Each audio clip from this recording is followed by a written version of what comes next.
So we'll start this off. And what I'm going to talk about here is a little bit about the Doppler equation, because this is central to understanding the Doppler work that we do.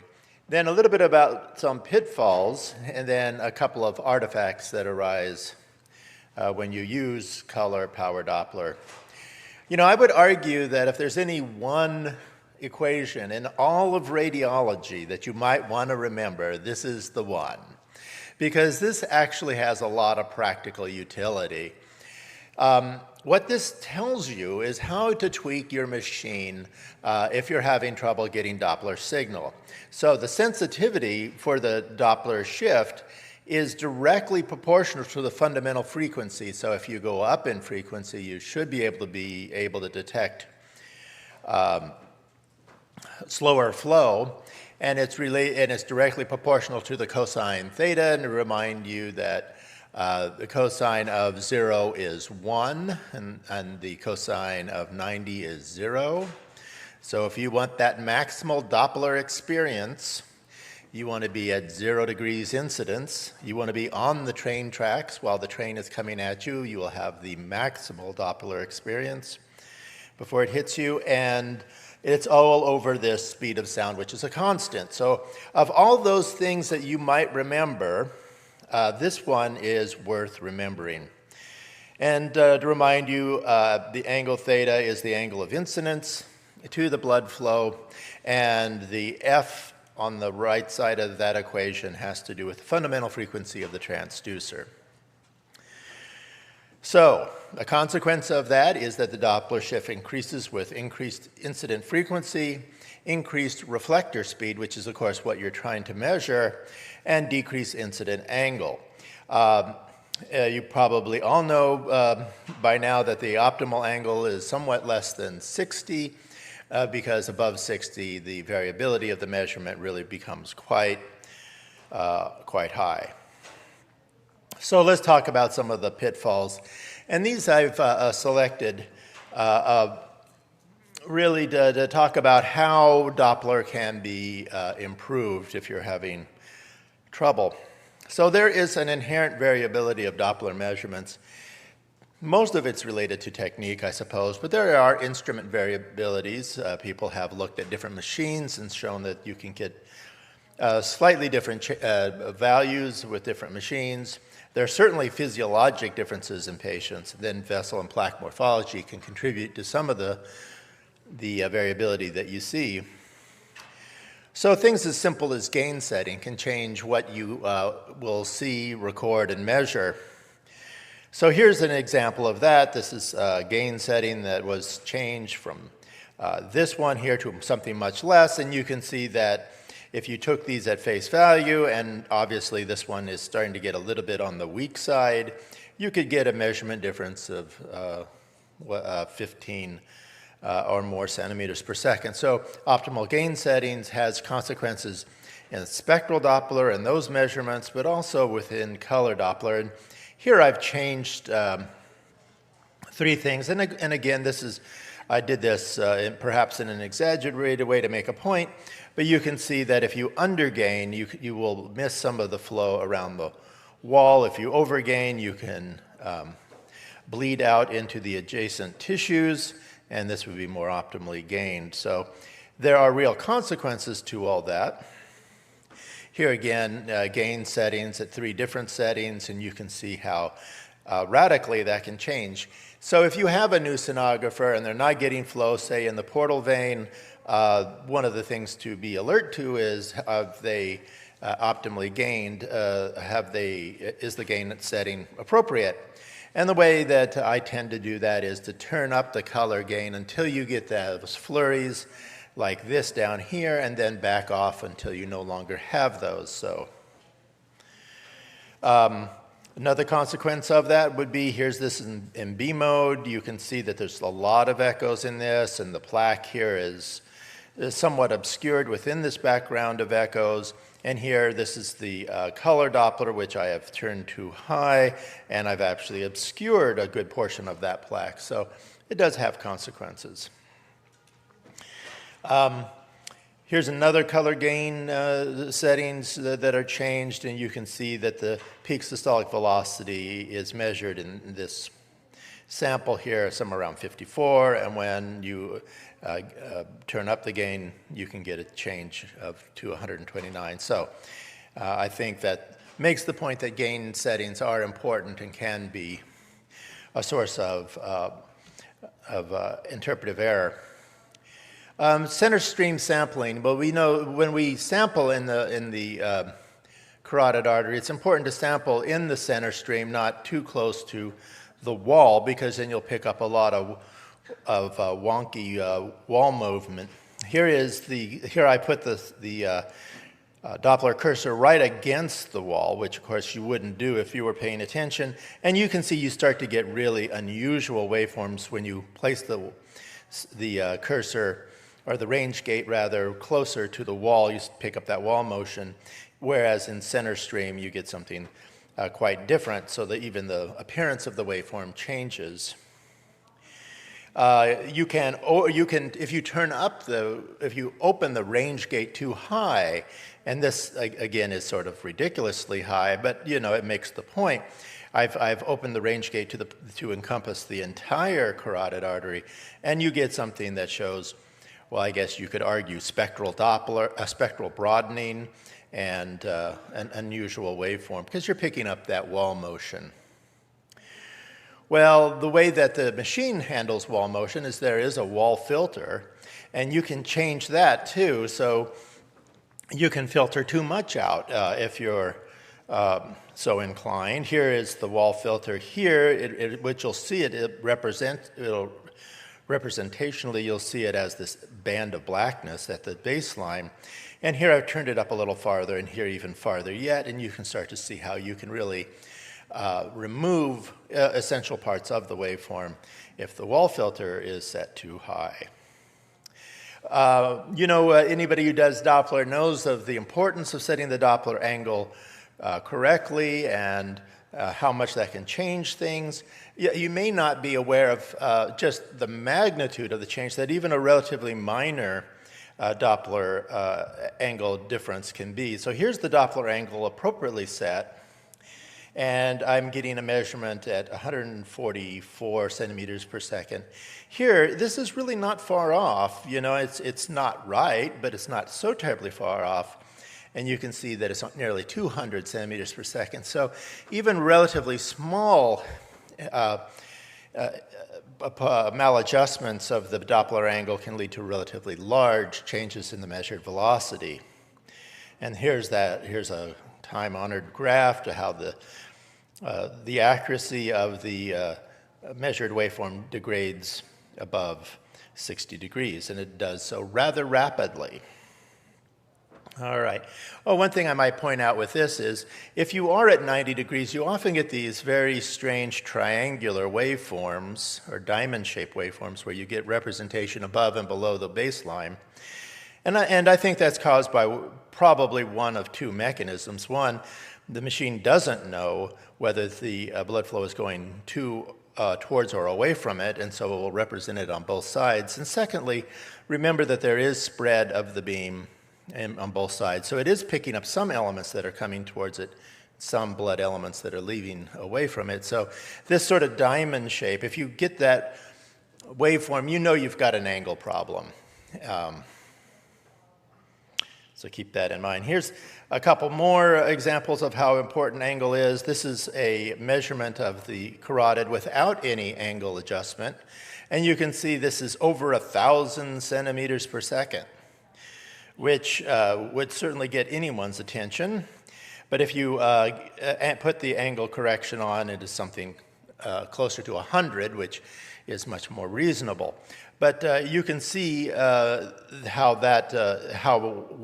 a lot of Doppler experts are militant about the Doppler angle, because if ever they see a study submitted for publication and the Doppler angle is not appropriately adjusted, then basically it's garbage. All right, so here it is. The portal vein is notorious in this regard because it is almost always 90 or close to 90 degrees incidence to your transducer, and so slow flow in the portal vein is a notorious example of where the Doppler angle can lead to considerable misinterpretation. Aliasing, this is one we all kind of know about. It's basically an undersampling error. Alias occurs when the pulse repetition frequency, which is the sampling rate, is less than 2 times the Doppler shift. Here it is diagrammatically. Here's the change of the Doppler shift that you're measuring, and if you undersample it, you're going to represent it as something that's changing much more slowly than it in fact is. What you might not be aware of is that every time you look at a Doppler thing, you are actually looking right at this Nyquist limit. That's the limit at which aliasing occurs. And here it is on the spectral Doppler. It's right here in this scale. And in color Doppler, it's on the color bar. The point being is that when you change your velocity scale, what you really are doing is changing your PRF. And here's an example of that when they used to display this. Here's the velocity scale. It's up to 60 in the forward flow direction, and the PRF's 1221. And so what we've done is chopped off the peak here, and it's written below the baseline here, but instead of being downward facing, what has happened is it is wrapped around. That's the aliasing part.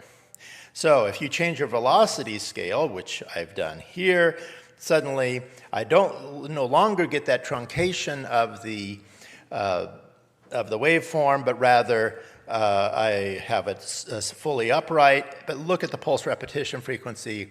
It's jacked up to over 2,000.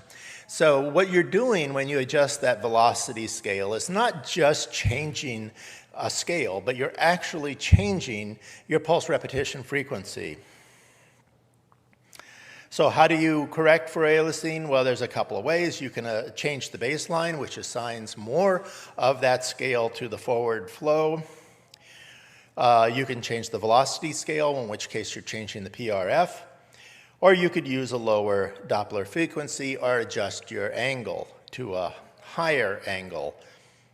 Just don't go above 60. So aliasing is not limited to spectral Doppler. Of course, it happens in color as well. And the way you know that you're looking at aliasing is that when you do get that color change, it's going through a white line, not a black one. The black one is true flow reversal. A white line indicates aliasing. Well, that brings the case of spectral broadening. Remember that most of the flow normally, in larger vessels anyway, in the body has a relatively laminar configuration. This is obviously a vein, but it's cool anyway, so I was going to show you. But that you get some sense of how that flow profile looks, laminar there. But spectral broadening occurs in areas where there is non-laminar flow or disturbed flow.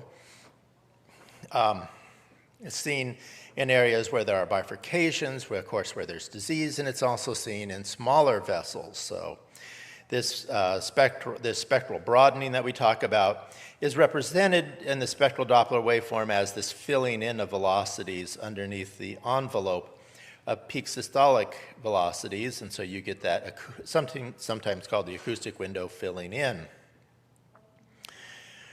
So where can you get the evidence of spectral broadening that's not really representative of non-laminar flow but is a pitfall? Well, of course, we've already seen gain settings. High gain settings can do it.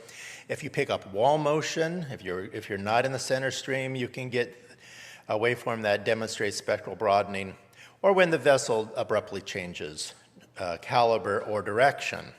So laminar flow is always distorted at bifurcation. So if you come here, and as it wraps around a tight curve, you will get the laminar flow right in that area. You can already see that the representation is non-parabolic.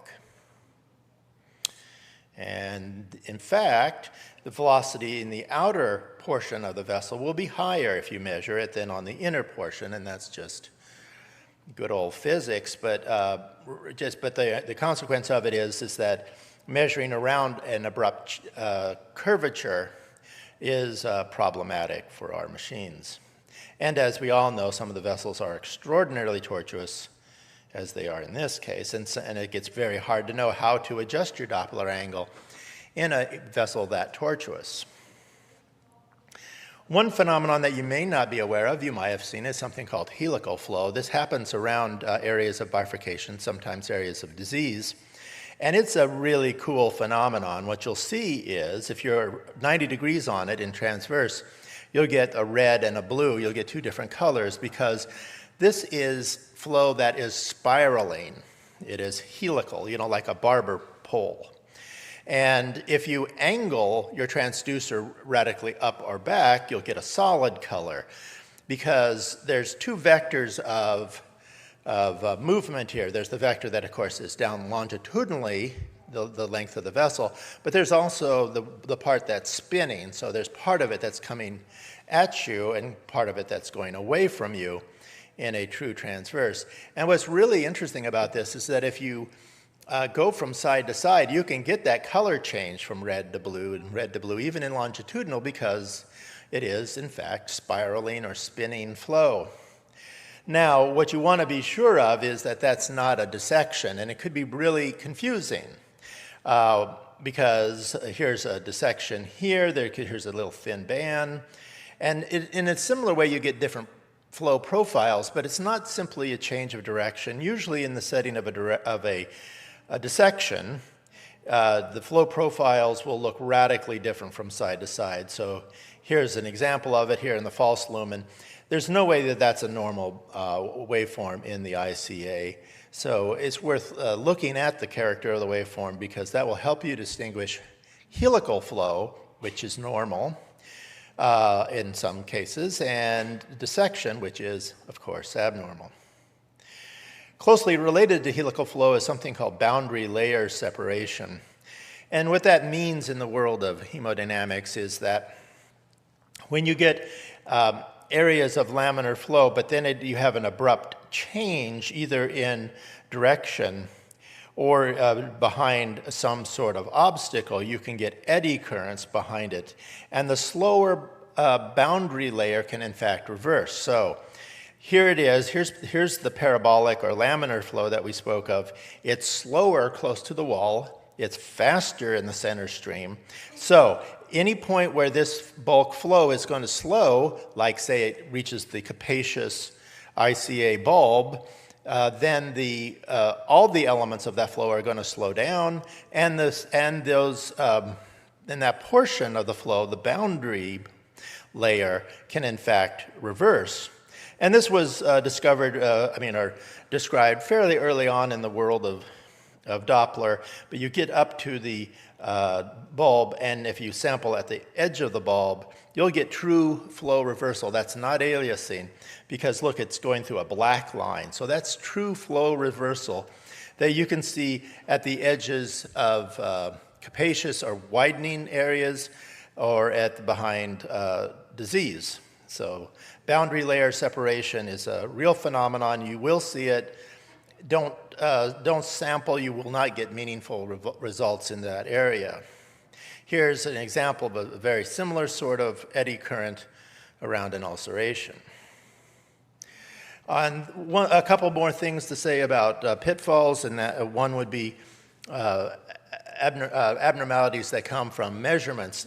Not the same. The measurement of the luminal diameter will not be the same in grayscale, power, and color Doppler, and that's because of what they're doing at that edge of the vessel, and I'll get into that in a minute.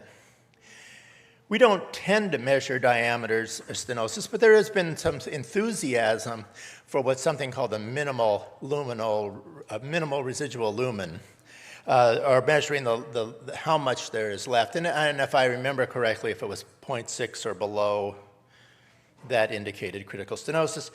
Nonetheless, there is some people measure the luminal stenosis itself, reminding you that a lot of the criteria, the NACET and the ACES and all those sort of things that Leslie Scout talked about yesterday, really derive from angiographic measurements, and they measure diameters of the patent lumen relative to something downstream, a normal downstream lumen. But with ultrasound, of course, we can see the true narrowing. We can see the walls on both sides, and we can obtain a true measure of the narrowing at that one point.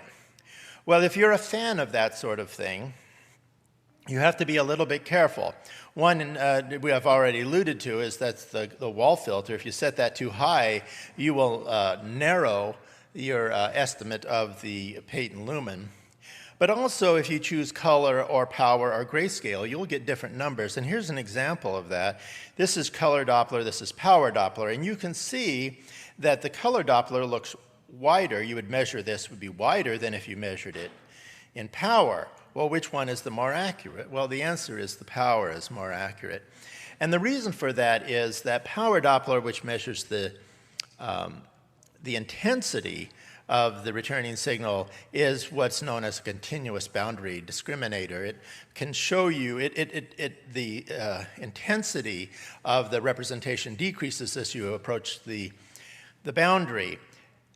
Color, however, is what is known as bistable. And what's happening here is, like here it is representationally, it's the mean velocity within that pixel that's represented. So that pixel, if it overwrites the wall, and some of them will be all written the same color. And as a result, you will get larger diameters or measurable diameters with color Doppler than you will get with power or grayscale, and that is statistically significant. This is a study we did some time ago, and it's not a lot, but it is certainly real. So, if you have no Doppler signal detected, what can you do? Either your scale's too high, your gain's too low, either your frequency is too high or low, depending on whether you've either shrunk it so far that it's not visible or made it so big that you can't see the full extent of it. Power too low, wall filter too high. Now I'm going to talk a little bit about artifacts and end with that. These are artifacts specific to color and power Doppler. This one is not. This is mirror image artifact. We've all seen that in grayscale, but I just want to point out that there are mirror image artifacts that occur in color Doppler, and here it is. Here's a duplicated ECA because of the high reflectivity of the calcified wall. This is an iliac artery that was duplicated. What's interesting about these things is that the color is mostly replicated in the mirror image as it is. And what's required of this is that there be a highly reflective interface somewhere around the vessel. And the subclavian artery is a good candidate for that because it arches over the pleural surface, and so you can get it written into the lung itself. Refractive type artifacts can create duplications of various vascular structures, just like they can grayscale structures. So this is the SMA that's duplicated, and the assumption is that the linea alba here between the rectus muscles acts like a refractive, it causes the refraction of sound and gives you two returning signals and duplicates the SMA. It can happen in the aorta. Of course, it can happen in the bladder and elsewhere. Flash artifact is a result of the fact that when you do set up a preset in your Doppler, you are automatically choosing a level over which the grayscale will be written, over which color will overwrite the grayscale. In other words, fundamentally there's two flow settings that you're going to cope with. One where there's a high flow setting, in which case you want to give priority to the grayscale, because like in a carotid, you don't want to overwrite the plaque. And then there are low flow states where you want to give priority to the color because you want to see any thread of color. So like ovaries or testicles or things like that, where you want to see all those little threads of color, and so the priority will be given to the color. Well, the presets determine where that color right priority is written. Here it is. In this particular manufacturer, you have this line here, and that line tells you the level of the grayscale over which color will overwrite the grayscale. So here's that, and what that means is that if that's not set correctly, you can have color overriding the grayscale and indicating flow, like we have here, when in fact there is no flow because this person is a CF patient with macrocystic change in the pancreas. And there is no flow, but it was a misadjustment of the color right priority. Here's another example. 2 minutes. Okay. The flash artifact, where movement of the heart causes color to be written within the grayscale and can look and make a abscess look like it is, in fact, a flow-containing structure. Twinkle is, we all know about that. Twinkle is quite a popular artifact. It's seen around areas with highly reflective and roughened surface. It's caused by a phase shift between a high part of that roughened surface and a low part. And so all phase shifts are not motion, but it's sufficient that we will see that twinkle artifact indicating the site of a roughened surface, so it's useful in identifying stones in the kidney as well as stones elsewhere, like here in the gallbladder. I will just talk a little bit about radiation force in relation to some tips. Some shunts, you can get movement of the shunt caused by the pushing pulse of the Doppler, and you'll get some artifactual flow around the edges of stents. Here's one. And so this is due to the force of the sound beam itself, which is, of course, a pressure wave. All right. And then perivascular color artifact just merely indicates that any motion is going to be color encoded. So things where the soft tissue is vibrating will be color encoded and can identify areas where there's an abnormality like a fistula. So here's a fistula here. And so this perivascular color artifact is sort of the sonographic thrill. All right, thank you very much. Hey guys, Connor Nichols here. We're going to be talking about bedside aorta ultrasound. So the objectives of this talk are, we're going to talk about the anatomy of the aorta. We'll go through some of the indications for doing the exam. We will go through the actual technique for the exam, and then we will talk about some pathology and look at some images. So for this exam, we're primarily visualizing the abdominal aorta as opposed to the thoracic aorta. So this is just a schematic of the abdominal aorta, and as you remember from anatomy, the aorta runs parallel to the inferior vena cava. They both run along the spine. The abdominal aorta is to the left and the inferior vena cava is to the right of the patient. We will talk about the different landmarks to measure, including the proximal, mid, and distal aorta, the proximal being the celiac trunk, and we'll talk about the branches of the hepatic artery and the splenic artery. The left gastric, as you remember, coming off the celiac trunk is actually never visualized in the abdominal aortic ultrasound exam. So we'll only see the celiac trunk, hepatic artery, and splenic artery. Then the mid aorta will be the superior mesenteric artery. Then the distal aorta will be the bifurcation. So there's our proximal, mid, distal, where we will be taking measurements during the exam. So what are the indications for an abdominal aortic bedside exam? Our primary reason for doing this is for an abdominal aortic aneurysm, and the definition of an abdominal aortic aneurysm would be anything greater than 3 centimeters. So a typical aorta is going to measure anywhere from 1.5 to 2. But we consider anything greater than 3 centimeters to be an aneurysm. About 2 to 5% of the population is going to have a AAA, and the prevalence is higher in first-degree relatives.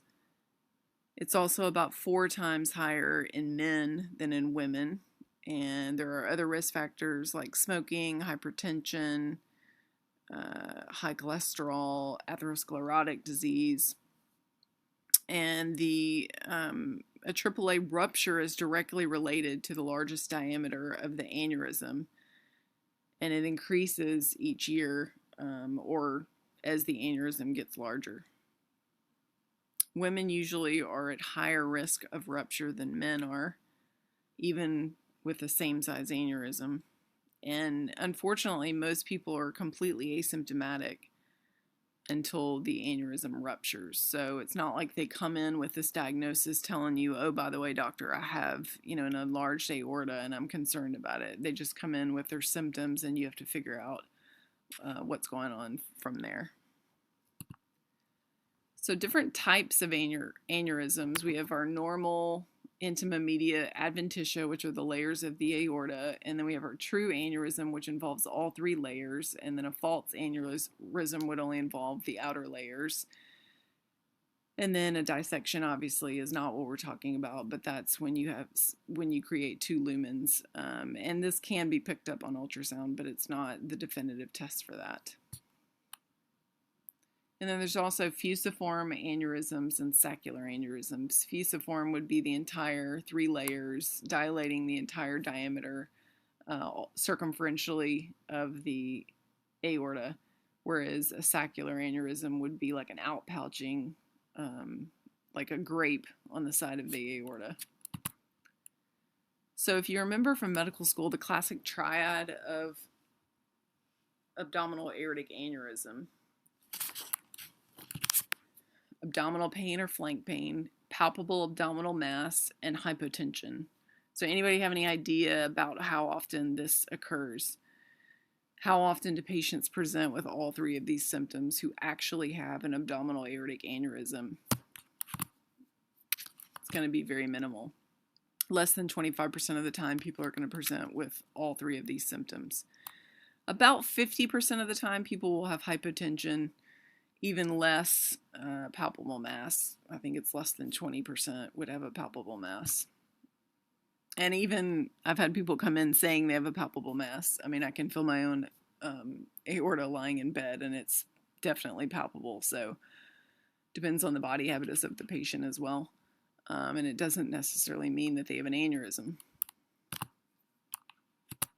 So pain is the most common thing that you're going to see, and it's not really specified. It could be groin pain, flank pain, back pain, abdominal pain, but 80% of the people that present with an abdominal aortic aneurysm will have pain.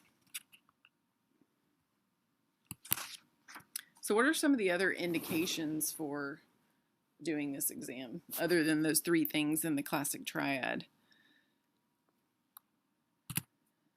So here's just a few. Unexplained hypotension, and this could be actually somebody with normal pressure, but a lower pressure compared to their normal pressure. So say somebody's hypertensive all the time and they're 180s over 110s, and they come in with a blood pressure of in the 110s, then that's a lot lower than their normal, but it's not technically hypotension. So that could be an indication. Dizziness, syncope, cardiac arrest, groin pain, testicular pain. You just really have to have a high index of suspicion, especially in patients older than 50, to think about these things. I have had one case of a patient die who had a AAA, and I was a fellow. I was doing my fellowship at Orlando Regional, and I was working as an attending at Florida Hospital East. And at the time, they did not have any ultrasounds there, so I was unable to do a bedside exam. Sweet little Hispanic male, probably in his 70s, comes in with his family. Said he was having I can't remember if it was left lower quadrant or right lower quadrant, but he was having lower abdominal pain on one side or the other. I remember he had a low-grade temp, less than 101, maybe 100.4 or 100.2. And I gave him 4 morphine, and he was perfect. He was watching TV with his family, talking. Every time I went to check on him, he had no pain. I had asked him about abdominal aortic aneurysm and its history. He, of course, didn't know of any history of that. That was not number one on my differential, but definitely was on my differential. So I was more thinking, depending on which side it was, and like I said, I can't remember, it was either appendicitis or diverticulitis. So we had ordered a CT, and he definitely did not have, guarding or anything like that. He was just minimally tender. So, being a busy ER, it took hours for some reason this day. Finally, about the third hour, I called CT and said, when are you guys going to get this guy down? I really want to get his CAT scan. So finally, they take him down about 3 hours after I'd ordered it. Suddenly, I hear code blue in CAT scan, code blue in CAT scan. And I knew exactly what had happened, and I was just devastated. The patient comes back, and he had ruptured into his peritoneal cavity, which, as you know, sometimes the aneurysms rupture into the retroperitoneum. It's actually more common to rupture into the retroperitoneum, which is actually more deceptive because once you rupture into the retroperitoneum, then you can tamponade off the bleeding, and the patients can be normotensive and, have what appears to be stable vital signs. And so this can be very tricky to deal with. But he came back looking like he was 12 months pregnant. And, I had to tell his family that, there's no point in even running this code because I know what happened. And, he died of an aneurysm rupture, and there's nothing I can do to bring him back. And thankfully, the family was very, understanding, and, they were just so kind and, so appreciative and kept thanking me, but I just felt awful for him. But, it just reminded me that, wow, that was not textbook. That definitely was not the classic triad, I can tell you that. So, just have a really high suspicion for these type of things because you never know where the aneurysm is on the abdominal aorta. The majority of aneurysms are infrarenal. However, anywhere along the aorta they can occur, and, based on the different fibers that run along there, there can be referred pain to different areas, and so it can get tricky, like I said, to figure out what's going on. So, this is just a graph of showing the size of the aneurysm and the rate of rupture per year. And I believe the vascular surgeons in men, which is the majority of cases, usually will try to repair it around 5.5 or 5, depending on the patient, their risk factors for surgery, and all of those type of things. So, at any point, even if it was smaller, even if it was less than 4, greater than 3, but you were concerned, small aneurysms do rupture. It's just a lot less of a percentage of the time. So any questions, you can always call Vascular. And obviously, you would have them follow up with Vascular. So what is the mortality rate for a ruptured AAA? So we already talked about how it's not good to rupture. And so I think you can imagine that the mortality rate is not going to be good. It's going to be pretty high. So mortality rate is about 75 to 80%. So those people that have ruptured AAAs and then undergo repair and live, about 75 to 80% of the time they're going to die. So what's the goal, obviously, for us in the emergency department? The goal is to decrease the time to diagnosis. So if you can diagnose that abdominal aortic aneurysm prior to them rupturing, then you have done them some justice, and hopefully they will survive if they have to have it repaired. So as far as emergency physicians performing bedside aortic exams, what do you think the sensitivity, specificity, or accuracy would be? So the overall accuracy is about 100%. So when you combine the sensitivities and the specificities, it's a very simple exam, and you can have very minimal training, and you're able to diagnose these. So this was a study, there's multiple studies out there, and this is an older study, but I love this study by Plummer in Academic Emergency Medicine, 1998. It was a retrospective study, but they looked at 50 patients that had ruptured AAAs. 25 of them had had a bedside ultrasound. 25 of them did not have a bedside ultrasound. And so those that had had an ultrasound, the time to diagnosis was 5.4 minutes. The average time to disposition, meaning figuring out what's going to happen, are they going to the operating room, calling vascular surgery, getting them involved, was only 12 minutes. Those that did not have an ultrasound, the time to diagnosis was 83 minutes because, as you can imagine, they probably had multiple other tests, probably CT. And with our wait times now, those CTs can take quite a long time. And then the average time to disposition was 90 minutes. So the most important thing is that those with an ultrasound early on had a 40% mortality compared to those that did not have a bedside ultrasound had a 72% mortality. That's a pretty broad range. So obviously the patients that had, quicker time to diagnosis getting a bedside ultrasound had a much higher chance of survival. So let's talk about the technique. So you can use the phased array probe on the left or the abdominal curvilinear probe on the right. Most of our machines only have the phased array on the left. The trauma machines only have the phased array. Our new exports only have the phased array. Some of our older turbos have the abdominal curvilinear. Again, I usually prefer the abdominal curvilinear if it's possible. But both of them can image the abdomen quite well. So in positioning the patient, you want to have them supine, and you want to make sure that you expose the area from the xiphoid down to the umbilicus, because that's the area that you're going to be scanning. And again, the aorta bifurcates at usually around the umbilicus. So you want to scan through the aorta in transverse and sagittal planes. So which plane do we want to start in? Any ideas? So we're going to start in transverse, and the reason that we start in transverse is because this gives you the most accurate measurement of the aorta. And the reason for this is if you take this tube and you pretend that we're scanning the patient in sagittal as opposed to transverse, if we start in sagittal, then your ultrasound beam may come down and cut the aorta about here, or it may come down and cut the aorta about here.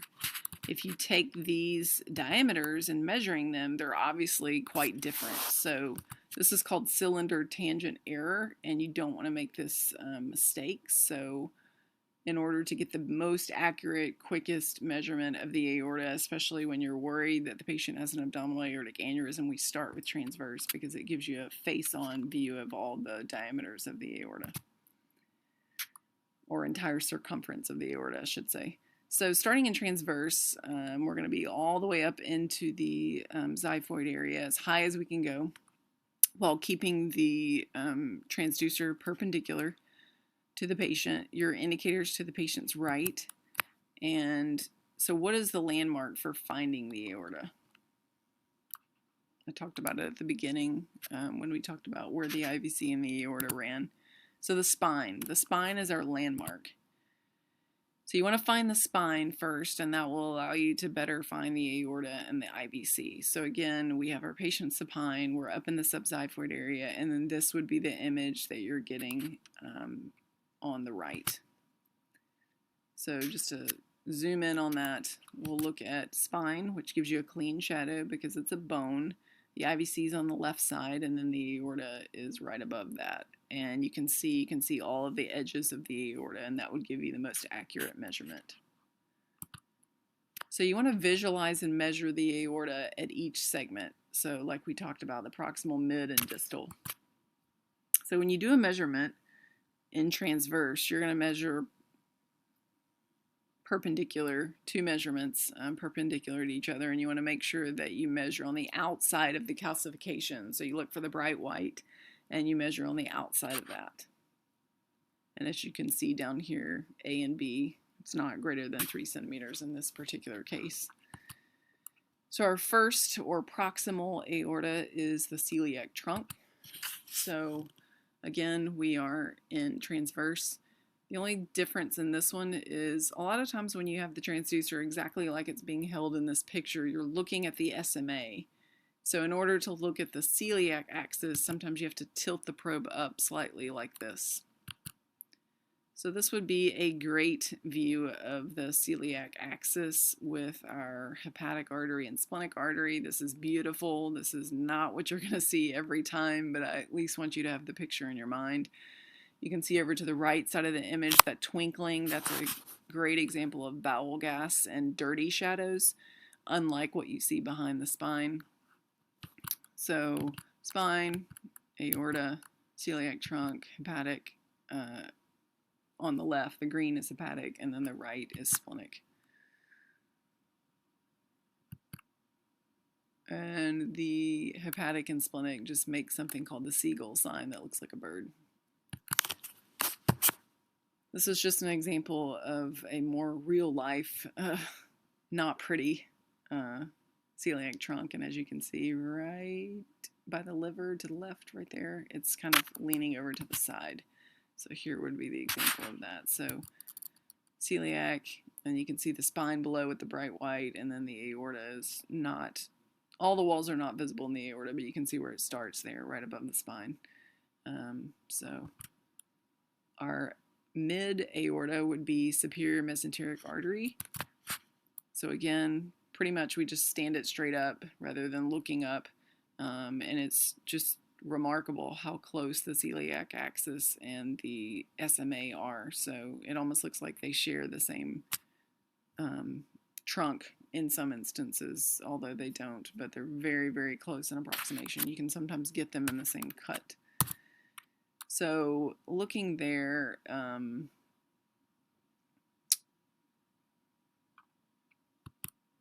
spine, aorta, and then SMA is a dot. So you're seeing it like an end on dot or transverse cut of the SMA. And then you can see the splenic vein that goes right above it. So celiac, and then you can see there's that same video with the, I'm sorry, celiac. That's SMA, and then you can see celiac right there. So it's the same video from the celiac trunk.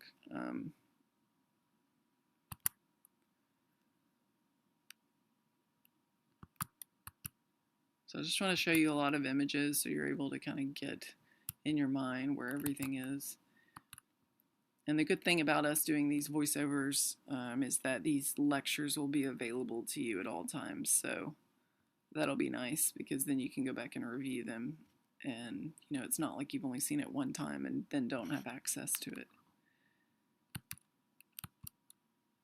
So you can see that the left renal vein comes between the aorta and SMA, and that's, if you remember from like pediatrics, you can get the nutcracker syndrome, and that would be where it's real dilated on that right side.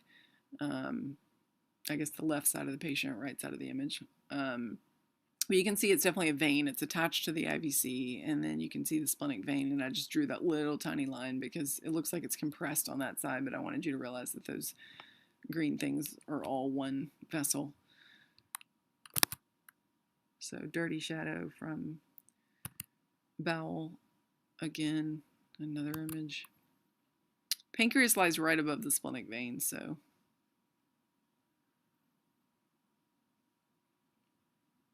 you'll see the renal veins, or at least the left renal vein, and then the right and left renal arteries. If you scan up and down, you just have to pay attention to exactly what part it's coming off of, whether it's the aorta or IVC. Again, here's another example of the SMA. So, like we had with the celiac, with the seagull sign, this is more like the clock face, like an antique clock that they describe for the SMA and splenic vein.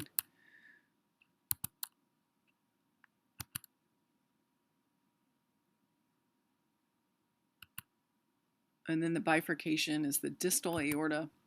So we're gonna slide our probe down to about the umbilicus, and you really need to fill that belly button up with gel, because if you don't have any gel in there, then you'll suddenly, the image will look blurry because there'll be air within the belly button, and then you won't be able to see your image. So really make sure you have enough gel in there and press pretty firmly to make sure that there's no air within there and you can clearly see the bifurcation. So here is an example. As you can see, if I go back to these, that where we're at, if you see the 13 at the bottom of the screen, we're at 13 centimeters here. And then if you look at our bifurcation, we're only at 9 centimeters. Anybody know why we're suddenly becoming more shallow? We're at the bifurcation. So we talked about how the aorta runs along the spine, and what does the spine do lower down? So you have the normal lordosis of the spine, where the spine comes in right about the pelvic area. And so the aorta is actually coming closer to the probe down near the bifurcation. So you can see here when it bifurcates, those are the iliac arteries, and you can barely follow them. It's just a very short distance where you can follow them, but you want to kind of get an idea of, that they look symmetric. And so the normal diameter of the iliac arteries is 1 centimeter. Each one would be 1 centimeter. Aneurysms would be like greater than 1.5 centimeters. Another a little bit less clear example of the aorta, but you can see where it bifurcates right about there. You can see sometimes shadowing becomes an issue. Bifurcating there.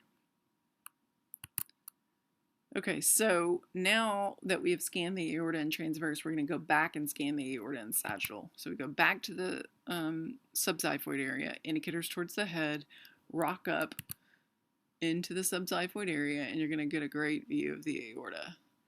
So you can kind of get it going along the entire screen, and you see what looks like the rabbit ears there. Those are your celiac trunk and your SMA, and you can see how close they are. So liver up top, celiac trunk. So head would be on the left side of the screen. Right side would be feet. So celiac would be the most proximal, then SMA, spine down below with the shadowing. So you must be able to differentiate between the aorta and the IVC. This is really, really important. There's multiple ways that people look at this. Some people start in transverse with the aorta and view and then turn on it. I really don't like that myself.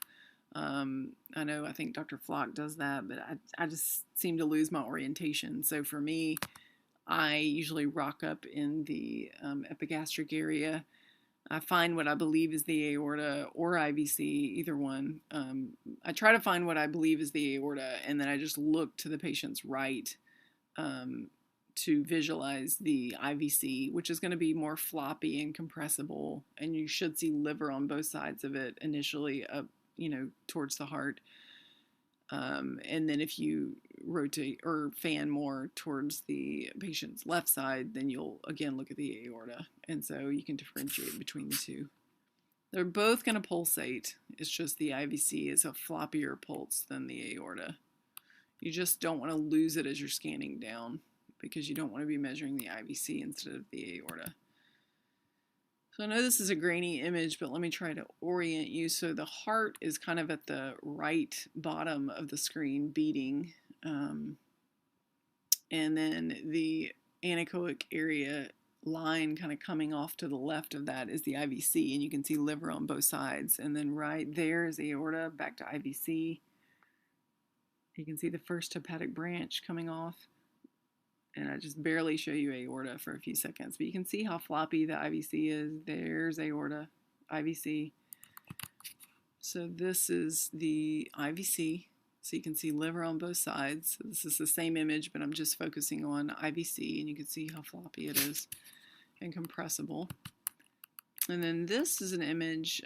This is just 180 degrees flip, so don't get confused from that. So this time the heart is at the bottom because the previous image I had it in cardiac preset, and this one's an abdominal preset. Don't get confused by that. Just know heart is at the bottom left side of the screen now. And you can see the first hepatic branch of the IVC coming off. You can see the IVC going up. And then above that, where those little white outlined circles are, that's the hyperechoic. Sorry, I'm blanking. It's the gallbladder, but the portal system. Sorry. So the portal system is bright white. All the bright white within the liver is going to be hyperechoic because it's lined with fat. And then you can see gallbladder where it looks like it's going into the portal vein. And IVC just below that, and then the anechoic structure at the very bottom is the aorta. And I'm kind of fanning between the IVC and aorta, and you can see the spine behind that. This is another example of the aorta in sagittal with the two branches. Another example of the aorta. Again, the branches there are a little bit less clear, but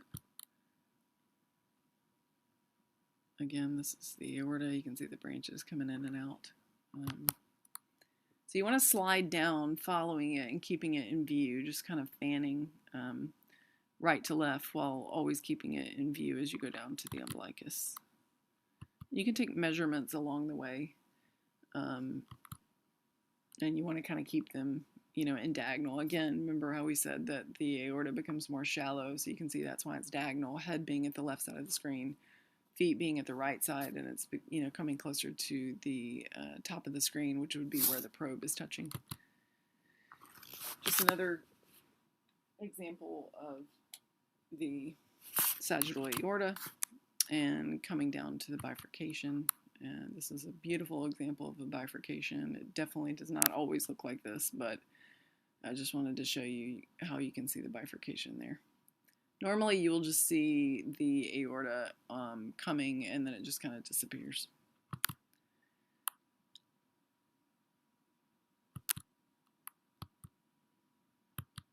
So what are pitfalls to performing this exam?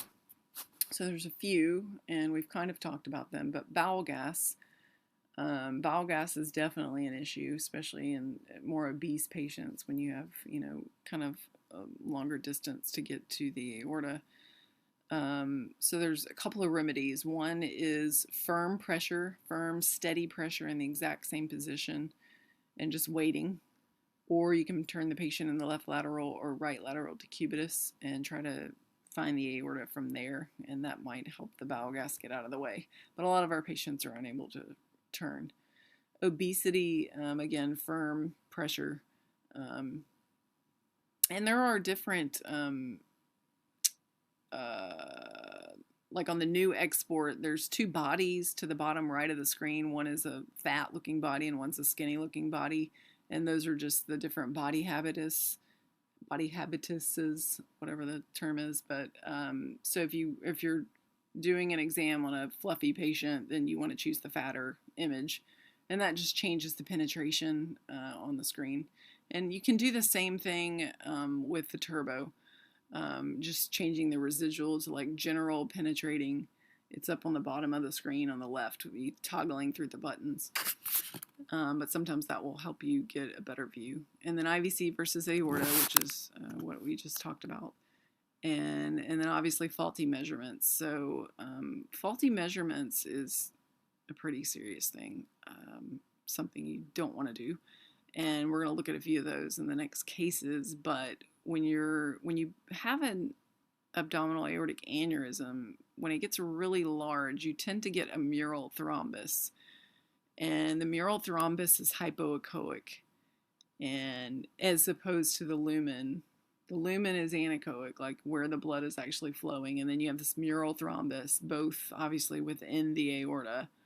And so some people tend to measure the lumen, which is anechoic, giving you a smaller diameter of the aorta, when really it's the entire aorta, including the thrombus, which then is clearly an aneurysm. And so you don't want to make that mistake. And I'll show you some examples of that. So case one, here's an example, and I'm sure you can see what looks like lumen and thrombus. So you can see spine, and then aorta is this entire thing. And again, follow the white, because the white or hyperechoic area is the calcifications, because obviously aneurysms usually happen in older people with atherosclerotic disease, and so they're going to have calcifications around the aorta. So you can pick out these hyperechoic areas and measure on the outside of those. So this would be the thrombus and then the lumen. So you definitely do not want to measure just the lumen. You want to measure the entire aorta. So similar case, measure the entire aorta. This patient, 5.28 centimeters. And this is just putting color on there. You can see that the lumen obviously is, there's turbulent flow, which is what you get with, when you start getting an aneurysm. And it's just flowing through the lumen, and obviously the thrombus, there's no flow. So case 3, as you scan down, so initially it looked like the aorta was fine, and now the aorta is getting bigger. Now it's getting smaller.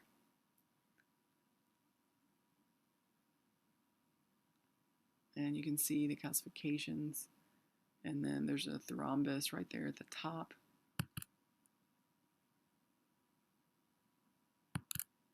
So you want to measure that entire aorta, which is huge, 6.42 by 5.95.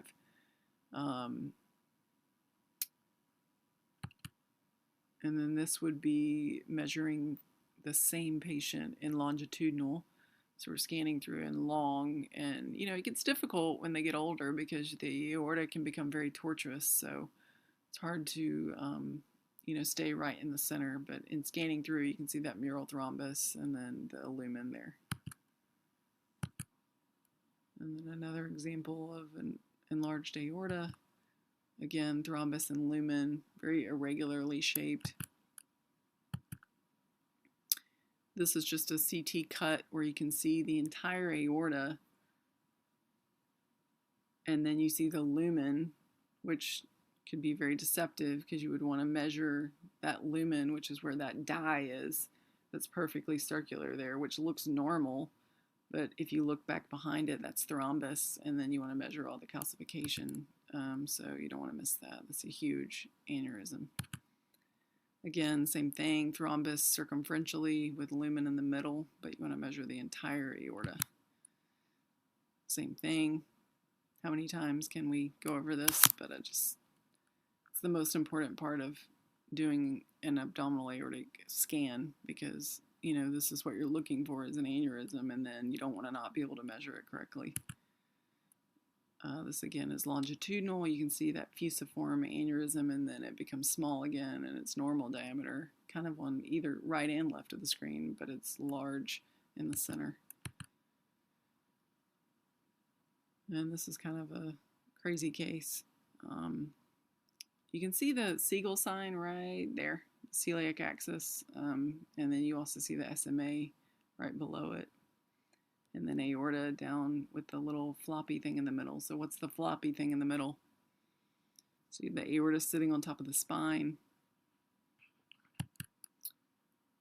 Another view of the same.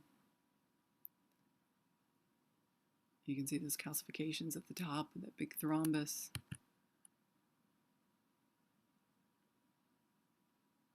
Scanning through. So this is an intimal flap. So this patient not only has what? You have two things.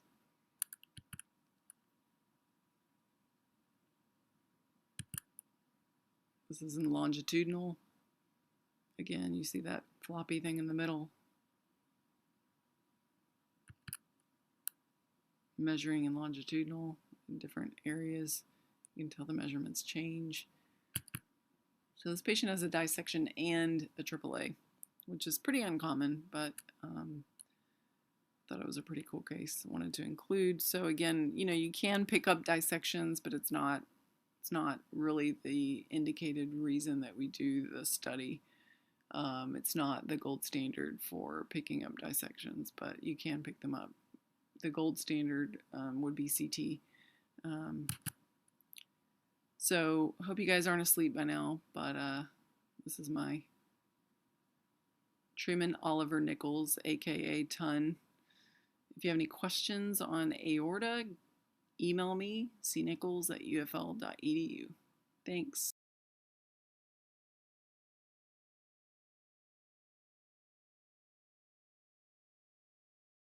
So, we mentioned Doppler before, and just, a few words about Christian Doppler. He's from Salzburg, Germany. He died in 1853. Interestingly, he was supposed to be a stonemason, but didn't quite have the strength for that. And so he studied mathematics and astronomy, became professor of physics at the University of Vienna, where he formulated the Doppler effect, which, as you know, has lots of different applications these days, including GPS, weather forecasting, and radar guns. He read his paper in 1842 concerning the colored light of double stars. And every time I see that, it just sort of reminds me of a Pink Floyd song or an album. It just, it's so psychedelic. And he described fluctuations in the frequency of sound or light when there is motion between the source and the eye or ear of the receiver, which is the basis of flow and measurement. And I can't imagine he has any idea how we use that these days. It would definitely blow his mind. So let's go ahead and talk about the renal and mesenteric evaluation. I will speak first in general terms about how to optimize the exam, and then I will go into the specifics for each exam, and then we'll do the same questions at the end of the presentation. So what I'm going to do is talk about optimization. We'll talk about criteria and protocols, and hopefully that will improve the quality in the interpretation of the studies that you do. So, of course, these are challenging studies, really more challenging, I guess, for the sonographer, because they're the ones who have to present that data to you and make sure that it's in a format that you can interpret. And so, obviously, using the best equipment with harmonic imaging, I find very, very important to improve the quality of the study. Of course, the other key element here is getting the right views, and I call these money views, and I show these to my sonographers right away when they do these studies. Once they're able to get these views, obtaining the data is relatively straightforward. They know to change the position of the patient from one decubitus position to the other, sometimes even going coronal for the renal arteries, to get those views. And you can see here's a look at the right renal artery. And the way we get the right renal artery in its entirety is by scanning through the liver, turning the patient up. And you can see the renal artery in this patient in its entirety. And so it's just a matter of dragging the sample volume from the origin, from the aorta, into the hilum of the kidney to get all the information on that side. Of course, if you optimize the color Doppler and you see a nice homogeneous pattern like that, you know that there's no stenosis. But that requires adjusting your color gain or your PRF so that you would see a stenosis. And here again, renal vein, renal artery, very well seen. For the left kidney, again, it's essentially just turning the patient left side up and using the kidney as your window, and as I'll show you in a second, able to see it extremely well. For the mesenteric arteries, a little more challenging because of the fact that you tend to go midline. You can adjust the perspective and where you try to find the abdominal aorta and the branches coming off, but we tend to use a longitudinal approach for those. And that requires having less bowel gas, which is why we fast the patient prior to the study. So again, as I mentioned to you, adjusting the color gain, the PRF, and the wall filter are really key. Adjusting it for that patient, very important. Here's another look at the right renal artery. Again, very well seen. No aliasing, no flow disturbance. So we have a really good idea that there's no underlying stenosis even before we get our Doppler velocity measurements. Here we also notice in this particular case, there's early branching of the renal artery. Nice to see the anomalies right away. By adjusting your PRF and looking for flow disturbances, you're able to easily see aliasing when it occurs. And here's an example here of focal aliasing at the origin of the left renal artery, which tells you there is likely a stenosis there, particularly when it's paired with a color-brewy artifact. Other things to optimize, making sure the sample volume is relatively small. Okay, and here we're looking at the sample volume in the mesenteric artery, again, small, so it's just in the lumen. You're not getting conflicting signals, overlapping waveforms. Angle correction, always have to make sure it's 60 degrees or less. And make sure when you record those waveforms that you record the whole waveform and you're not aliasing everything. You want to increase your PRF so you can include the waveform on your tracing. Normal waveforms. Okay, obviously, whenever we talk about a different application, most important is recognizing normal. We talked about carotids before. Have to recognize normal velocities, need to know normal waveform shapes. That's how you determine pathology. Even if they miss the lesion, you can sometimes infer the pathology because the waveforms have changed. They're no longer normal. When we talk about the celiac, the renal arteries, they provide blood flow to those high metabolic organs. The liver, the spleen, like the brain, demand continuous forward flow throughout the cardiac cycle. So you expect to see lots of forward diastolic flow. No flow reversal. When we talked about the carotid before, lots of forward diastolic flow. There should always be forward diastolic flow. Same with the celiac, same with the renal and the proximal aorta that provides blood flow to those vessels.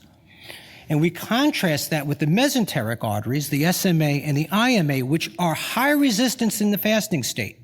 So we see little diastolic flow and sometimes a little bit of flow reversal on those waveforms.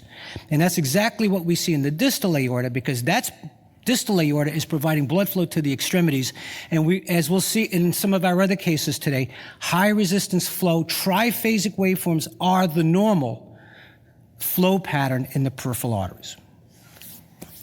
So it doesn't matter what type of Doppler study that we're doing, the approach remains the same. When we talked about the carotids earlier, we talked about looking for plaque, looking at the color pattern, looking at velocities and waveforms. It's really the same thing. Optimizing the image so you can see the plaque allows you to tell right up front whether you expect that there's going to be a stenosis or not. A lot of plaque in the aorta, particularly near the ostia of the vessels, really clues you in that there's probably some disease there. And then it's just a matter of getting the rest of the information, putting your clues you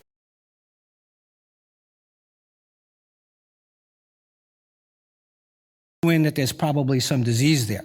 And then it's just a matter of getting the rest of the information, putting it on your color, looking for the flow disturbances, and sampling where you see abnormal flow.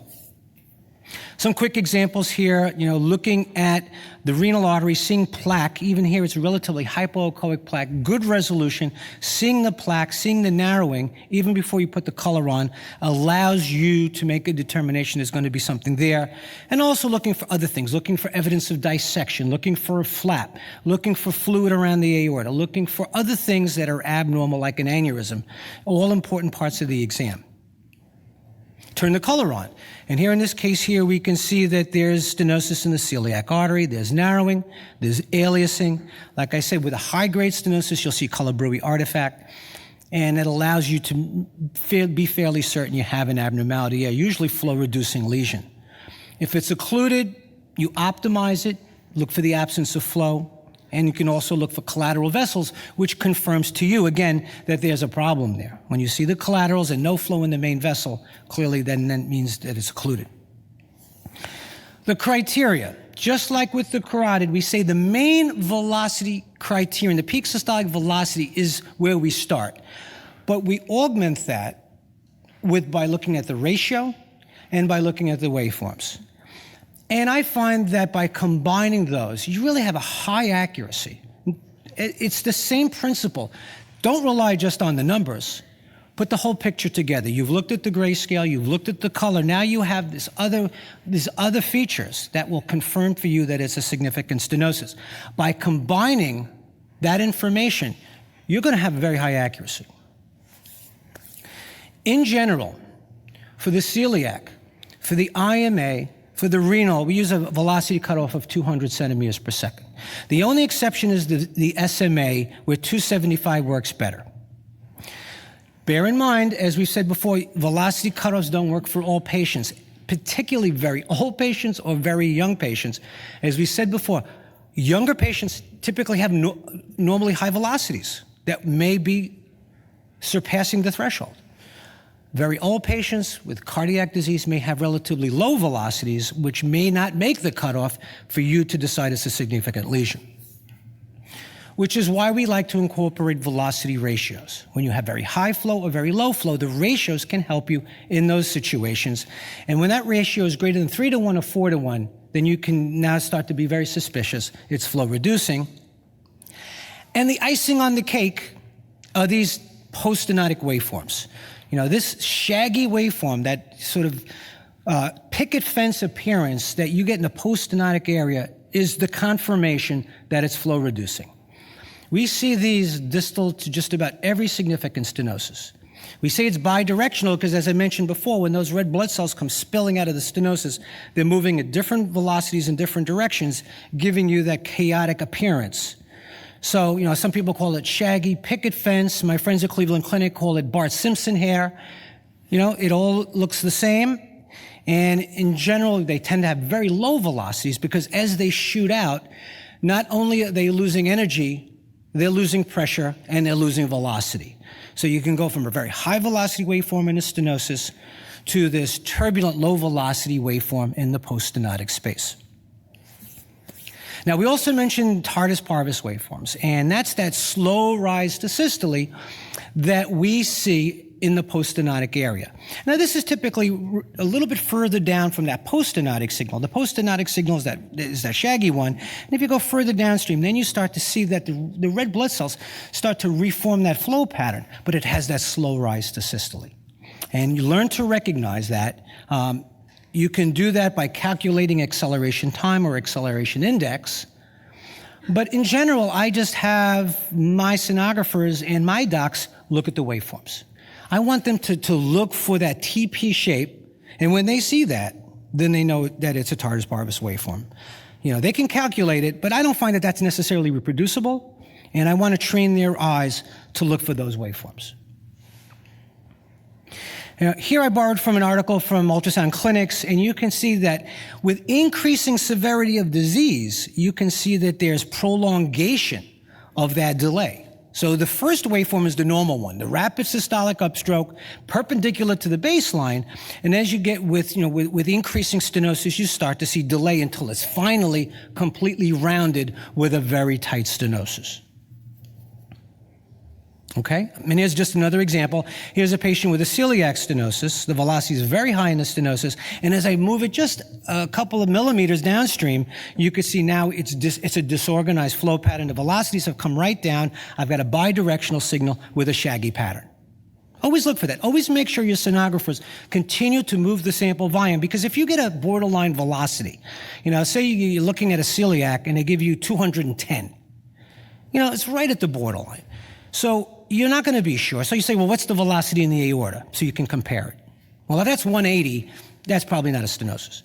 But if they give you this really abnormal poststenotic waveform, then you say, oh, that probably is significant. Because look at the change in the flow pattern across that stenosis. That's the key. So let's start out by talking about the mesenterics. Now, patients who present to the ED with severe pain, where you're concerned about acute occlusion, they're going to go for CT angiography, typically in the ED. But it's the patients that we see that have chronic pain, that's gone through multiple tests. They've had endoscopy, they've had CT scan, there's no diagnosis. They may even give you a history of not enjoying food or weight loss.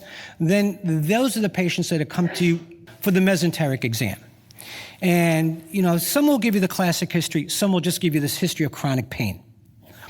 Now, intestinal ischemia, can have different etiologies. It could be related to arterial disease, it could be related to venous thrombosis, or just a low flow state. Now, obviously, if the patient's in the unit and, they're not doing well and they have abdominal pain, obviously you worry about shock, you worry about sepsis. But typically what we're looking for is evidence of arterial stenosis, occlusion, or venous thrombosis, and we can do this on our sonographic exams. And in fact, the ACR appropriate criteria puts ultrasound right below CT angiography for these diagnoses, on par with arteriography and MRA. Now, grayscale ultrasound is going to be nonspecific. You may see signs of bowel abnormalities. I think it's always important to look at the bowel. Is the bowel dilated? Is the bowel thick-walled? I mean, there's a lot of information that you can get just by looking at the bowel, even before you hit the color button, looking for ascites. But you can improve and fine-tune your differential diagnosis by adding the Doppler, because if it's inflammatory bowel disease, if it's Crohn's disease, you'll see not only bowel thickening, but increased blood flow in the wall. If it's related to ischemia, you typically have decreased flow in a thick wall of the bowel. So there's a lot of ways to utilize it in these cases. For the mesenteric artery evaluation, we're typically going to look for abnormalities in blood flow in all three vessels, the celiac, the SMA, the IMA, typically dragging the sample volume from the aorta into the proximal portions of the vessels that we see. For the diagnosis of chronic mesenteric ischemia, we need to see abnormalities in at least two of the three vessels. One vessel usually is enough because there's so much collateral circulation that the patient compensates by having disease in only one vessel. So you need to see involvement of at least 2 of the 3 vessels to call it chronic mesenteric ischemia. Our protocol, again, we start out with the abdominal aorta, look for evidence of aneurysm, look for evidence of plaque, and then we start to take samples from the celiac, SMA, and IMA. Again, here are the normal waveforms. We mentioned before the aorta is going to be relatively low resistance at the origin of the celiac because it's supplying blood flow to the liver and the spleen. The celiac will also have low resistance flow pattern, like the internal carotid, but the SMA is going to be very high resistance in the fasting state. If you have a low resistance SMA, that means there's either a significant abnormality at the origin of the vessel, or the patient has really cheated and had breakfast or lunch before coming to see you, which is usually the case. If you see a very low resistance pattern, you have to really push them. Did you really fast? And many times they'll say, well, I only had coffee and toast today. I didn't have my cereal and my waffles for breakfast. So to them, that's fasting, but that's not the case.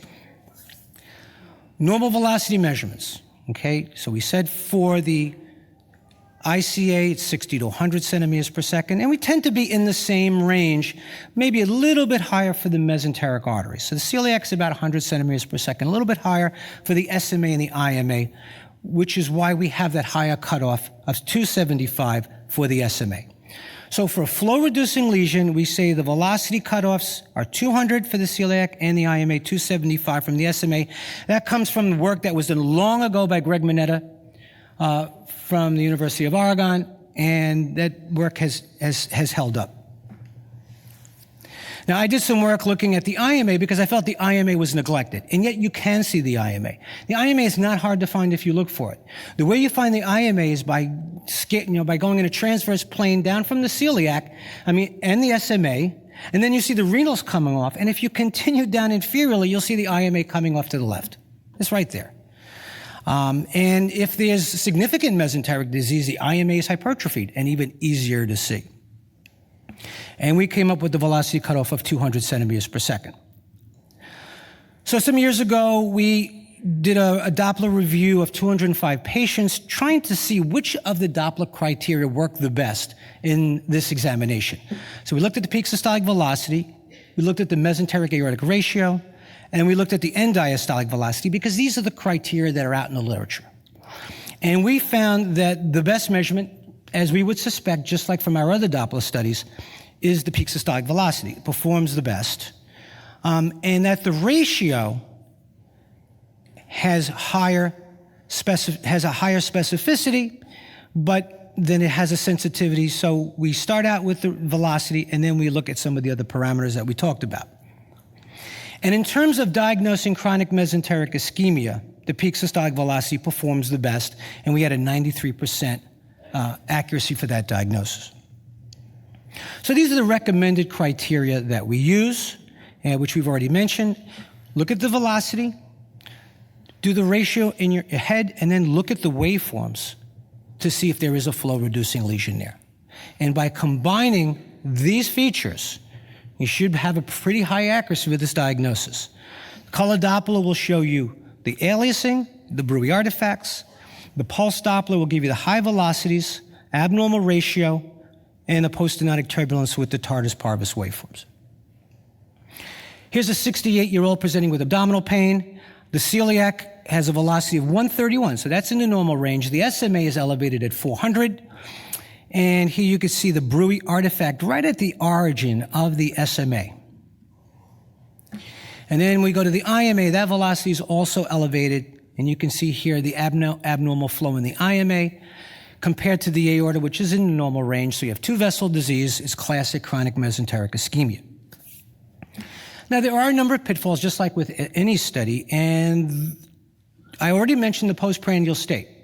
You get higher velocities after patients eat because there's vasodilatation of the vessels to improve digestion. There's increased blood flow to the gut, just as you would expect. So that will increase the velocity, but that's why we have the patients fasting, and it also gives us a better acoustic window.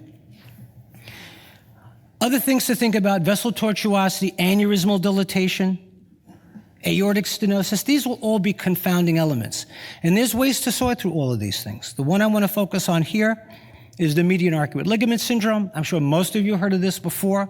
It's very common, particularly in our younger patients, younger women. This is something that is frequently seen if you look for it.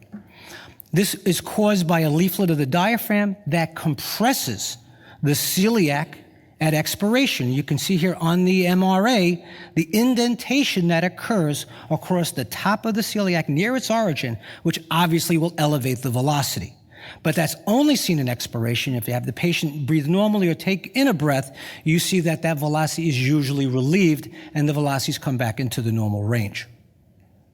Patients get pain probably not from the decreased flow, but from the nerve compression that occurs from the leaflet.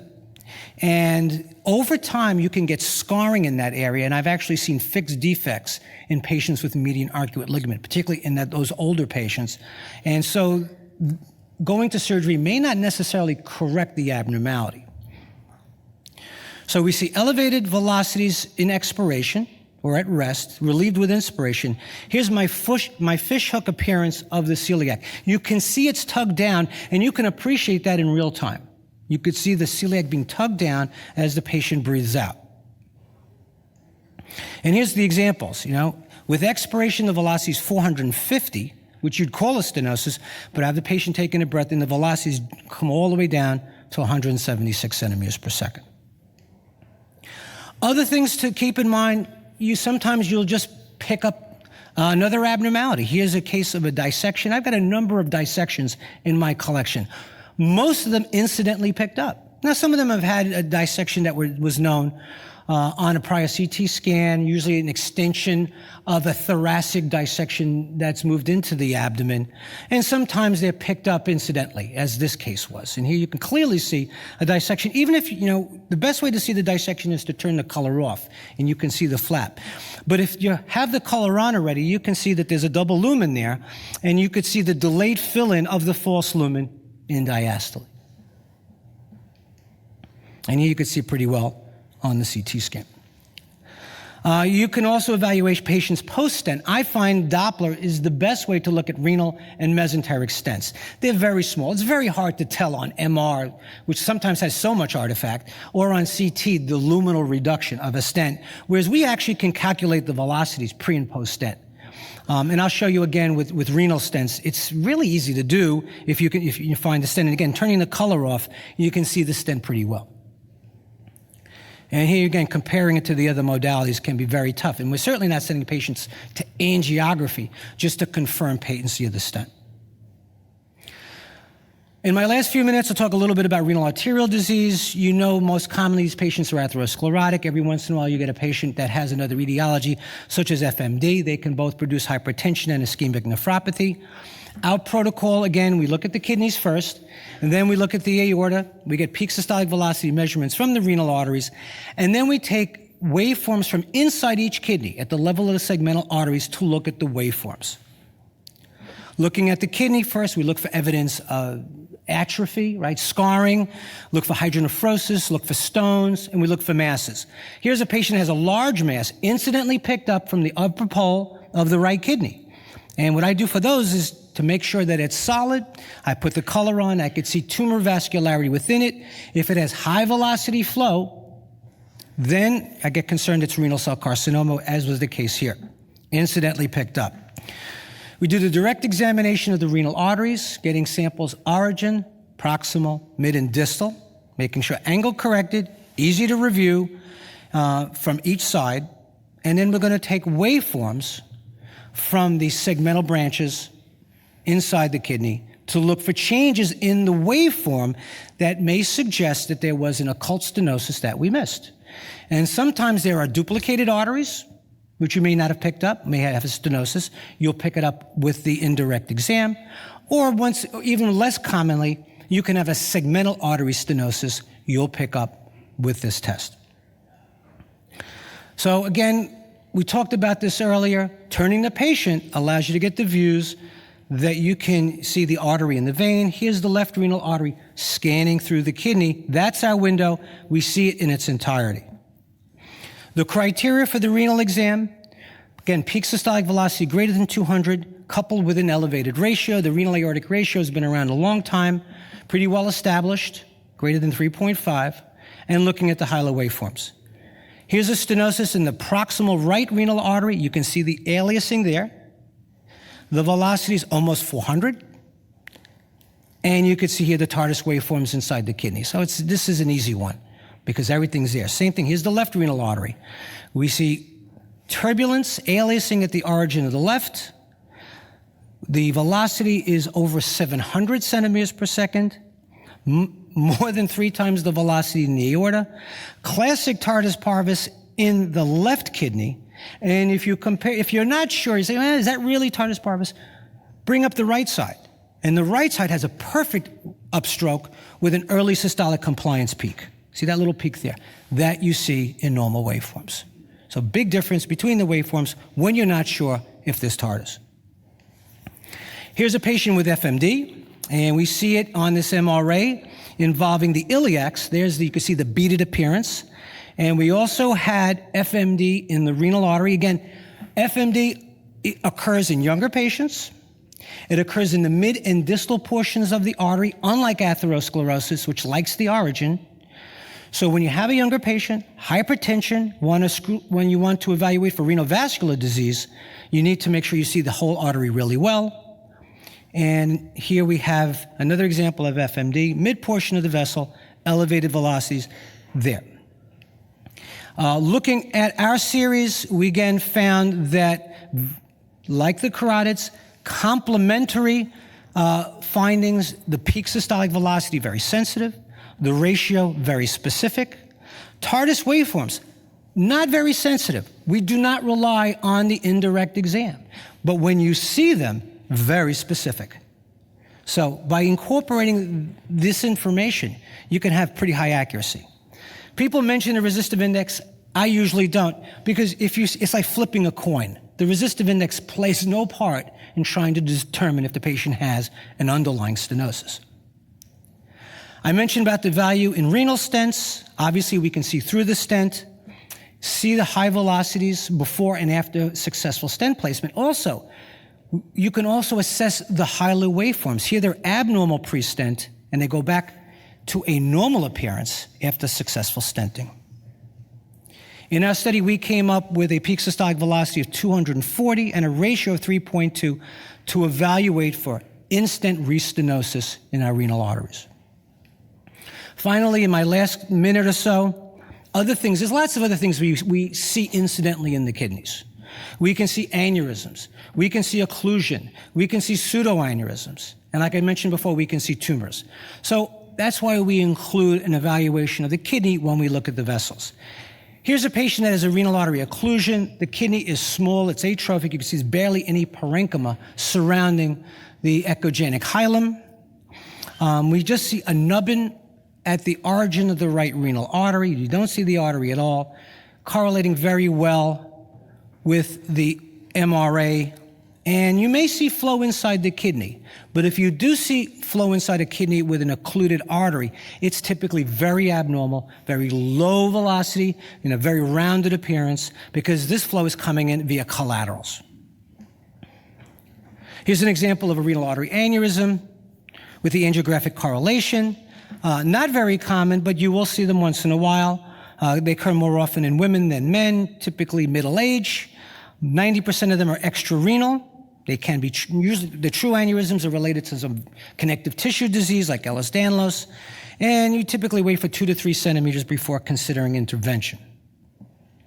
And one thing we tend to pick up once in a while, patients who present with back pain or hematuria, we may pick up infarcts. Here was a patient that had a history of atrial fibrillation, developed hematuria and pain, and you can see very nicely the wedge-shaped defect in the upper pole on the power Doppler study. Again, a bunch of cases like this. Patient went on to have a CT scan just to confirm the wedge-shaped abnormality on the right side. So I'm going to conclude the presentation by saying we do have a number of different techniques that we can use to evaluate the vessels: ultrasound, CT angio, MR. We've had a very high success rate with ultrasound. The advantage of Doppler is that it determines the hemodynamic significance of a lesion that we see. It's not just a morphologic test, by assessing the poststenotic signals, we can tell that it is indeed flow reducing. We've had the best results by combining both the direct and the indirect examination. And of course, making sure that you train your techs to look for all these things will improve their experience and your diagnostic accuracy. Okay, let's look at our first case, and we'll try to use the Pole EV, so if you have that fired up, that will be helpful. Here's a 72-year-old with a history of syncope, and here's an abbreviated carotid duplex, and I'm showing you a little bit of the ICA here, which has pretty much a homogeneous color pattern, and I'm showing you a sample from the distal common carotid. That's the first waveform. And it's got a velocity of 37 centimeters per second. So as we go over the case, I want you to look at all the factors that we talked about earlier. Look for presence of plaque, look at the flow pattern, look at the velocities and the waveform shape. And there's a couple of things that should just strike you immediately and as a clue. First of all, we have this big shadow here in the area of the bifurcation, right in the proximal ICA. So it looks like a big calcified plaque there. The other thing I want you to notice about this case is although the waveform looks pretty good, the velocity is way low. Now, of course, you want to look at the contralateral side to see if it's also low, but 37 centimeters per second is way below that 60 to 100 centimeters per second that you think about as a normal range. Now, here's the rest of the case that I wanted to show. We're looking now at the ICA on the other side of the calcified plaque, and we have a velocity of 124 centimeters per second, and you can see the waveform. Now, we've talked about this type of waveform earlier, right? There's a couple of features about it that are interesting. So you look at the fact that it's not as well defined as a normal waveform, has a shaggy appearance. And also, if you look at the upstroke, it's rather delayed. It doesn't have that rapid systolic upstroke. It's sort of taking its time to get to peak systole. So the question is, you're going to call this a stenosis when it's 124 centimeters per second, right? I mean, our cutoff is 125. So does that make it less than 50%? Does it put it in the 50 to 69% category? Because it's right on the borderline. Or would you call it more? Would you say maybe it's greater than 70%? Now, not likely occluded because we do see some distal flow. So which of these would you say in your report? A few people weighing in, and we have a few that say it's greater than 70%. And I'm very happy to see that, only because of the fact that when you look at that waveform, it is distinctly abnormal and had all the poststenotic features of a significant stenosis. Now, I do think that it's kind of hard to say it's greater than 70% when you don't actually see the lesion, right? As we analyze the case, we could see that the waveform from the common carotid artery had a nice normal upstroke, right? Normal looking waveform, but the velocity was too low. So that was the first clue that there was some outflow obstruction. When we look at the ICA, as we already sort of mentioned, it has an abnormal appearance. It's a shaggy waveform with a delayed upstroke, a tardus appearance, suggesting that there is something going on behind that plaque that's probably significant. Now, we have a couple of approaches to this. You can go back in the room, either yourself or you can send your sonographer if you see the case before the patient's gone and say, you know what, take a closer look. And the way you can do that is sort of by scanning around the plaque, right? You can go from anterior all the way to posterior, seeing if you can see into the vessel. And by doing so here, we actually get a window where the velocity is over 300 centimeters per second. I don't even think we're in the tightest part of the lesion here because it's still a shaggy looking waveform with a bidirectional signal indicating we're probably a little poststenotic, but at least now you know it is, you've confirmed it's a high-grade stenosis, and it went on to MR to show that we're exactly where the lesion is behind the calcified plaque. So again, take-home points from a case like this is, if you have a large calcified plaque, it's possible you could be missing something significant. Check around the plaque, additional acoustic windows. Sample carefully above and below the plaque, so when you see a poststenotic signal there, you could at least infer there's probably something going on that we're just not getting. Maybe we should do a correlative study if we don't get it. Okay, next case. Here's a 68-year-old with dizziness. And this one's a little bit trickier because we're going to look at the right side first. And again, clearly abnormal. But the question is, what's going on? Here I put the velocities on the screen for the common carotid, the proximal ICA, and the vertebral. A couple of abnormalities, which I hope you're thinking, you could say it out loud or just think to yourself, velocities are low, right? It's nowhere near the normal range. The other thing is the waveform shapes. Definitely not what you're used to seeing for a normal carotid, right? If you were to analyze what's wrong with it, you probably would say it's kind of rounded. It doesn't have that nice rapid systolic upstroke. So that's the right side. Now here's the left side. The left side also starts out with a low velocity in the common. But if you look at the waveform, it's very different from the right side, and we'll come back to that. But this has a rapid systolic upstroke, but the velocity is low. Once you get into the IC, again, we again see a very calcified plaque right here and an elevated velocity in the IC that's over 200 centimeters per second. Interestingly, and something we hardly ever talk about, is the vertebral artery. Usually when we talk about the vertebral in the context of a carotid study, it's about direction of flow, right? We never talk about so much about the waveforms, we don't talk so much about velocities. But if you get a velocity in a vertebral that's over 200 centimeters per second, you gotta call it abnormal, you gotta say it's stenotic, even though we don't have criteria to grade vertebral artery stenosis. I've never seen it. I don't think it's done. If you know a reference, please let me know. I have not identified it. I'm calling that a stenotic vertebral, and it's likely pretty tight. So far what we have is a stenosis in the ICU that's at least 50 to 69. If you do the ratio, it's really high. And we have a stenosis in the vertebral, but what about that right carotid, right? So here's the question for you. What is going on the right side? We had low velocities and rounded waveforms that we did not see on the left side. So what do you think the diagnosis is? Is it aortic stenosis? Is it aortic insufficiency?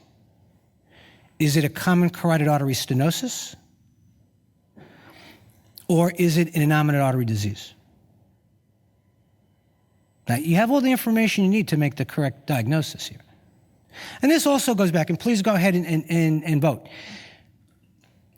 Keep in mind, this relates to the point I made earlier today that you don't need to see the lesion to make the diagnosis and be certain of it. That's what makes this what we do very cool, is that you can, amaze your clinical friends and say, oh, this is clearly D, innominate artery disease. You're absolutely right. Now, how do we know that? Let's go back to the slide.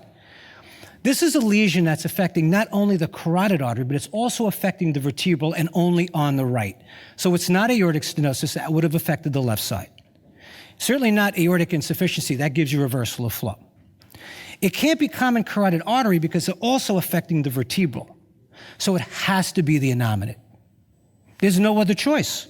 And if you send the patient for a correlative study, we have the contrast MR, you can see the tight stenosis at the origin of the innominate artery. Has to be. You can make that diagnosis. Now, here's another one with funny waveforms. Here's a patient sent, preoperative evaluation for a CABG, and this is just a preoperative workup, and we notice things are funny again.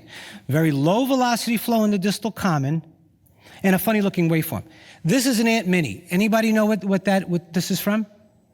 If you work in a hospital with a busy cardiac department, you know what this is. Anybody? It's a shy group. All right. It's an intra-aortic balloon pump. And you got to recognize it. If you work in a hospital that uses pumps, this is an intra-aortic balloon pump, and the way you know that is it's got a double peak in systole. The first peak is the balloon that is pushing blood out of the aorta. And then the second bump is going to be the ventricle contracting. So you get the ventricle first, then you get the balloon, and that produces the double bump in the waveform. So that's an intra-aortic balloon pump. Now, the second finding here is that the velocity is elevated, much higher than that. So there's got to be a stenosis. And you can see the plaque and you can see the aliasing. Here's the contralateral side. On the contralateral side, well, let's see. We have a stenosis in the external, which we don't necessarily grade. We just describe it. And the distal IC, the velocity goes down. On the left side, the velocities are more in the normal range. So what we're dealing with here is an abnormality that is concerning just the right side. So how are you going to grade this? Distal common is 31, ICA is 233. Is it a 50 to 69? A greater than 70%?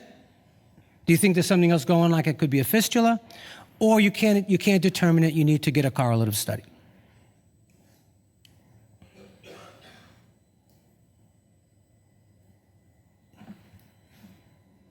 All right.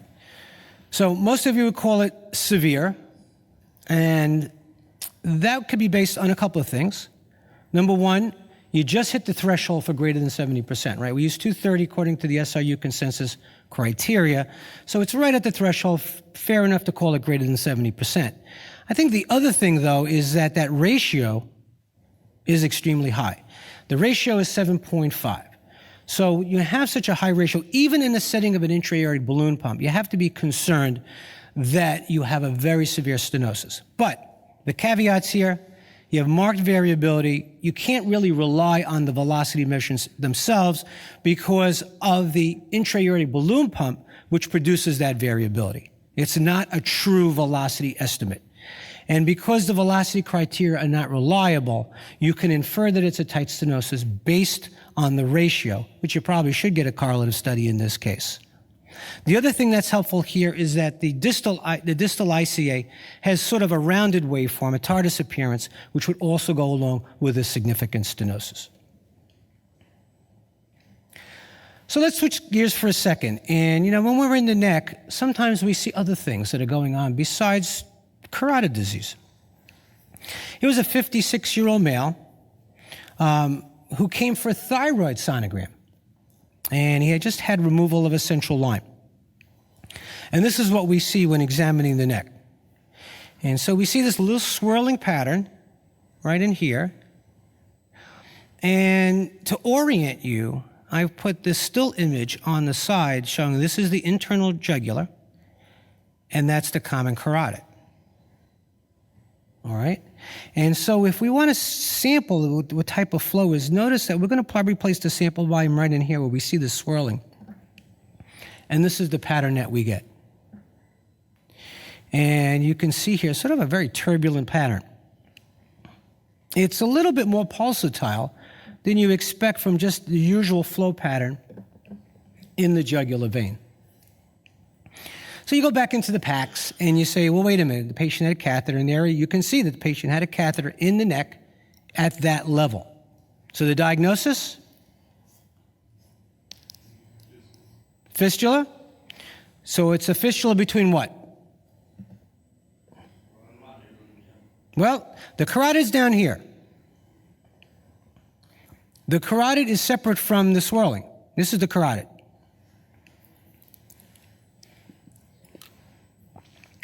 This is a pseudoaneurysm from the jugular vein.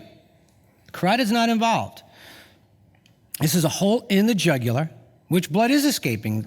It's not so common to see venous pseudoaneurysms, but they can occur. On occasion, we do see venous aneurysms or dilatations, and you can see leaks of the vein. In this particular case, because it's not an arterial pseudoaneurysm, you could take a more conservative treatment and follow it to see if it closes on its own. If not, then you may consider intervention like a stent. Now, talking about fistulas, here's a 63-year-old female who presented with neck pain after a carotid endarterectomy. And this is more what you were looking for. Here's a patient that presents with a very turbulent pattern that occurs between the carotid artery and the jugular vein. And as Dr. Pozniak had mentioned to you before, there's lots of ways to improve visualization of the fistula, not only for friends, but also for yourself to convince yourself that you can see the communication.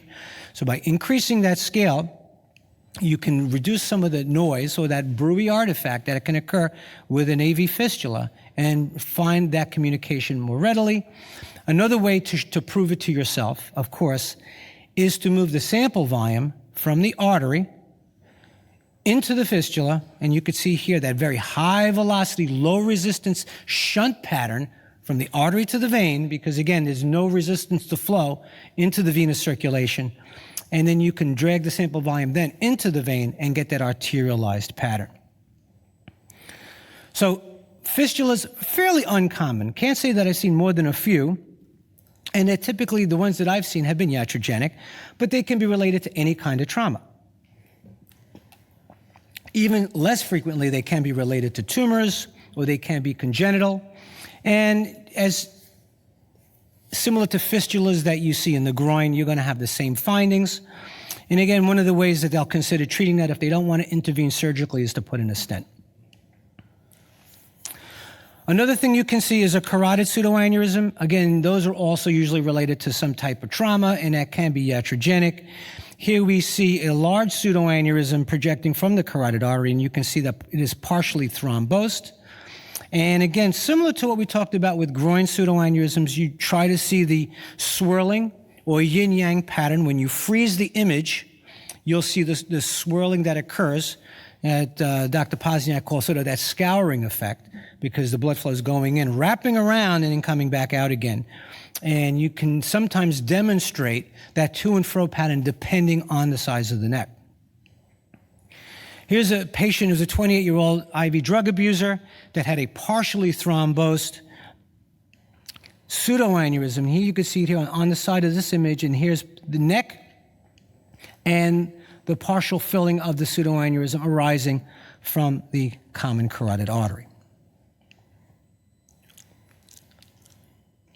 And in this particular case, because the neck was very well defined, we were able to demonstrate that to and fro flow pattern. So again, related to trauma, less commonly weakening of the wall that can be due to a connective tissue issue. You can also see pseudoaneurysms related to dissection. It's probably the second most common cause of pseudoaneurysms in the carotid artery. Of course, the concern there is the risk of rupture. Probably least common of all is a true aneurysm of the carotid artery. They occur more commonly in the common carotid than the internal carotid, and they can be related to connective tissue disorders as well as atherosclerosis. Again, not very common, but you have to make sure that you identify the focal enlargement of the artery because there is a risk of rupture. Okay, so here's another patient that presents examination of the neck. History was dizziness. We were doing a carotid study. Here's a look at the bifurcation. And notice that there's somewhat of a mass sitting next to the internal and external carotid arteries. So we focus in on this mass, and we can see it's pretty sizable. It measures 1.6 by 3.4 centimeters, slightly heterogeneous. And if we turn the color onto it, we can see that there is internal vascularity.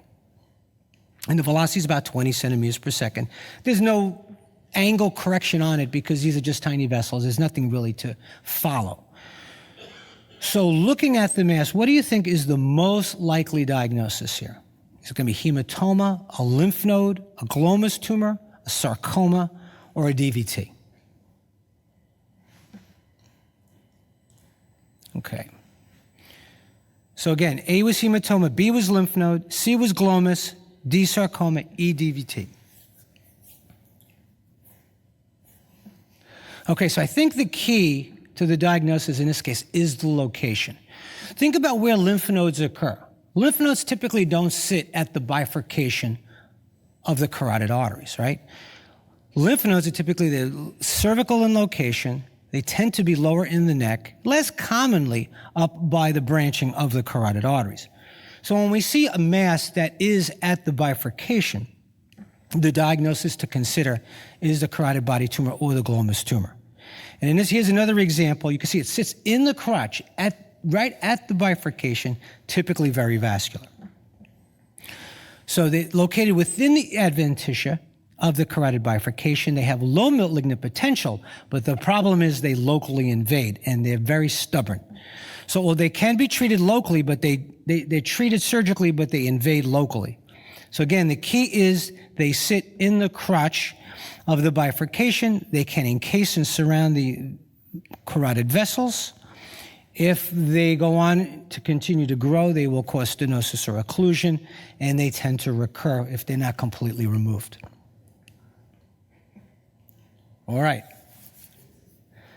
This one's a little tougher. And this was a case that we saw was sent to us from the echo lab. Here was a patient that was having an echo, and the cardiologist sent it to the vascular lab because they saw something in the IVC, and they called it a mass. So I'm pointing to the lesion on the left-hand side, and if you look at the video on the right, you can see there's something right over here. Okay? So, what do you think the finding is? And again, it's pretty well seen here on the transverse view. Notice its location. It's probably easier to see on the longitudinal view. It's right at the top of the liver, right at the level of the diaphragm, where the IVC is entering into the right atrium, which is why they picked it up on the echo. So now we'll poll and see, what do you think it is? Is it an artifact? Is it a clot? Is it a valve? Or is it some type of foreign body?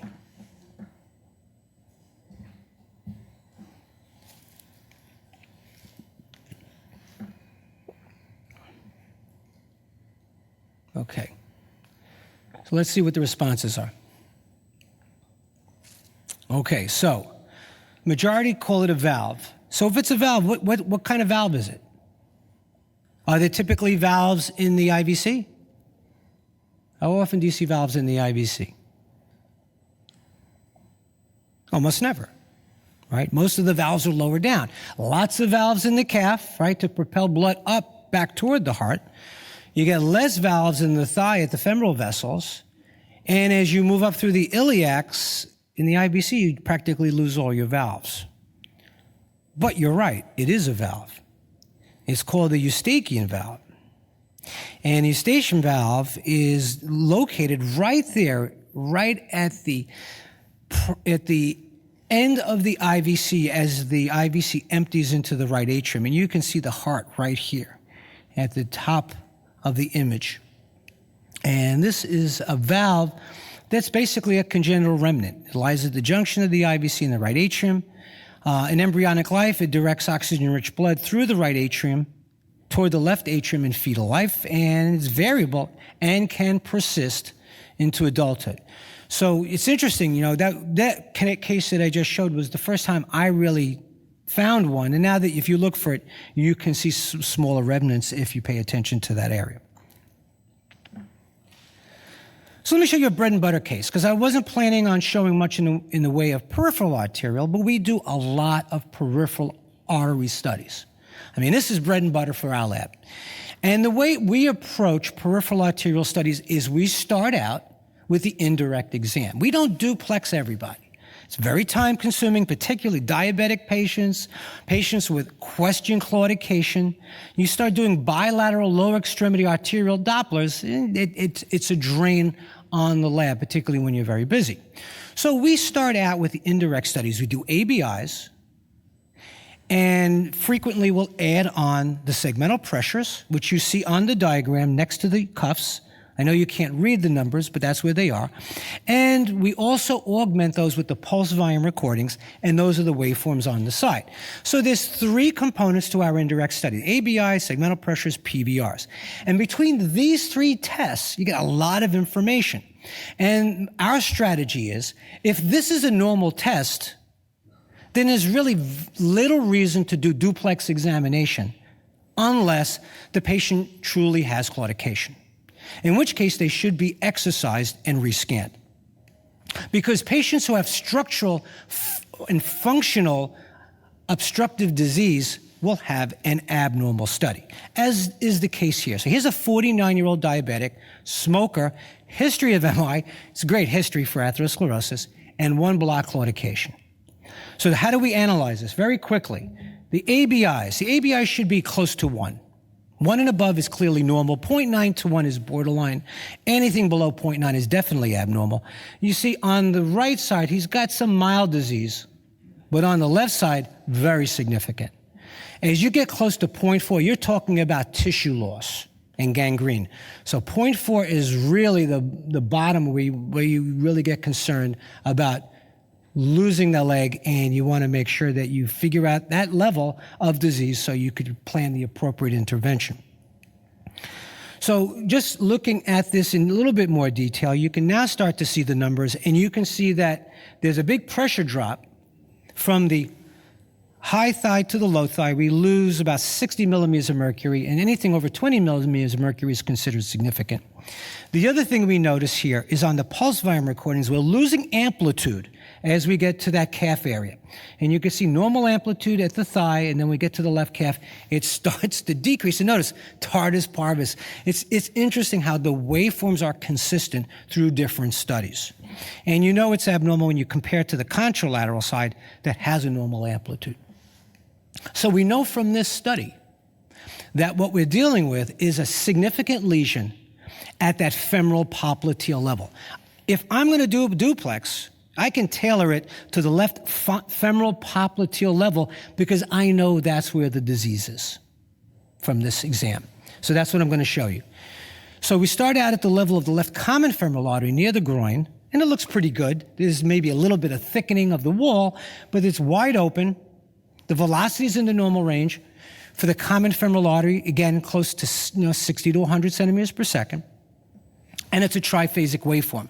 Dr. Pozniak showed you earlier, normal flow in the peripheral artery is triphasic. Forward flow in systole, early dip in diastole because of peripheral resistance, and then the third forward flow component that we see later in diastole because of vascular compliance. Okay? So this is a normal part, but look what happens as we move down into the superficial femoral artery. Then we see elevated velocities, right? We go from 86 to 256. So it's about a threefold increase. Anything greater than 2 to 1 is at least a 50% stenosis. As you get closer to 4 to 1, we're talking about a 75% diameter reduction. And so we have, so what the findings here? Elevated velocities, spectral broadening, and loss of the triphasic waveform. And I'll touch a little bit on this tomorrow as well, as I'll show some other cases. But here's the sign of a significant lesion. And of course, just as I mentioned before, with the renal and mesenteric studies, if I continue downstream, as I head toward the popliteal, classic tardus parvus waveform, confirming that we have a significant lesion, and the velocity went from 256 to 36, showing decreased perfusion of the lower extremity. Okay, so all the classic findings you need for peripheral arterial disease. So here's my last case before we get on to the SAM questions, because I want to get you out on time. 62-year-old male, right upper extremity pain and swelling, history of right arm DVT with a pacemaker placed 11 years ago. Okay, so when you do your upper extremity, we do a lot of venous studies, as you might imagine, and a fair number of upper extremity studies. But there's a big difference between flow in the lower extremity and the upper extremity, right? When you think about lower extremity femoral flow, it's relatively phasic in one direction, right? Like waves on an ocean, right? You see changes in velocity over time. That's the phasicity.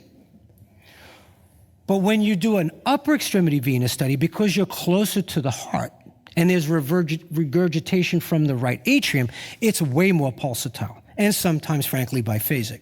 So you look for the increased phasicity or pulsatility in the waveforms from the upper extremity, which is what we see here. Now, where the case gets interesting is, as we go from the internal jugular to the subclavian, there's a big change.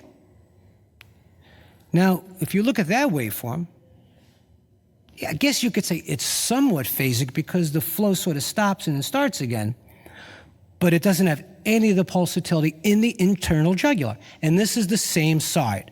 Right internal jugular, right subclavian. Now, the color image looks pretty good. It fills in the subclavian vein. So we don't see anything there. So we continue looking down the arm, and here's the subclavian vein medial. So we're coming actually a little bit closer to the neck, and it remains flat. All right? So you say, what's going on? Now, I've always told my sonographers, always check the other side.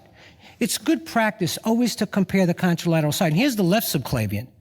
The left subclavian has a nice pulsatile signal, a little bit, you can see a little bit above the baseline, but marked change in velocity over time, which is what you would expect from normal flow into the subclavian.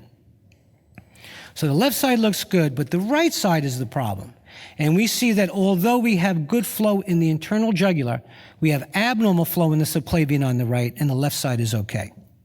So the question for you, last case, where is the lesion?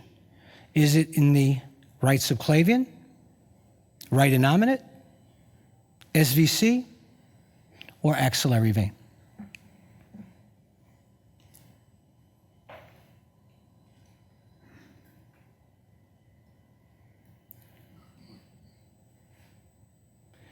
Okay, so now we sort of have this race going. Come on, a couple more votes, because neck and neck.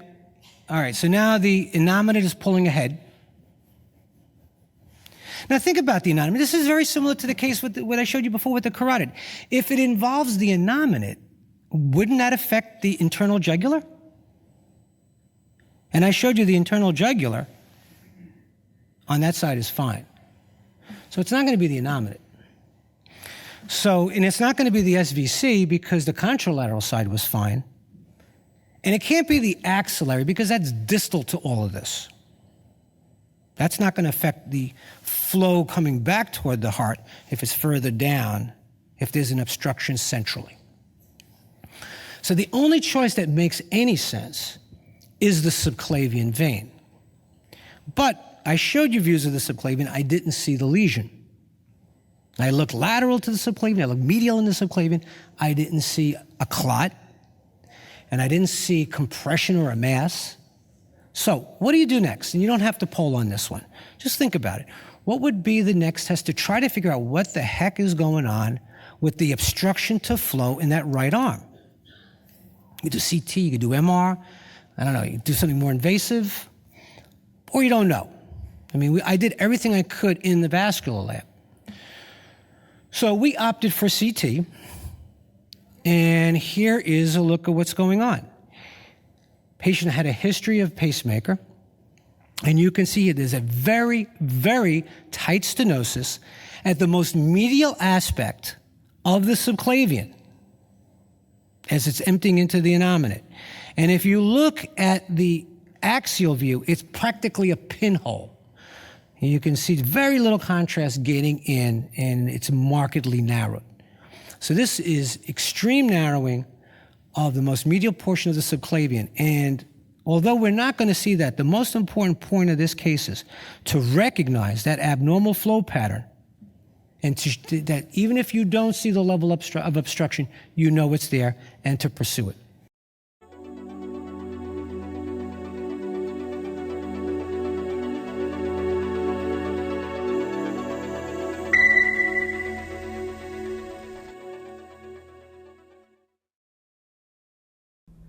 I'm Kathleen Carter, RN, RVT. I'm a vascular sonographer. I live and work in Norfolk, Virginia, affiliated with Eastern Virginia Medical School. And I'm going to talk to you today about abdominal ultrasound, specifically the aorta and mesenteric systems.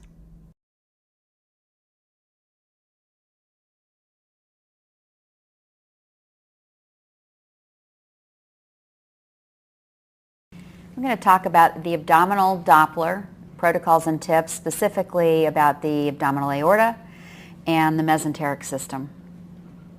A little review of anatomy. The celiac trunk comes off just below the diaphragm, giving rise to the hepatic and splenic. And usually within 1 to 2 centimeters below that is the takeoff of the superior mesenteric artery, followed within another centimeter or so by the renal arteries. The inferior mesenteric artery is usually located just above the iliac bifurcation, prior to the division of the iliacs, and the common iliacs then of course divide into the external and internal iliac arteries. We're going to talk about aneurysmal disease that affects the abdominal aorta, iliac occlusive disease, a little bit about dissection, and then we'll go on and talk about the mesenteric vessels. The adult abdominal aorta normally tapers as it traverses distally. It is normally about 2 centimeters in diameter. When ectasia is present, the diameter may range between 2 and 3 centimeters. So let's look at what this looks like. A normal aorta has smooth walls. You can see the takeoff there of the superior mesenteric artery and the abdominal aorta tapering as it traverses distally. When ectatic aorta is present, then you see you have irregular walls, some dilation that is less than an aneurysmal dilation, but irregular borders to the wall of the aorta. Once dilations become greater than 3 centimeters, and some literature says greater than 3.5 centimeters, that's usually considered aneurysmal disease. Once that now becomes greater than about 5.5 centimeters, intervention is usually indicated. In the iliac arteries, we usually look at an increase in the diameter of the artery by 1.5 times the normal diameter to call that aneurysmal. When the iliac arteries exceed 3 centimeters, that's when intervention is usually indicated in the iliac arteries. It's very important to measure these accurately, particularly since we're going to be measuring and following patients serially for increase in size of any aneurysm. So you need to be perpendicular to the vessel in both the transverse and longitudinal views. And we're going to look in transverse sagittal and perhaps coronal planes. So this is a transverse view of fusiform aortic aneurysm. We'll look and evaluate that, measure carefully, and estimate the amount of thrombus that might be present within the lumen. The iliac arteries generally are about 15 millimeters in size in men and a little smaller in women, and the externals are a little bit smaller than the common iliacs. When an iliac aneurysm is encountered, and this is a very large iliac aneurysm, almost 4 centimeters, we need to measure that. Again, estimate the amount of thrombus within that. You can see there's a smaller lumen, residual lumen, in this very large iliac aneurysm, and it's then evaluated both in transverse and longitudinal views. And you can see that this one actually extends down into the bifurcation of the iliac, internal iliac and external iliac arteries. When we encounter these, we need to measure them again carefully with a perpendicular orthogonal plane so that we're sure that we're measuring accurately. Aneurysms are usually fusiform. They may be saccular. It is good for us that most of them are fusiform because those are easier to measure accurately. A true aneurysm involves all 3 layers of the arterial wall. Pseudoaneurysms or false aneurysms are usually caused by injury or a hole in the arterial wall with flow maintained into a hematoma and do not involve all 3 layers of the arterial wall. Here's an example, both in longitudinal and transverse view, of fusiform aneurysms. You want to make sure, again, that you're truly perpendicular as you're doing these measurements. Saccular aneurysms produce a little bit more of a challenge to figure out exactly where to measure. It's usually an outpouching, as seen here, and may be easier seen in the long axis. So we're going to measure in both the longitudinal and transverse views for accurate measurement, and they should be somewhat similar. Now, I talked about how important it is to do accurate measurements, and we know that maximum aneurysm diameter measured by ultrasound and standard axial CT is not equal. And that's due to aortic angulation. Many times as people get older, the aortic neck will angulate, particularly when people begin to get a little bit shorter. It almost becomes redundant. So a study was done at the institution where I was working in Norfolk, Eastern Virginia Medical School, and that study was published in the European Journal of Vascular Surgery. I'll give you that in a moment. But the important thing is that we compared the ultrasound measurements to 3D reconstruction CT scans in which a perpendicular line could be mechanically dropped in and measured, and then compared that to axial CT. And in the presence of aortic angulation, there was significant difference in the measurements, and that's because the axial CT is doing a transverse cut through to the body, and when the aorta is angulated, you end up with an oval measurement, which is slightly larger on axial CT. The orthogonal CT or 3D reconstruction CTs in which a true perpendicular line was placed correct for that angulation, as does ultrasound. And as sonographers, we can correct for that angulation and perform these measurements perpendicular to blood flow. And again, this was published in the European Journal of Vascular and Endovascular Surgery in 2004 with the main author of Richard Sprouse. Good orthogonal measurements look like this. You make that fusiform aneurysm as round and large, as you can, and they should be fairly symmetrical, and that's what a good measurement should look like. Let's talk about the abdominal aorta spectral Doppler. When we encounter the aorta proximal to the level of the renal arteries, SMA and celiac, in that region, you're going to have more diastolic flow because the aorta is feeding partially the celiac artery, the renal arteries, which they're feeding a lower resistance vascular bed, such as the kidneys, the liver, and the spleen. So you're going to get more diastolic flow. Once you are below the level of the renal arteries, the aorta is pretty much just feeding a high resistant peripheral vascular bed and has a much higher resistant flow pattern. Aorta-iliac duplex can localize disease. We're going to be doing direct assessment of the aorta and iliac vessels. And careful color duplex ultrasound can determine a number of things for us. We can decide if the disease is focal, figure out the length of any focal disease, or is it diffuse throughout the entire arterial tree. And this piece of information may impact whether or not the patient gets surgical treatment, endovascular treatment, or just medical therapy. So we can determine the exact location of disease, estimate the severity, determine the length of stenosis. We may even be asked to measure the external diameter of the vessels and the residual lumen, and that may assist in sizing of any appropriate endovascular devices, such as catheters and balloons. We need to use high-resolution duplex ultrasound that has good spectral and color Doppler. We're going to use a variety of transducers that are based on the patient's body habitus. Usually we keep these patients in PO for 8 or 12 hours. They usually do not need a bowel prep.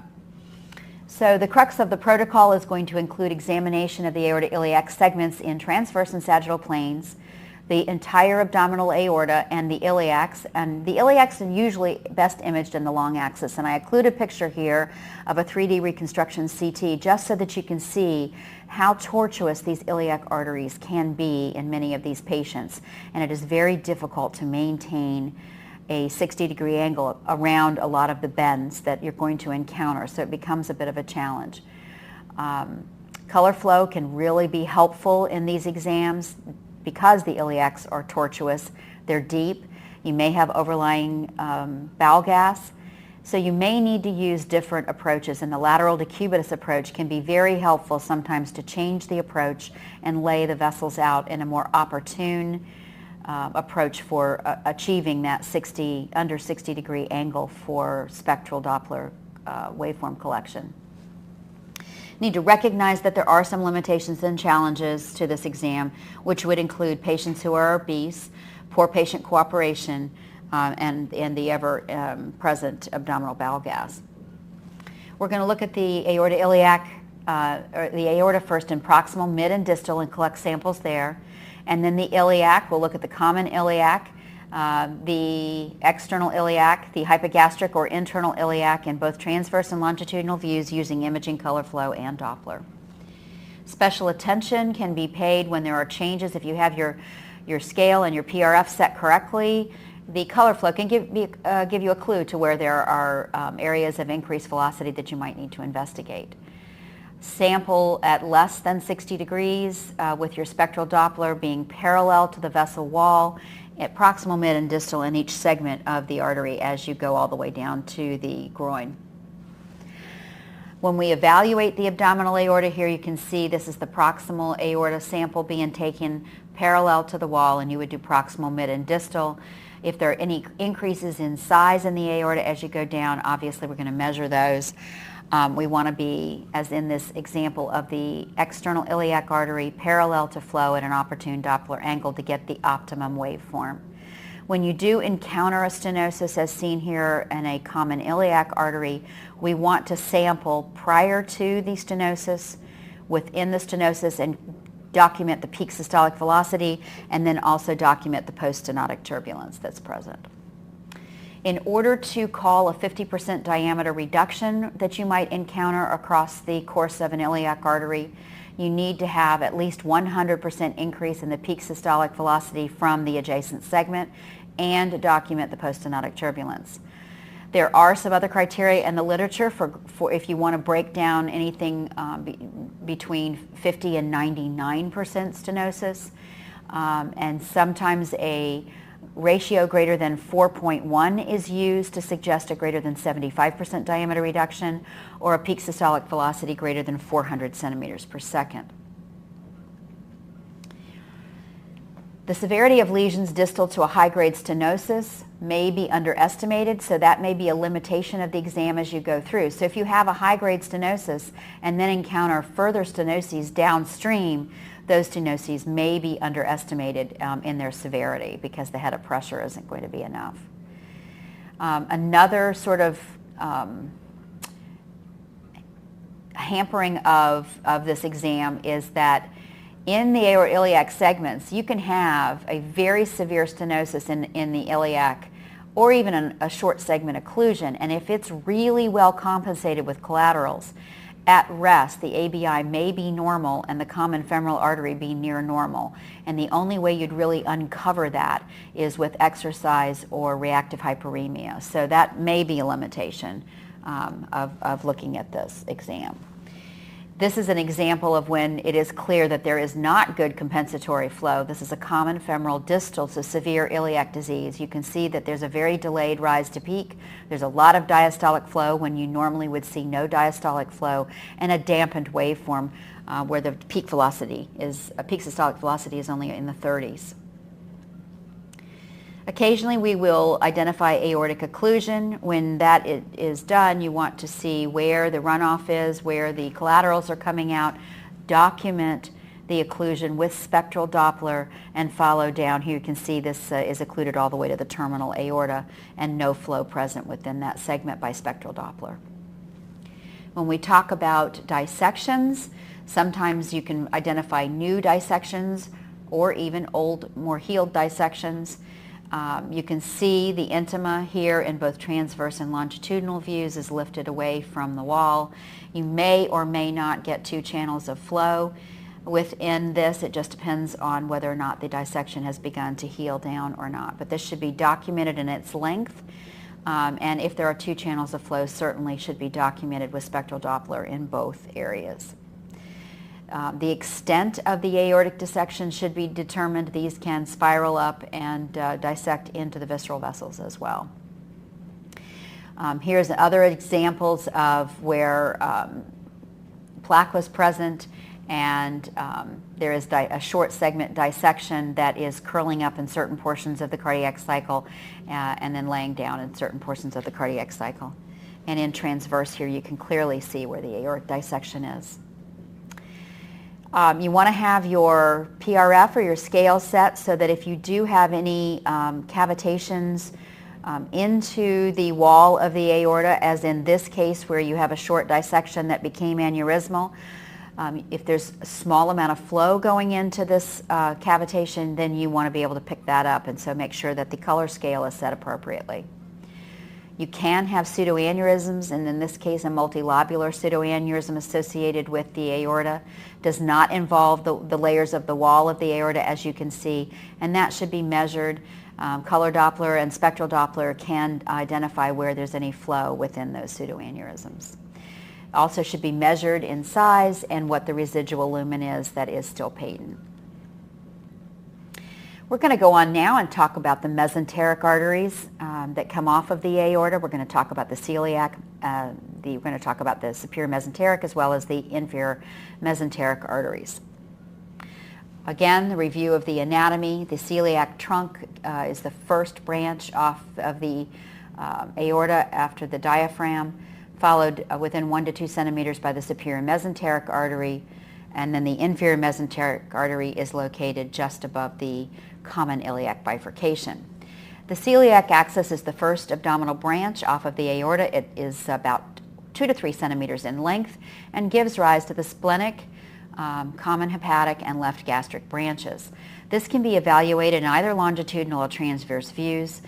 You get that sort of Y division there where the hepatic and splenic form a seagull, or Y approach, some people call it. This, again, can be evaluated in either longitudinal or transverse, whatever works out best to see the bifurcation of those. Replaced hepatic artery can occur when the hepatic artery arises from the SMA instead of the celiac, and that can happen about 40% of the time. It is very rare for there to be a common trunk of the SMA and the celiac. So replaced right hepatic can occur about 17% of the time, a common celiac and SMA trunk about 1% of the time, and a separate hepatic off of the aorta about 1% of the time. And here is the celiac artery seen in transverse, so you see the aorta in transverse giving rise to that 2 to 3 centimeter length of celiac artery, and then the origins of the hepatic and splenic artery. We normally think about atherosclerotic disease when we're talking about the mesenteric vessels, but this is just an incidence in which we encountered high velocity, turbulent flow within the celiac axis as it took off from the aorta. And in this particular case, it was not due to stenosis, it was due to a dissection. So just keep in mind that there are other things besides atherosclerotic plaque that can cause increased velocity in these vessels. There was a study at Dartmouth that also suggested that we want to note the flow direction in the hepatic artery, and when the flow direction is reversed, that is usually compatible with severe stenosis or occlusion in the celiac artery, and you can backtrack to identify that. The superior mesenteric artery originates a centimeter or 2 distal to the origin of the celiac artery. It most often takes off from the aorta at a very sharp angle, almost 0 degrees, comes up, and then courses inferiorly parallel to the aorta as it arborizes into many branches. Color Doppler can be very helpful to identify the distal course of this and its branches. The normal spectral waveform in the fasting patient is fairly high resistant, and then postprandially, when all the blood vessels in the mesentery will dilate, you get forward diastolic flow throughout diastole. The inferior mesenteric artery looks much like that of the spectral waveform looks much like that of the superior mesenteric artery. It is the last major branch off of the abdominal aorta before the iliac bifurcation. It originates from the anterior aortic wall and then curves to the left and inferiorly. And it serves as a source of collateral flow. Some people have a difficult time identifying the IMA, and inability to identify it doesn't mean that it's occluded, it just means that you were not able to identify it. But with the practice, it's not that difficult to identify. Now, these blood vessels are connected through a rich collateral network through the arc of Rieland, sometimes called the wandering artery of Drummond. And this is very helpful because one vessel remaining of the 3 can supply the entire small bowel. So it's very important to know that these have such a rich collateral network that's present. Normal Doppler spectral waveform analysis of the celiac demonstrates forward flow throughout diastole with spectral broadening expected due to the size of the sample volume relative to the size of the artery. We expect peak systolic velocities normally to be less than 200 centimeters per second. In the superior mesenteric artery, we expect high resistant flow in the fasting state with a sharp systolic upstroke. There may be a little bit of turbulence proximally becoming more laminar distally as it does that sharp turn off of the aorta. We expect that normally peak systolic velocities will be less than 275 centimeters per second and the end diastolic less than 45 centimeters per second. So the mesenteric vascular diseases that are usually present, we're not going to talk much about acute mesenteric ischemia because there's very little role for the vascular laboratory or Doppler in the diagnosis of this disease. We'll talk more about chronic mesenteric ischemia. We may see ischemic colon disease, celiac axis syndrome, or mesenteric venous occlusion. Acute mesenteric ischemia is relatively rare. It has a very high mortality. It requires a very rapid, aggressive diagnostic and therapeutic approach before the bowel begins to die. Problems associated with this disease include delayed or uncertain diagnosis that leads to death of the tissue, accurate identification of where the lesions are, and usually intra-op is where decision-making happens. The etiology of acute mesenteric ischemia is usually embolic or thrombotic. Can be caused by venous thrombosis. Duplex has no real proven role in this. It's not a reliable test in unprepped patients with acute symptoms, and usually these people are diagnosed with biplane angiography. The clinical features associated with acute mesenteric ischemia is severe abdominal pain out of proportion. They're usually elderly with a history, comorbid cardiac and peripheral vascular diseases. They may have peritoneal signs and symptoms and bloody diarrhea.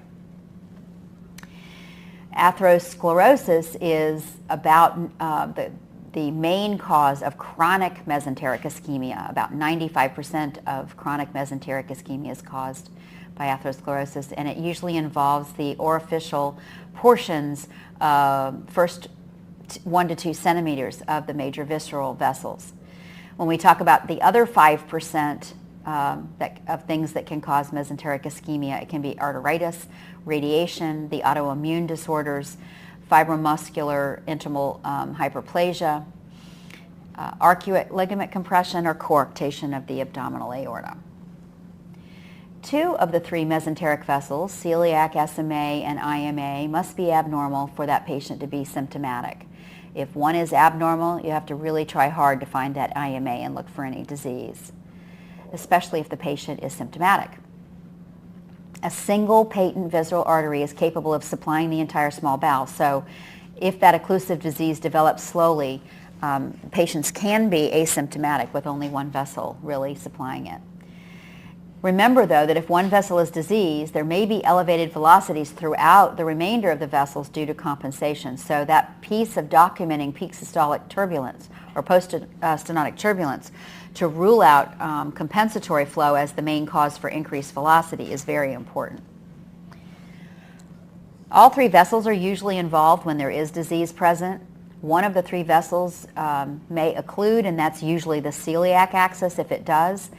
The SMA is usually the one that is most involved in narrowing, significant narrowing. Signs and symptoms of chronic mesenteric ischemia can include a gnawing and dull periumbilical or epigastric pain.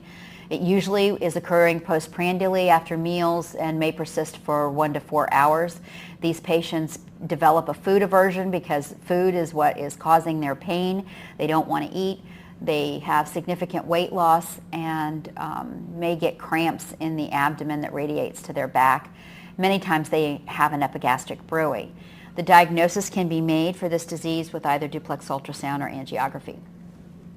The typical patient presentation is a female in 40 to 70 years old, displaying postprandial pain, weight loss, food fear, and usually these patients take a long time to get worked up for diagnosis. They're usually worked up for many months for ulcer, gallbladder problems, cancer, before the diagnosis is made of chronic mesenteric ischemia.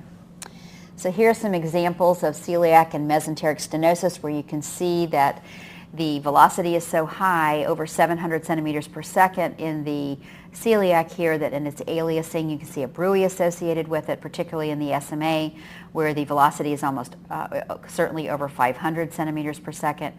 And then in the hepatic, distal to that celiac, you can see that the waveform is abnormal, it is bowed over, there's a delayed rise to peak, and it's certainly post-stenotic. Here is the splenic in that same patient, where you see the splenic artery again is bowed over, has a delayed systolic rise time, and has a transmitted bruit even still within that splenic artery. This example is a very high celiac artery flow, but this was not due to celiac artery stenosis. This was a patient who had an infrarenal aortic occlusion and critical SMA disease. So the main runoff from the aorta was going out the celiac, causing a very high amount of flow within that.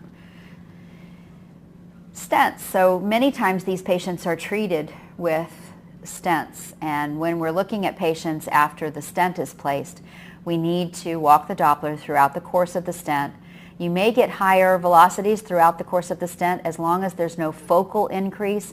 That may just be due to the decreased compliance of the vessel because of the stiff stent that's placed in there. But we would expect in a certain percentage of the time that these stents may restenose. So we want to walk the Doppler all the way through them, from the aorta all the way through to the end of the course of the stent. Interpretation of mesenteric disease, the celiac velocity should be less than 200 centimeters per second. If it's over 200, and has poststenotic turbulence, that's consistent with significant celiac disease. The SMA velocity should be less than 275 centimeters per second. Again, greater than that may be consistent with significant stenosis within that vessel. And the IMA, there's no absolute number associated with that, but it should be visualized with normal flow patterns and any focal increase in velocity documented. Are the distal waveforms dampened? Is there poststenotic turbulence? Is there a lot of collateral vessel development? All of those that can be clues to hemodynamically significant stenosis present. Now let's talk briefly about median arcuate ligament compression syndrome. Celiac artery velocities can be increased due to extrinsic compression by the median arcuate ligament. In that instance, the signals will normalize and decrease in velocity when the patient is examined sitting erect or during a very deep breath. So the SMA is almost never involved with this syndrome, and patients usually have a normal arterial wall and aorta.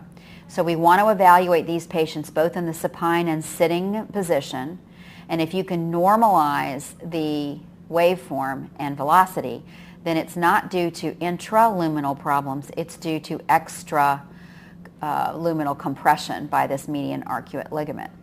Now, interestingly, most patients who have this are not symptomatic. And about 50% of patients that have this situation are completely asymptomatic, which kind of indicates that the symptom complex may not be due to arterial stenosis. Thank you very much.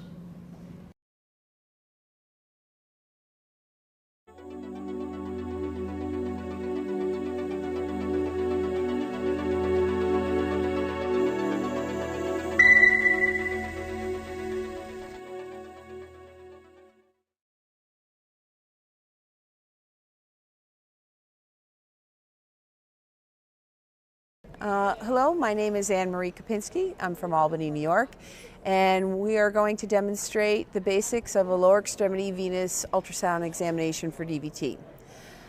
We start with the patient's leg positioned as you see it here, slightly bent at the knee and externally rotated at the hip. One thing to note, some folks with arthritic issues find this position slightly uncomfortable, so we'll put a small roll of towel or pillow behind their knee.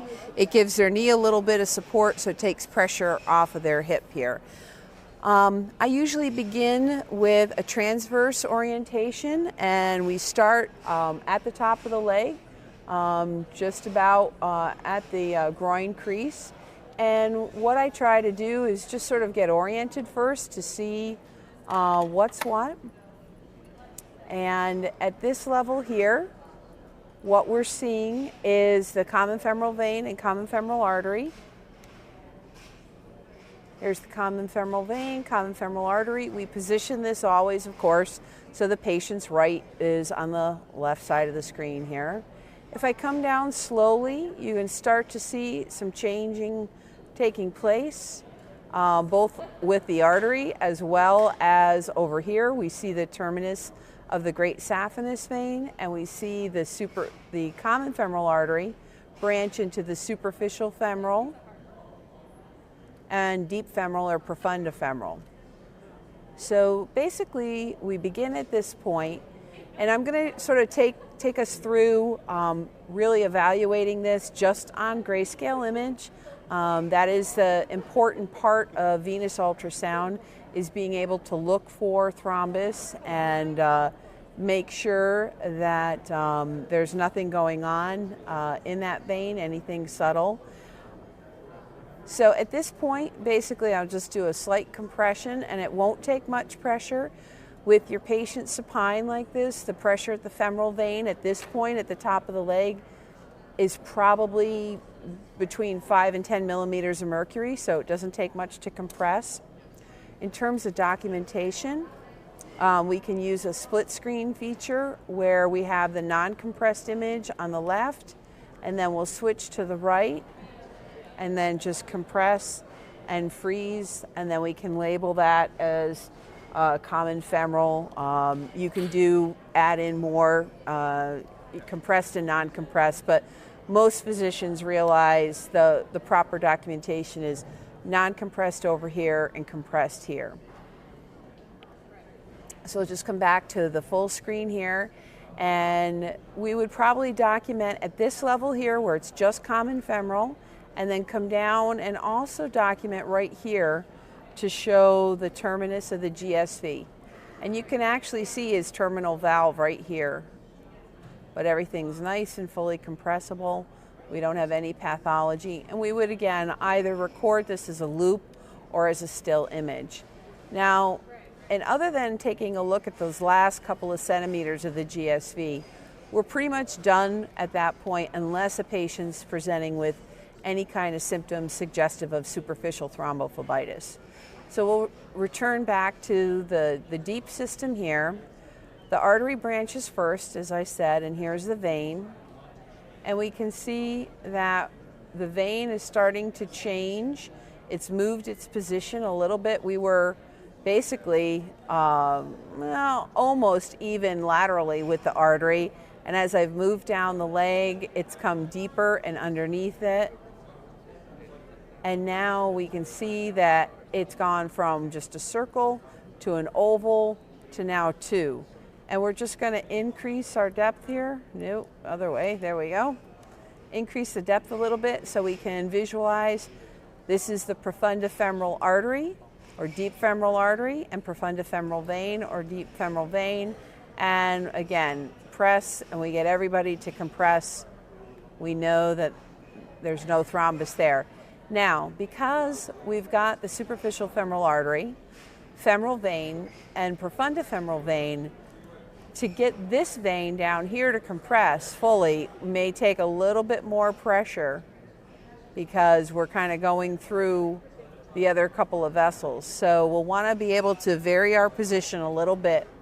And you can kind of see where I am on the thigh. We're down maybe 5 or 6 centimeters from the groin, and we're seeing those vessels. So we'll document the terminal area of the profundifemoral, and we'll also continue now just looking at the femoral vein.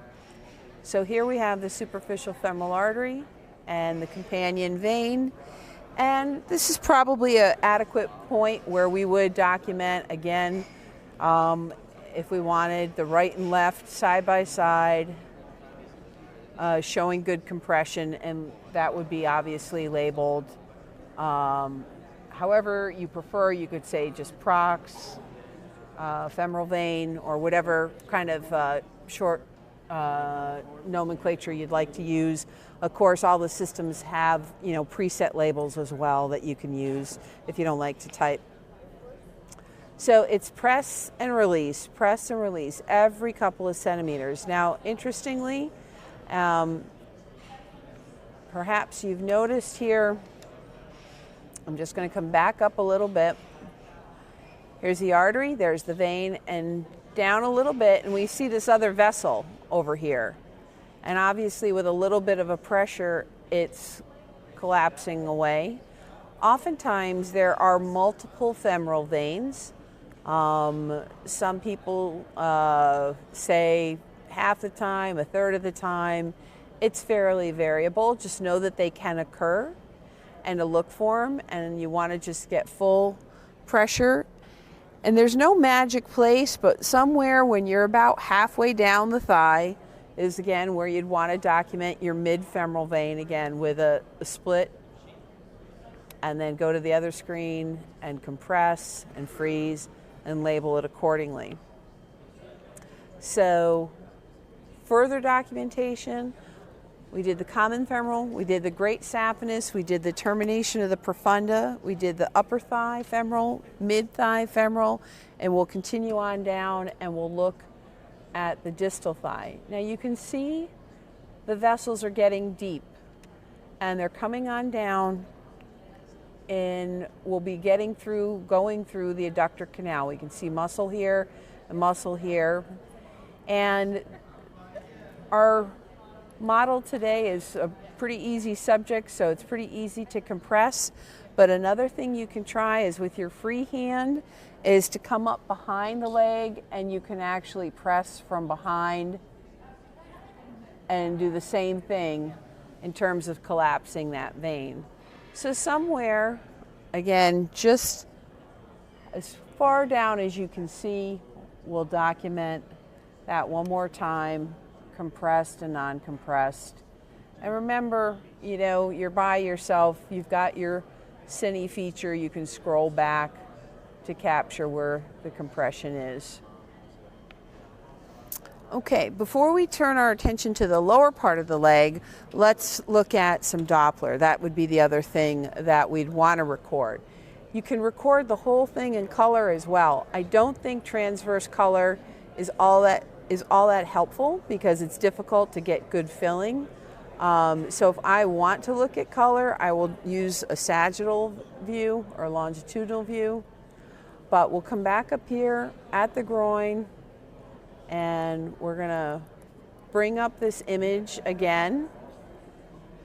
So I'm just gonna come up here and get the common femoral vein in view and drop our Doppler in. And we'll just, turn that volume down a little bit.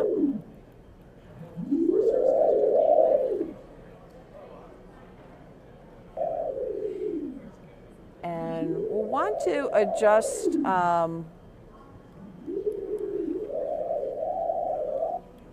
baseline down just a little bit. There we go. Oh, I'm sorry.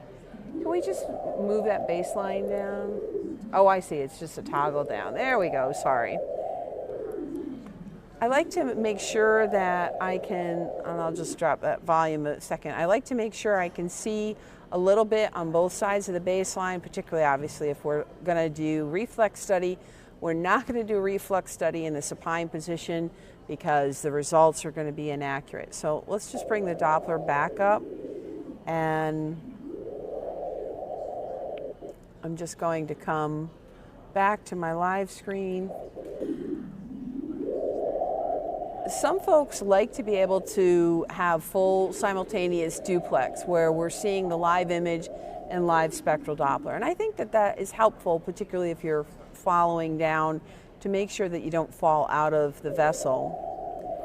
And what we're gonna have is we're just gonna, again, with your free hand, take a little and do a little squeeze. And we just augmented the signal here, as you can see. When I squeezed, I augmented the return back up the leg, and that was detected with that increase in the Doppler pattern. We'll come back here live, and I'm just gonna ask the patient to take a big, deep breath in. All right, and relax. And we can see that we stop the flow. In fact, we actually get a little bit of reversal of flow, which is not uncommon in this position. It does not mean that our patient has reflux. It is just actually physiologic flow moving retrograde because we don't have enough pressure to engage the valves. So this is why we don't do reflux studies supine, but that's another story.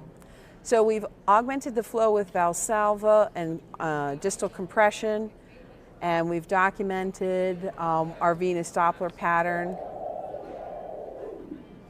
And usually we get just the femoral. We will always get a contralateral femoral vein if we're only doing a unilateral study, so we can compare the symmetry right to left. The other thing that we'll do, many folks will also grab a mid-thigh portion, again, just to see. We need to do our Doppler sagittal because we need a decent angle of instination. So here we are. And I'm getting a little bit of the artery in there just because I was up a little high, and you can adjust your controls here to get a nice clean signal. Nice, normal, phasic flow with just quiet respiration is exactly what we want to see. There's really no need to document in color if we've shown the image and we've shown the Doppler, but we can just go through and show you just to be complete, since we do have wonderful color imaging, see, good color filling on the vessel. Although color is still considered complementary, we'll just steer this back. Is that right? Oh, sorry.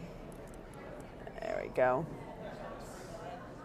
Work with the natural angle of the vessel so we can get good color filling. And you can see a beautiful picture here. I'm just going to drop the overall color gain. You'll want to be adjusting your gain and your scales a little bit if you've got, some artifact. And what we see here, obviously the artery on top, the artery is aliasing, the color signal is aliasing because we have our PRF set very low, our scale is set low, so that we can get good venous filling, and we have the common femoral vein splitting into the femoral vein and the profunda femoral vein. So that's a very nice documentation of the color flow there. And you can scan all the way down if you prefer, looking at the color signal and documenting the color signal, but the interpretive component to this exam is going to be the illustration of the full compression of those walls together. And we can see vessels coming and going. We've got, again, the companion artery aliasing because of the low scale or PRF, and we're following this all the way down very nicely. One thing to remember, most of the equipment nowadays have multiple frequencies for color, Doppler, and image. And if we were in a little bit of a jam and we weren't getting good filling, we could change our color frequency. Although this is set pretty low already, but we have multiple frequencies that are available on most of the systems nowadays. So, and you can see we're pretty much down to where we were when we were doing the image. So you can document the color if that's part of your protocol. Now, we're going to move down to the lower part of the leg. So one thing when you're scanning, you don't want to scan behind the center of your body. You're going to move yourself back and move your equipment back, maybe.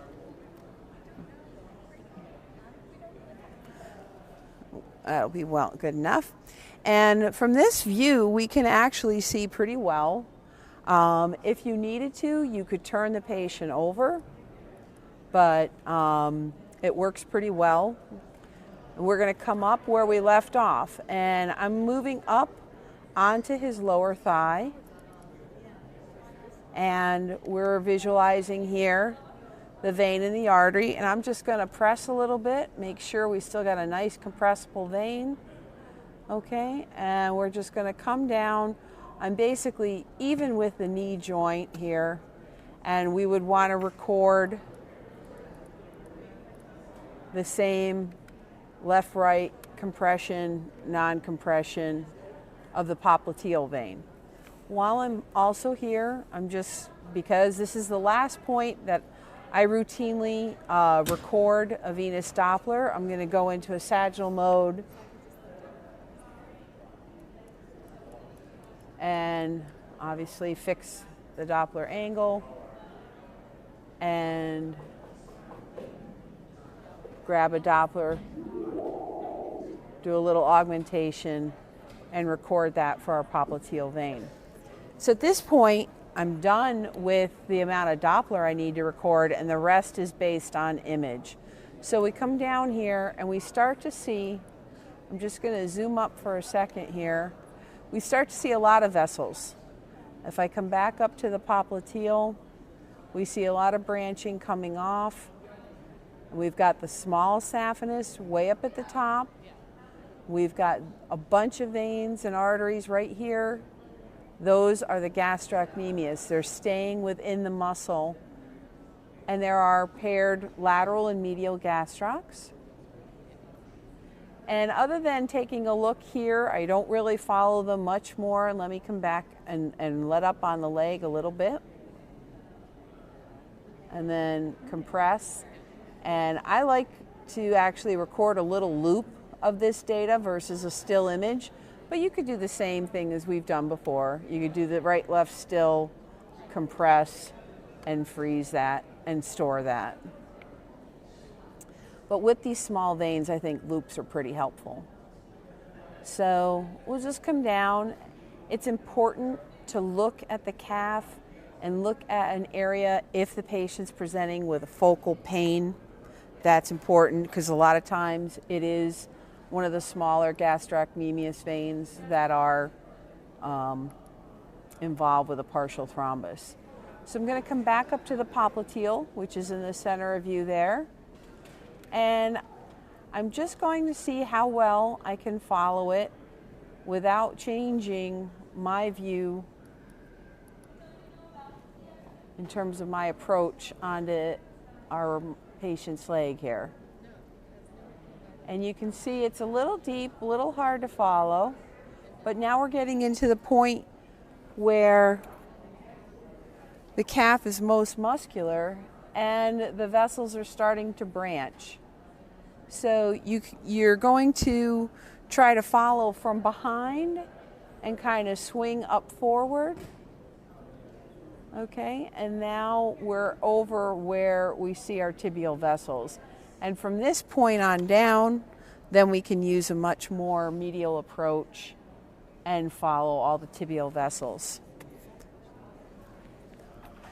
Remember, they're not under a lot of pressure, so if we push too much, we will get them to collapse away.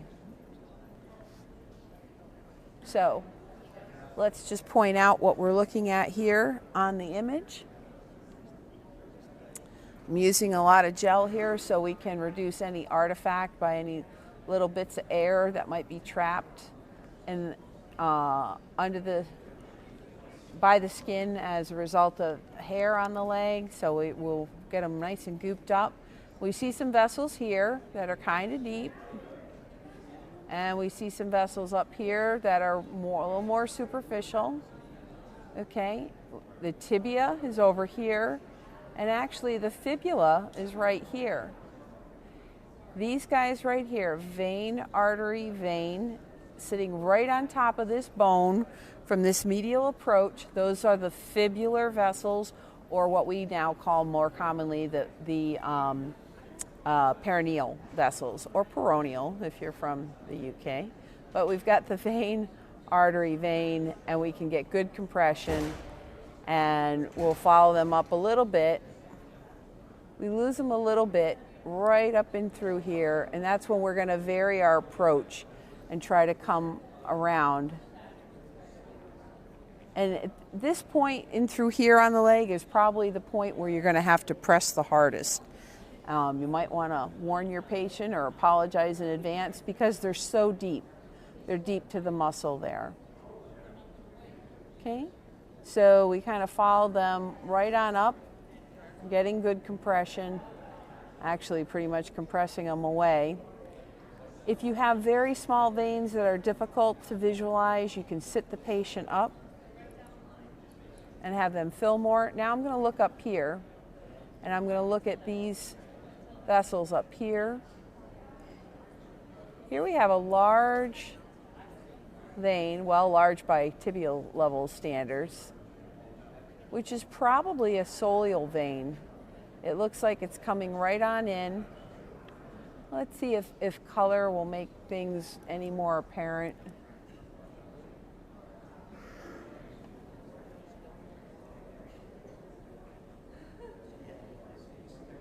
Not too much. that's the hard thing. I mean, we can see the vessels colorize as I compress, but it's not all that helpful. I think the better thing is to rely on the ability to compress those vessels and record that either as a loop. So these are the posterior tibial vessels. That's what we're following up here now. And again, we're going to do the same thing, follow them back up to where they connect into the perineals. And I've zoomed up our depth a little bit, but you can see we're coming up and following up. And then in a minute, we're going to be back up to where we started at the popliteal level. Now the posterior tibs are right here. They're very easy, very nice. We're going to continue to follow them basically all the way to the level of the ankle. And I don't like to use a ton of goo, although I will use a fair amount of gel. The more gel you put on, as that starts to evaporate, the cooler your patient will get. When they get cold, they vasoconstrict, which also makes your job harder. So keeping them warm, wrapping their foot in a blanket, keeping the rest of them covered is very helpful. So you can see I'm all the way down to the ankle, and I've got very nice visualization of the posterior tibs, and it's the only vessel up here, and I'm just working my way back up. We see this guy at the top of the screen up here. That's the great saphenous, and that was actually a perforator coming down. Again, topic of another lecture, but we can see, and we're kind of getting back up to where we started in the mid-calf. Now there's one vessel that we haven't looked at, and that's the anterior tibial vein. Most folks don't image it. I'll just show you. I'm going to have you just roll your knee for me, Mike, a little bit this way. The anterior tibial vein is going to course along here, along the anterior lateral aspect. They are really small. It might be very hard to see in this view, but actually, and I didn't even plan this, but this is them right here. Here's the tibia. This is the anterior compartment over here. And here's our distal anterior tibial artery, which will turn into the dorsalis pedis in a few more centimeters distally, but here are the companion veins right here. And you see I've kind of taken the image depth up a bit to see them, but these are the only vessels that are going to be over here, and that's where you'll follow them from the foot, from here, and back up this way if there was an issue, but most labs don't routinely include the anterior tib, but that's where I would go to find them.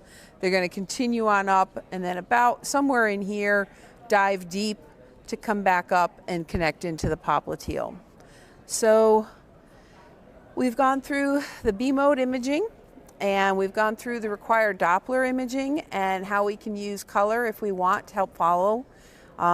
We've talked about requiring Doppler at the popliteal and femoral or common femoral levels, but compression of the veins all the way from the groin to the ankle.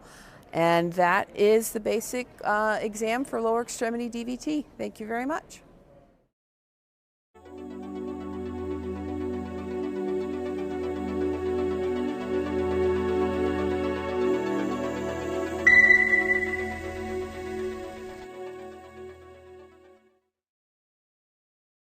Hi, I'm Larry Needleman. I'm the medical director of the non-invasive vascular lab at Thomas Jefferson University Hospital. This lecture is about upper extremity venous ultrasound.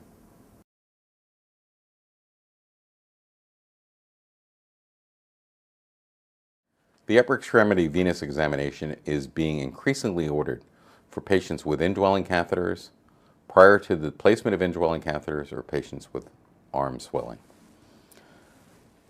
This mirrors the etiology of upper extremity thrombosis.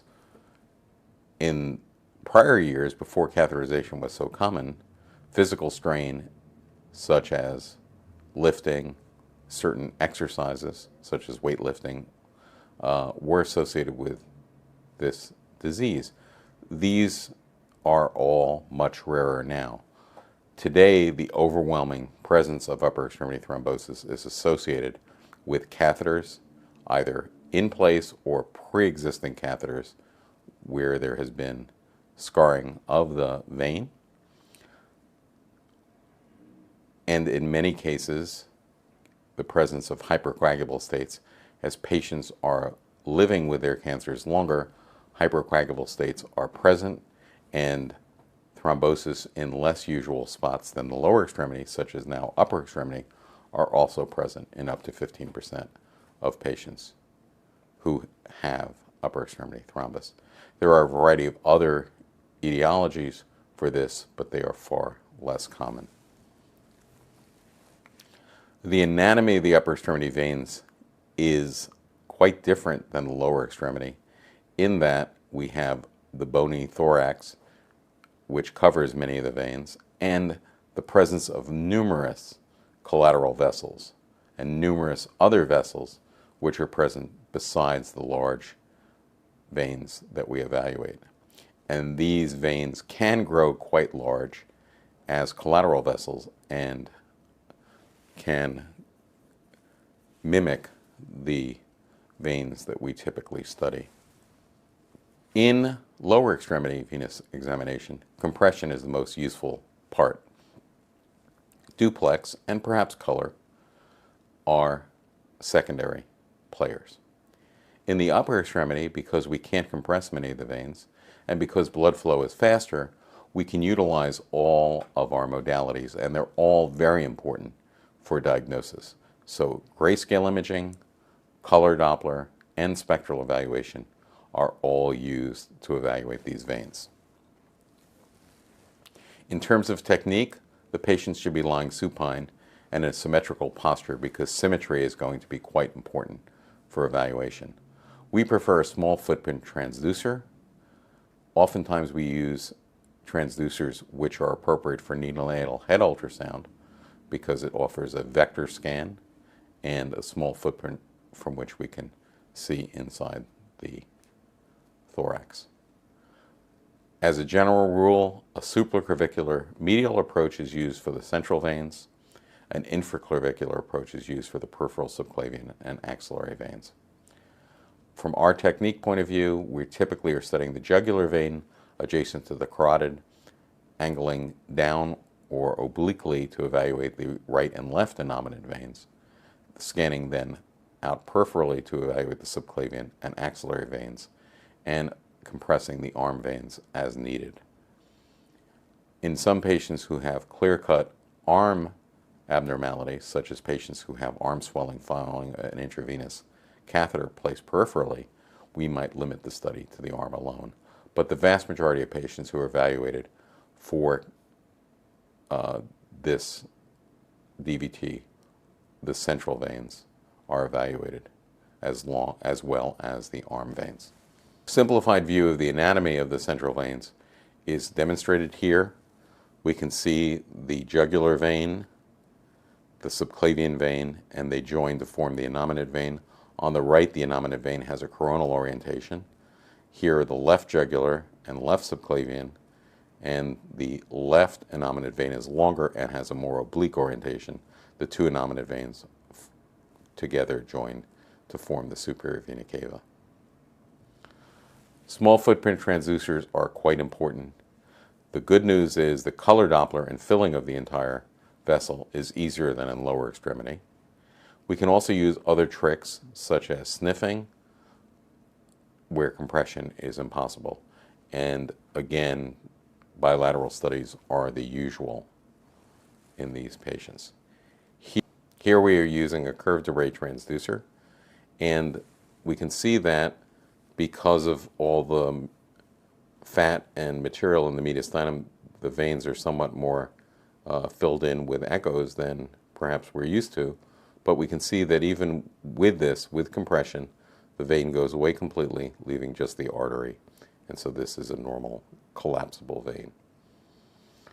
Here in the innominate vein, we can see the structures of the vein, and you can see that as we take a sniff the change in the intrathoracic pressure can cause the vein to change size and actually disappear. And if we can see the veins collapsing completely with sniffing, then we can actually accept that just the same as if we were compressing it with probe pressure. The venous protocol in the upper extremity uses imaging, color, and spectral Doppler. And we use all three modalities for the subclavian, jugular, and nominate veins. And if we see the superior vena cava, we evaluate that as well. We typically try to look in both long and short axis, but in some veins that's not possible. The innominate vein is typically a vein that we can only image in one plane, and we scan from anterior to posterior to see as much of it as we can. Again, we recognize that because of beam width artifacts in the presence of the nearby pleura or lung or mediastinal fat, that there may be echoes inside of these structures. Compression is appropriate and used whenever possible, and that includes the peripheral subclavian vein, the jugular vein, the axillary, and the arm veins. As a rule, we scan in the following order.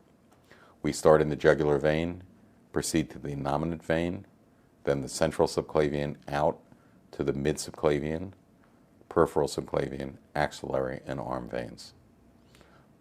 Let's look at some images. This is the common carotid. This is the jugular vein in short axis. Here in long axis, we can see the jugular vein changes shape a little bit as we go from cephalad to caudad. It gets a little bit bigger. Again, asymmetry between the left and right jugular veins in terms of size is not unexpected. Waveform shapes in the upper extremity veins are quite typical. We can see variation from phasic variation. Here you can see the vein nearly stopping and then going back to a more phasic change. We can also see that there is cardiac variation in this waveform. This waveform to the lower right demonstrates much more profound cardiac variation with some areas of reversal related to the A's and C waves. And again, you can see that that's present as well as a slower change in peak velocity as related to here and here, indicating respiratory change. So we have both respiratory, phasic, and pulsatile cardiac variation. So the central veins, typically the central, innominate, and sometimes the jugular veins, demonstrate pulsatile and phasic variation.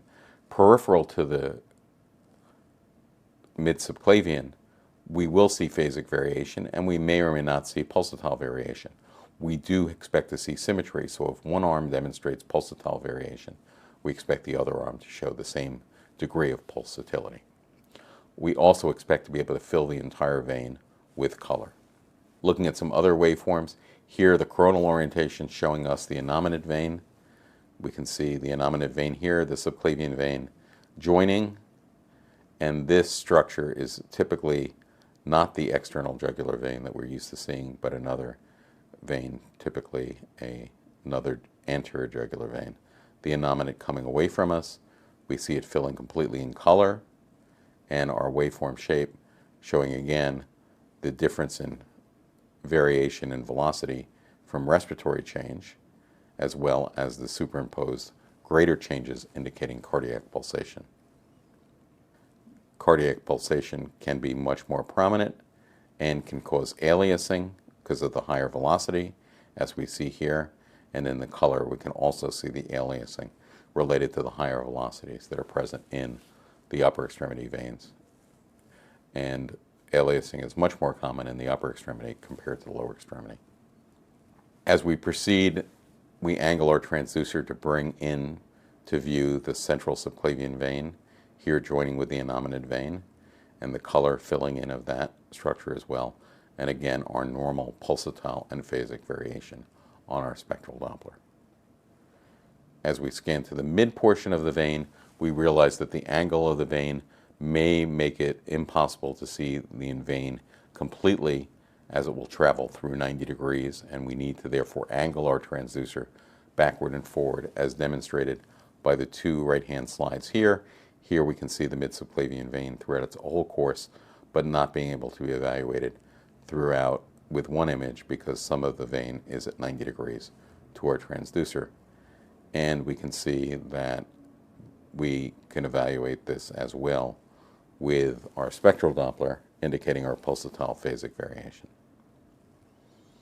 Peripherally, the subclavian vein can be seen quite well in both long and short axis, as identified by the color images above, and we can see the normal spectral Doppler tracings in the peripheral subclavian vein, again showing relatively high velocity flow during part of the cardiac cycle, or part of the respiratory cycle rather, here on the left example, and on the right example showing diminution of the flow velocity, also related to respiratory change. Axillary veins may demonstrate some reversal or may just be phasic, looking more like a leg vein, but in most cases you can identify a bit of flow reversal in the axillary vein. I remind you that the peripheral subclavian and axillary veins can also be compressed. The left innominate vein can be seen in part of its course, and we never usually see the entire course of the right or left innominate. Its junction with the superior vena cava is usually not visible with our transducers, but again we can see this oblique course of the innominate and the normal spectral variation that's present. Here, in a very unusual example, we can actually see the right and left innominate coming together to form the superior vena cava adjacent to the aorta. Again, this is a very pretty picture, but one that is unusual to obtain. So what criteria can we use for abnormalities? Well, if the pulsatile variation is lost, even if respiratory variation is present in the central veins, that is abnormal. Obviously, more profound blunting of the signal, such as a continuous signal, an absent signal, are also indicative of abnormalities. One of the aspects of the upper extremity is that collateral flow can happen, and so the normal obstructed signal may not be present, but the vein may just show flow in the reverse direction. Also, because of the higher velocity and the presence of catheters that stenose the veins, we can sometimes see areas of narrowing associated with high velocities, a stenotic jet indicating a stenotic vein. And lastly, of course, we always consider bilaterality and asymmetry as a sign that central obstruction may be present. Here in this subclavian venous waveform, we can appreciate the fact that there is little variation with respiratory change and no cardiac variation. This indicates that there is obstruction of flow. On the right, we can see an axillary waveform which is showing some phasic variation, but when we compare the two sides, we immediately appreciate that the waveform on the right is clearly blunted compared to the left, and this asymmetry again indicates obstruction in a vein proximal to the axillary. This could be at the subclavian or innominate level. We can't know where the level of obstruction is unless we identify it directly. Echoes inside the veins are extremely common.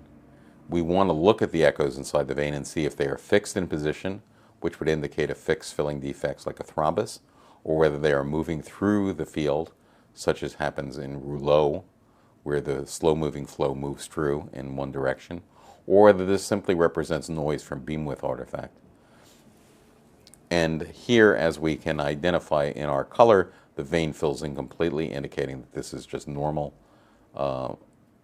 noise in this particular patient.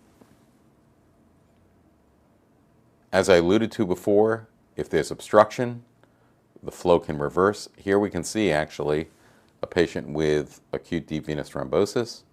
We can see the waveform, the color of the vein is red, which is the same as the carotid artery near it, so blood is flowing towards the head instead of towards the heart. But a few months later, after this resolves, the vein has a more normal shape, and the color is now flowing in the proper direction. The jugular vein is the most common place to see reverse flow, although in more central obstructions you can even see it in other veins such as the innominates or subclavians. Let me first point out the central subclavian vein here, which has this very high velocity waveform shape to it, indicating a jet. As we go peripheral to the subclavian vein, the waveform is blunted. We don't see the normal pulsatile phasic variation. This indicates obstruction. When we have an abnormal Doppler, it indicates obstruction. The etiology is not necessarily identified, and as we know from the lower extremity, the obstruction may be acute, it may be chronic, or it may be extrinsic.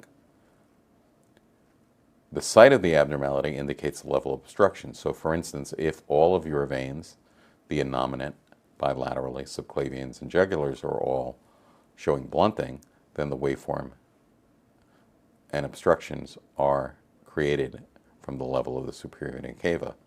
If the innominate on one side is normal and the innominate on the other is blunted, the obstruction is at the level of the innominate on the affected side.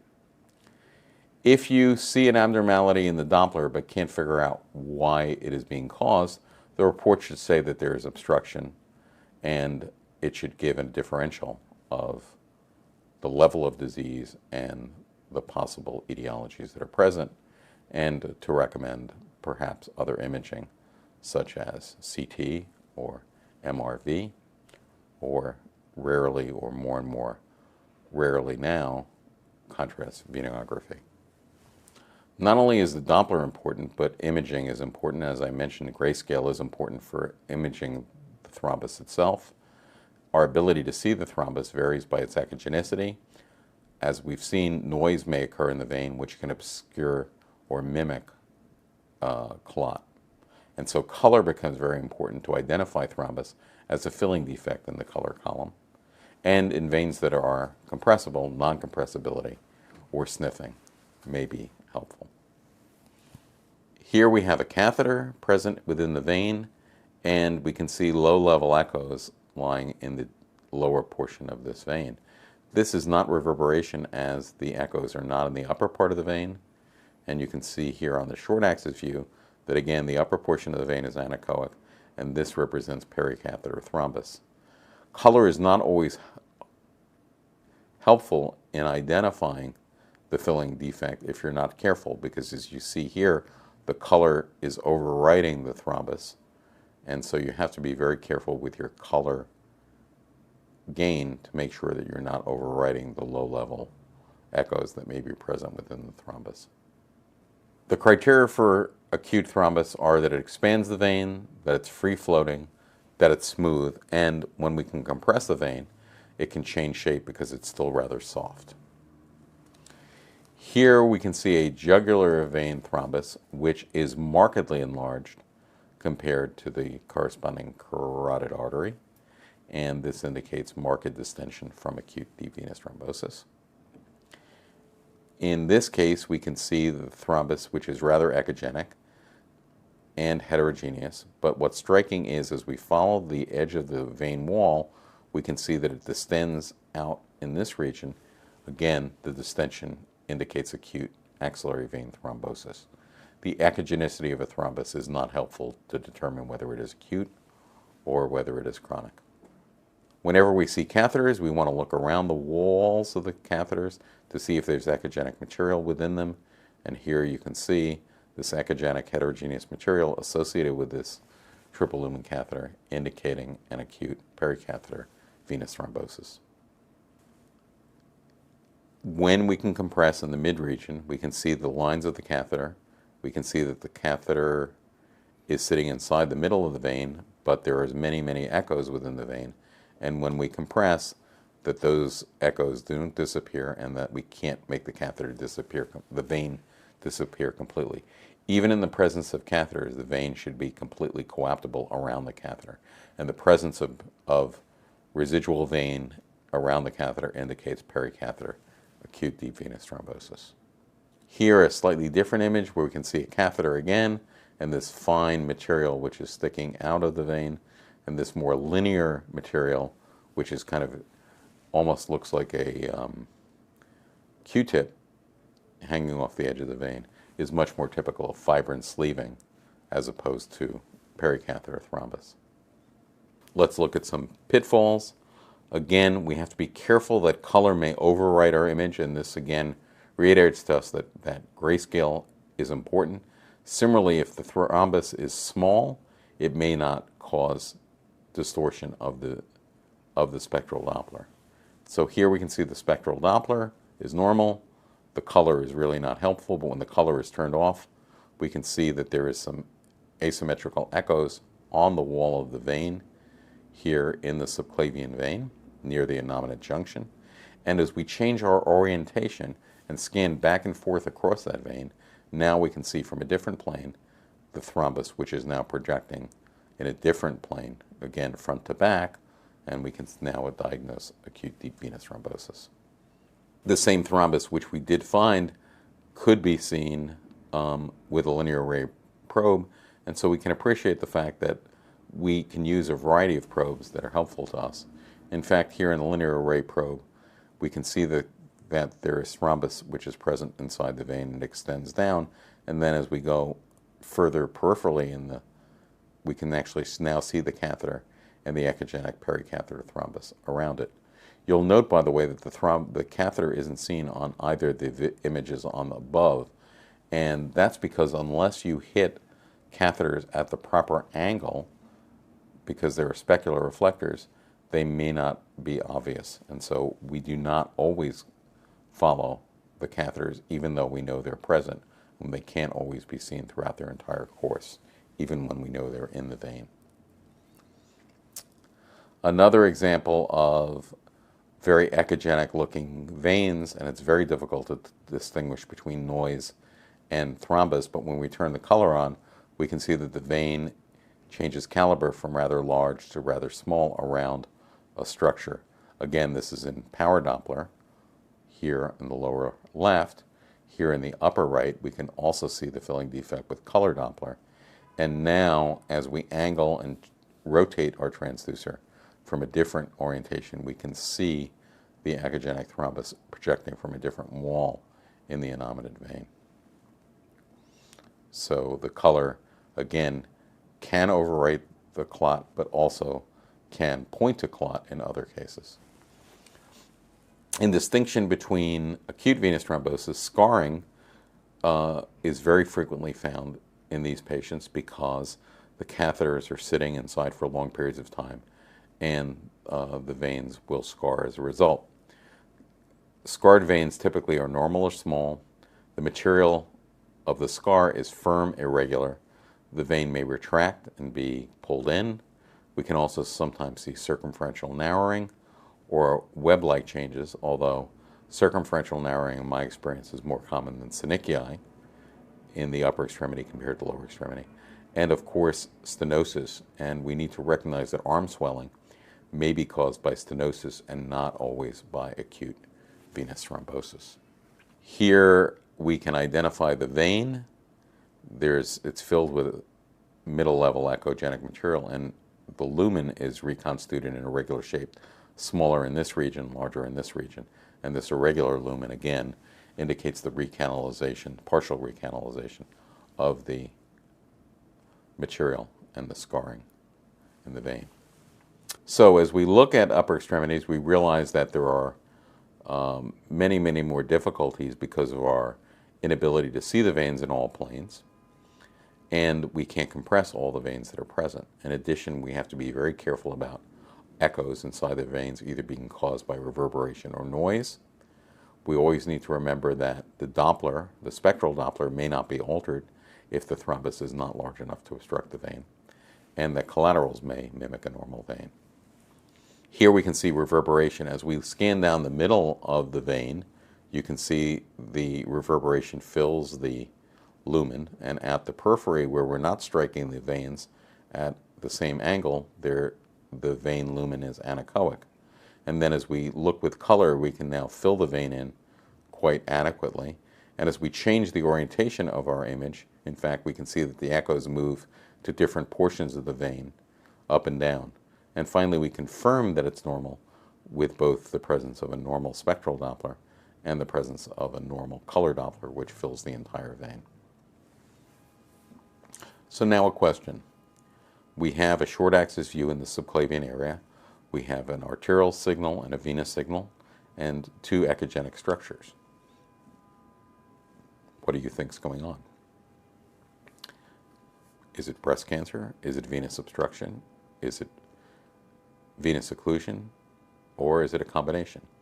Well, the first structure that we see are two soft tissue structures which don't correspond to veins, and those do represent metastatic breast deposits. When we do the venogram, we see that the subclavian vein is completely obstructed. As we go back to our image, we appreciate the fact that this small echogenic structure here is the subclavian vein, which is obstructed chronically and therefore small, and this other structure here is not the subclavian vein, but instead is a large collateral which mimics the subclavian vein. And as we scan in different planes, we realize that it no longer follows the subclavian artery, but goes off in an entirely different direction. So remember, one view is not adequate enough to make sure that we're looking at normal vessels, and you really want to show that the entire vein is running in normal orientation. Here we can see a series of images, and there is some pulsatile variation. There is some phasic variation. We can see the phasic variation nicely in the subclavian. We can see some of the pulsatile changes. Here, again, some of the pulsatile and phasic variation in the peripheral subclavian. The innominate vein showing some phasic variation, pulsatile variation, not so much, but it is seen a bit more in the subclavian, and so this, I think, is a rather difficult study to interpret, and it certainly could be considered normal. However, when we compare the right side we just saw with its corresponding left side, we can immediately appreciate the asymmetry, the normal extreme pulsatility that should be present, and therefore it's no problem to diagnose the right side as blunted, indicating obstruction at the right innominate level. So I hope we reviewed successfully for you the techniques and interpretation of upper extremity venous disease.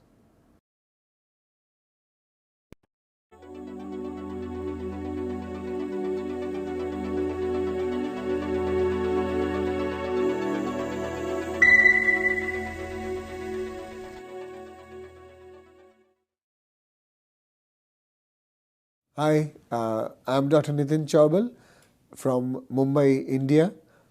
I work at the Thane Ultrasound Center and at the Jaslok Hospital, Mumbai, and I'll be talking on upper limb arterial Doppler.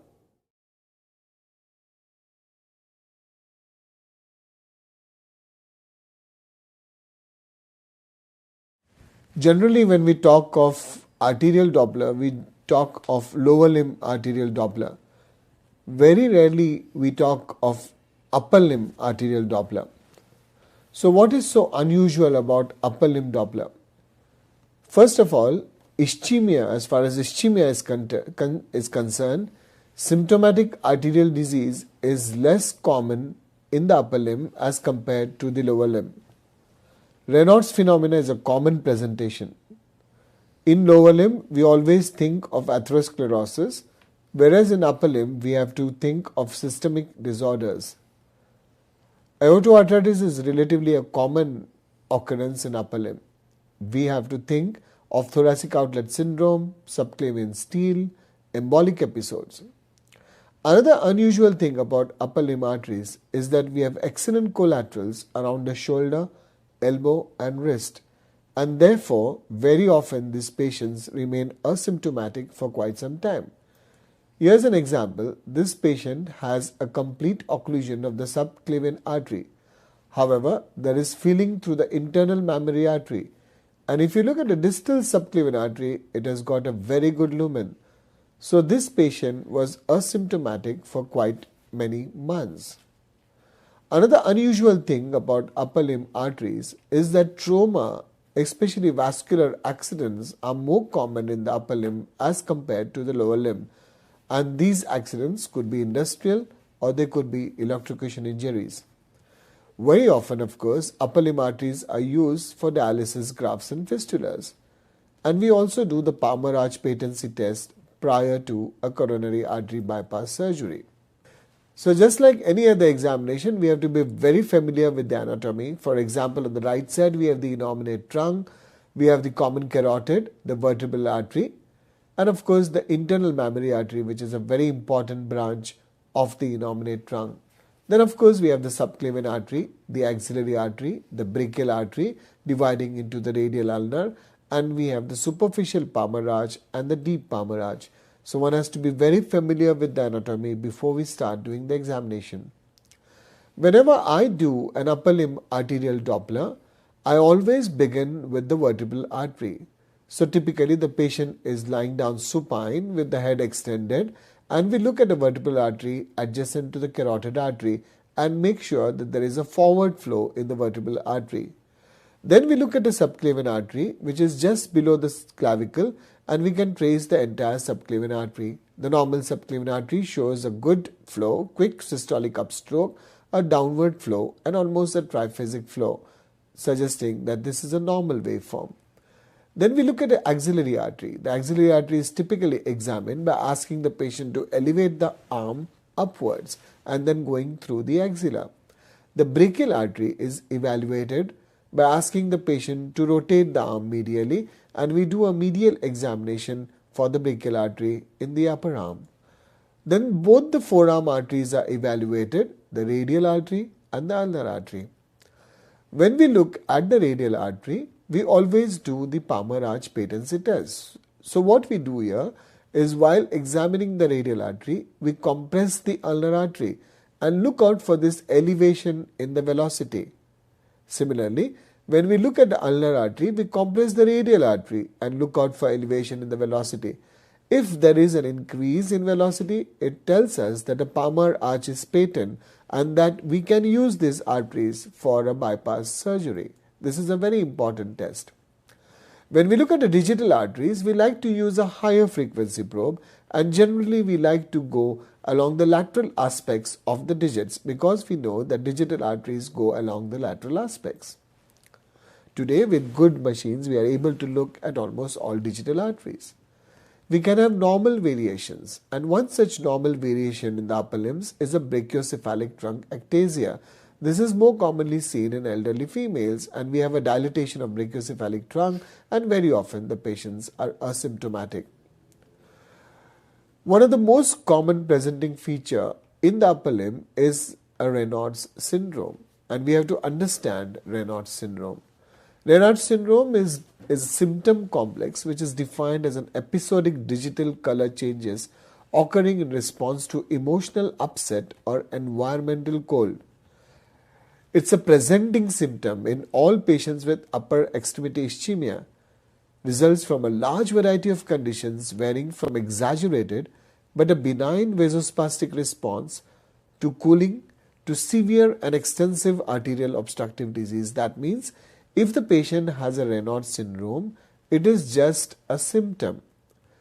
The cause of this symptom could either be an underlying arterial obstructive disease, or the cause of these symptoms could be because of severe vasospasm with essentially normal arteries.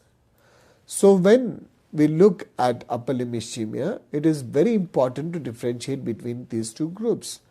Vasospasm is usually seen in young females and they become symptomatic since early teens. Both hands are usually affected and ulceration is very rare. On the other hand, obstruction is seen in both males and females. It is usually seen after 40 years, and digital ischemic ulceration and gangrene is more common here. So, whenever we have a patient with upper limb ischemia, it is very important to distinguish large arteries from small arterial disease, and it is also very important to distinguish spasm from arterial obstruction. So one of the most common conditions which involves large arteries is thrombosis or stenosis of the subclavian artery. And thrombosis or stenosis of the subclavian artery very often presents with subclavian stele or the vertebral stele. So here's an example of a thrombosis in the left subclavian artery with a vertebral stele happening on the same side with a reversal of flow in the vertebral artery as compared to the carotid artery. Another example, this patient has a subclavian artery thrombosis in its proximal end and there is a reversal of flow in the vertebral artery. The same patient has a stenosis in the left subclavian artery and there is what is known as a partial reverse steal in the right vertebral artery. This partial steal waveform is very often referred to as a funny bunny waveform. This patient again has a subclavian artery thrombosis at the origin, and there is a reversal of flow in the vertebral artery throughout, telling us that there is a complete steal. Yet another patient now with a complete occlusion of the subclavian artery origin with a thrombus with a complete reversal of flow in the vertebral artery, suggesting that there is a steal.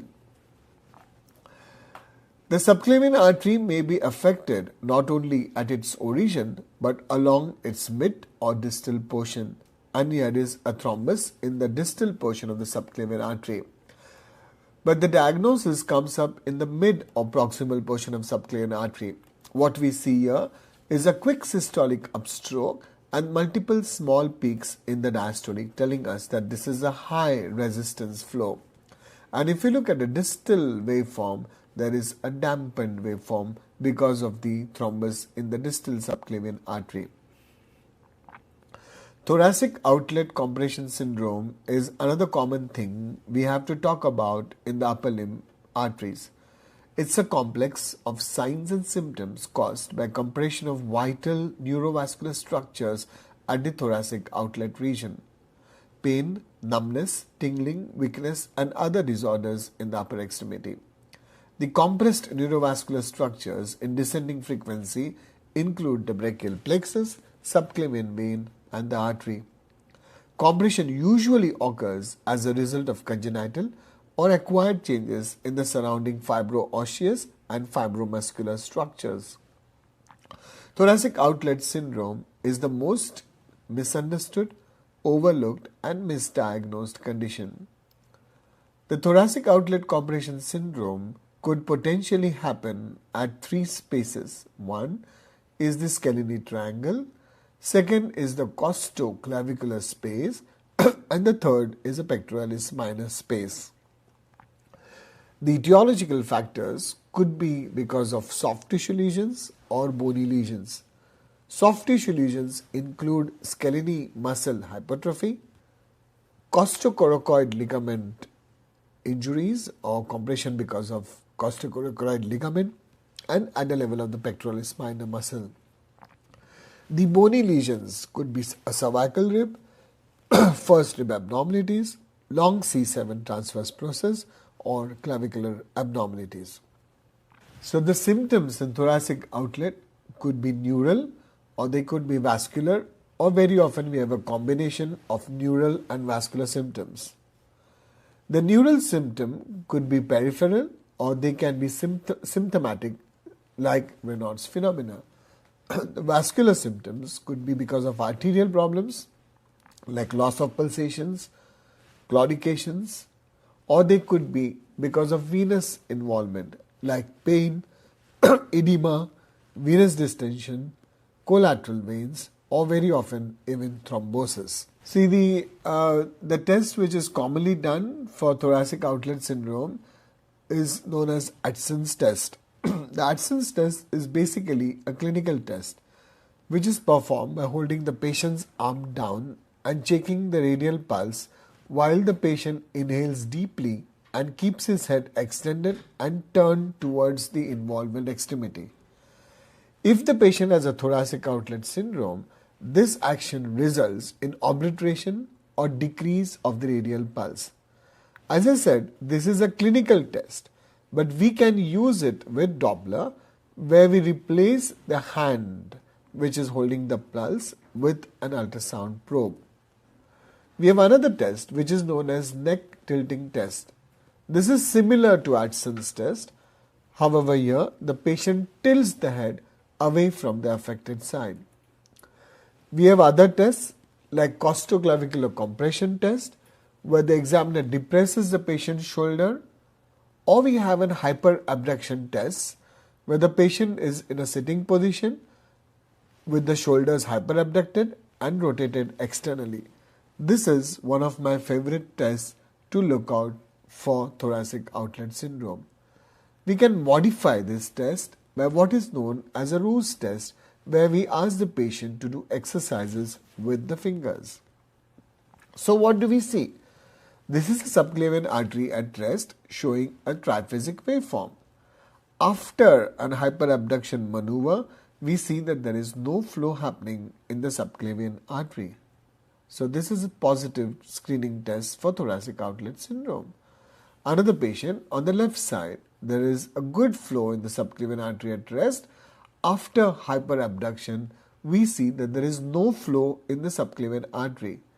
And if you look at a radial artery, again at rest we have got good flow, but after an hyperabduction maneuver, there is no flow in the radial artery, suggesting that this patient has a thoracic outlet syndrome.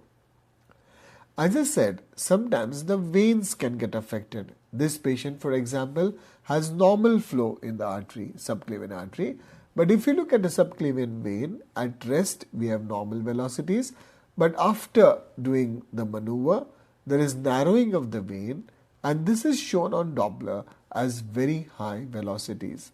So veins can also get affected. Some years back, we did a study with one of my colleagues, Dr. Raju Wadhwani, and published it in the Journal of Ultrasound. And we found out that patients could have both arterial as well as venous involvement. As I said, Doppler is a screening test for thoracic outlet syndrome. If you feel that a patient really has a thoracic outlet, then this has to be confirmed with more definitive tests like an angiography or a CT angiography. And in CT angiography, they very often do what is known as a Lang's maneuver to find out if the patient has a thoracic outlet syndrome. The other condition which affects the upper limb and does not affect the lower limbs is aortoarthritis. Aortoarthritis is an inflammatory disease of unknown etiology which first affects larger arteries of the body, especially branches of aorta. It is described as aortic arch syndrome, pulseless disease, reversed coarctation, occlusive thromboarthropathy, young female arthritis, or Takayasu's arthritis. Typically, the arterial wall becomes markedly thickened and the lumen becomes narrow. This is now commonly described as a Marconi sign. Aortoarthritis is diagnosed by looking at certain clinical conditions. So we have what are known as obligatory criteria, major criteria, and minor criteria. This has now undergone modification and we no longer look at obligatory criteria, but there are modified major and minor criteria. But what is very important is that subclavian arteries are almost always involved in aortoarthritis, and this is a major consideration. Here, for example, we have a patient whose mid and distal subclavian artery shows marked wall thickening and narrowing of the lumen with localized increase in velocity. Another patient who has got a subclavian artery occlusion because of aortoarthritis, and we can see a reversal of flow in the distal subclavian artery coming from a collateral. So involvement of subclavian artery is a very important finding in aortoarthritis. And in our own study, we saw almost involvement in 75% of the cases, but there are some studies which show involvement in almost 85 to 100% of the cases. Another diagnostic feature of aortoarthritis is involvement of multiple arteries or multiple areas. Here, for example, we have a patient where the right arteries as well as left arteries of the upper arm are involved. Besides aortoarthritis, we can have other common conditions which can affect larger arteries like thrombosis and stenosis. This is a patient who has a left axillary artery thrombosis, and again we can see few collaterals there. This patient again has a thrombosis in the axillary artery. But if you look at the waveform in the subclavian artery, it's a very high resistance waveform telling us that there is some distal obstruction. So we have a quick systolic upstroke and we have a downward diastolic flow with multiple peaks in the diastole. And rightly so, the subaxillary artery shows a thrombosis. There is a very good collateral there, and distally we have dampened flow, which is very often referred to as a tardus parvus effect. We can have axillary artery stenosis. This patient has an axillary artery stenosis. We can see localized aliasing there, perivascular tissue vibration on color Doppler with very high velocities happening at the site of stenosis. This patient has a brachial artery thrombosis. Again, we can appreciate that there are a lot of collaterals around the brachial artery, and if you look at the distal radial and ulnar arteries, we have a tardus parvus effect. This patient had upper limb ischemia. There were a lot of digital changes. However, this patient was asymptomatic for many months and years simply because there were extensive collaterals in the forearm. So as I said earlier, very often there are very good collaterals in the upper arm, and therefore the patient remained asymptomatic for quite some time. This patient has an occlusion of the brachial artery, and there is also an occlusion of the radial and as well as the ulnar artery. So sometimes the disease can be very extensive, involving all the arteries of the upper arm. If you look at this patient on color Doppler, the axillary artery and the brachial artery look quite okay. But if you look at the waveform, it's a very high resistance waveform. There is a quick sharp systolic upstroke and there are multiple small peaks in the diastole. This suggests that there is something happening distally, and rightly so. If you look at the forearm arteries, the radial as well as the ulnar are completely occluded beyond the brachial artery occlusion right up to the distal ends. So it's very important to appreciate proximal waveforms to find out if something is happening distally, and one can get clues through the proximal waveforms. This patient has a complete occlusion of the ulnar artery as well as on the digital arteries on the ulnar side. So we talked of larger arterial obstructive lesions. Let us come to the small arteries. When we talk of small arteries, we are referring to arteries in the hand. In these patients, typically the pulse and the pressure up to the elbow and the wrist is normal. And whenever we think of small arterial disease, one has to think of a systemic disorder in the upper limb. This is very important. Atherosclerosis can affect the small arteries in the hand, but this is not so common. On the other hand, systemic disorders are more common. This patient has an occlusion of the distal, mid and distal artery in the index finger. This person was in fact a laparoscopist who worked a lot with the hand, and this was probably because of a professional injury. So whenever we think of small arterial disease, as I said, we think of systemic disorders, and very often they present with vasospasm. A test to find out if the patient has an abnormal vasospastic response is known as cold stimulation test. So what we do here is we look at the radial and the ulnar artery at rest. Then we ask the patient to hold ice in the hand. And while the patient is holding ice in the hand, we look at the waveform. Typically, the patients are not able to hold the ice for a long time. And what we observe is a disappearance of the diastolic flow with absent diastolic flow, or one can have a reversal of flow in the diastole, telling us that there is a vasospasm. But this is a normal vasospastic response to ice. What happens in normal patients is that after they leave their ice, the diastolic waveforms comes back to normal within a matter of 3 minutes or sometimes within a matter of 5 minutes. Whereas a patient who has got an abnormal vasospastic response or one who has got a positive cold stimulation test, the diastolic flow does not come back to normal even after some time. Here's a very typical example. Patient has a quick systolic upstroke, a very high resistance flow and an absent flow in the diastole, which remain for quite some time even after the patient had left the ice. This is a patient who has an SLE. At rest, we observe that there is a very high resistance flow in the radial and ulnar artery with a quick systolic upstroke which is dampened and multiple small peaks in the diastole. After doing a cold stimulation test, we see that the flow is further dampened, the diastolic flow is almost absent, and we have multiple small peaks in the diastole. In this patient, even after releasing the ice, the waveform did not come back to normal. Sometimes the recovery time from a cold stimulation can be as much as 30 minutes.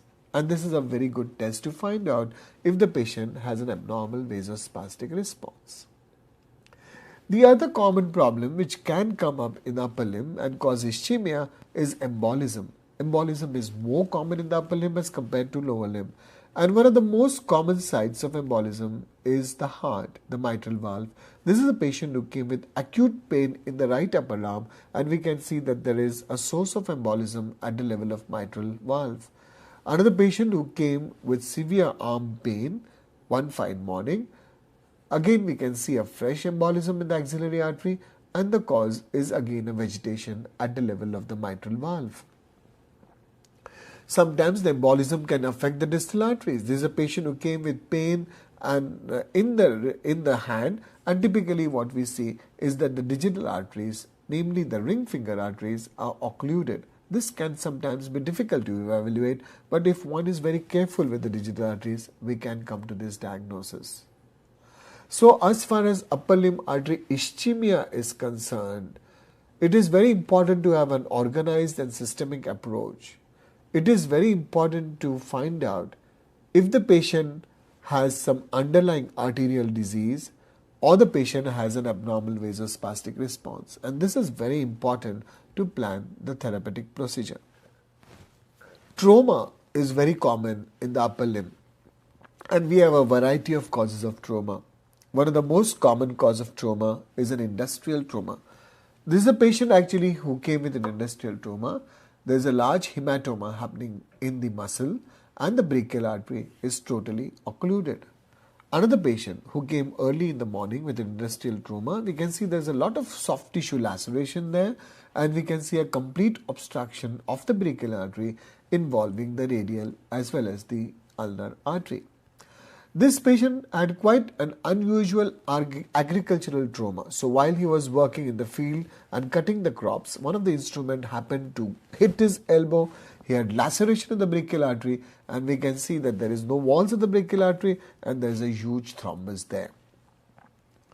This patient had again a traumatic AV fistula at the level of the elbow, and we can see that there is a communication between the brachial artery and the vein. This patient again had traumatic AV fistula in the fingers. Her hand accidentally went into a machine. And we can be sure that this is an AV fistula by looking at the radial vein. The radial vein shows a pulsatile flow, telling us that there is a communication between the artery and the vein. This is yet another patient who was involved in a fight. And after that, he developed a swelling on the palm. And we can see that there is a large vascular malformation on the palm. If you look at the waveform, the arteries show a high diastolic flow and the veins show a pulsatile flow. And if you look at these two waveforms, one can be sure that one is dealing with an AV fistula. This was, of course, confirmed on angiography, and that is the clinical picture of the same patient. This patient had an injury with a stone, and what we see is a localized dilatation of the distal radial artery because of a traumatic aneurysm. As I said earlier, electrocution injuries are more common in the upper limb as compared to the lower limb.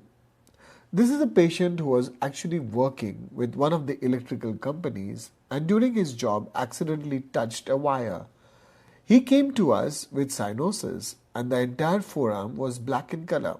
And what we see is that the entire ulnar artery and the radial artery were completely occluded. This is a bad injury to happen to someone who is working. Upper limb ischemia can also be because of iatrogenic injuries. This is a story of an 8-day-old baby who came to us for upper limb Doppler. This child was born premature and had a tough time in the first 2 days of life. The child presented to us after 8 days with the pulses not being felt. So what we observe here is that there is a thrombosis of the entire venous system, and if you look at the arteries, there is flow in the brachial artery, in the proximal radial ulnar artery. However, there is no flow distally. If you look at the waveforms, there is a high resistance waveform in the subclavian artery and the brachial artery. But the brachial artery, beyond the bifurcation, the vessels do not show any flow in the radial and ulnar artery. So it's very important to look at proximal artery waveform to diagnose something which is happening distally. This is another patient who used to work a lot with some machines and came with ischemia in the hand, and what we see is a soft tissue thrombus involving the distal radial artery. This was adequately treated, of course. One can have compartment syndrome in the upper limb. This patient again had history of trauma, then came with soft tissue edema. And as we know that in a compartment syndrome there is a lot of soft tissue edema, and therefore there is increased resistance to the blood flow. And one of the diagnostic criteria of a compartment syndrome is a pan-reversal of flow in the diastole. So if you look at the brachial artery, the radial and the ulnar artery proximal portions, we see that there is a reversal of flow happening throughout the diastole, and this is diagnostic of a compartment syndrome. Upper limb arteries are also used for a bypass surgery, typically in the coronary bypass surgery. But before anyone lifts up the radial or the ulnar artery, one has to be very sure that the palmar arch is patent. And the test for this is known as Allen's test. So typically what we do is we look at the radial artery, compress the ulnar, look at the ulnar, compress the radial, and look out for elevation in velocity as we have already described. If there is no increase in velocity as is seen in this case, that means the palmar arch is not patent, the arteries are affected, and lifting up the radial or the ulnar artery in this patient would not be a right thing to do.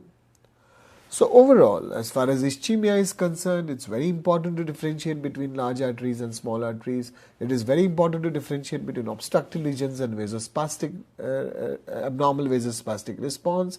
As we said, trauma is very common, and of course, upper limb arteries are used for access grafts, which is a different topic altogether, and it is also important to look at the palmar arch patency.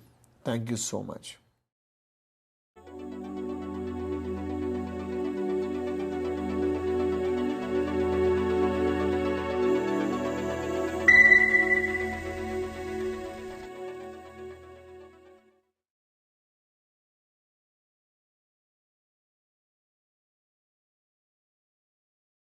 Hello, my name is Anne-Marie Kopinski, and I'm going to take you through doing a lower extremity arterial duplex ultrasound exam.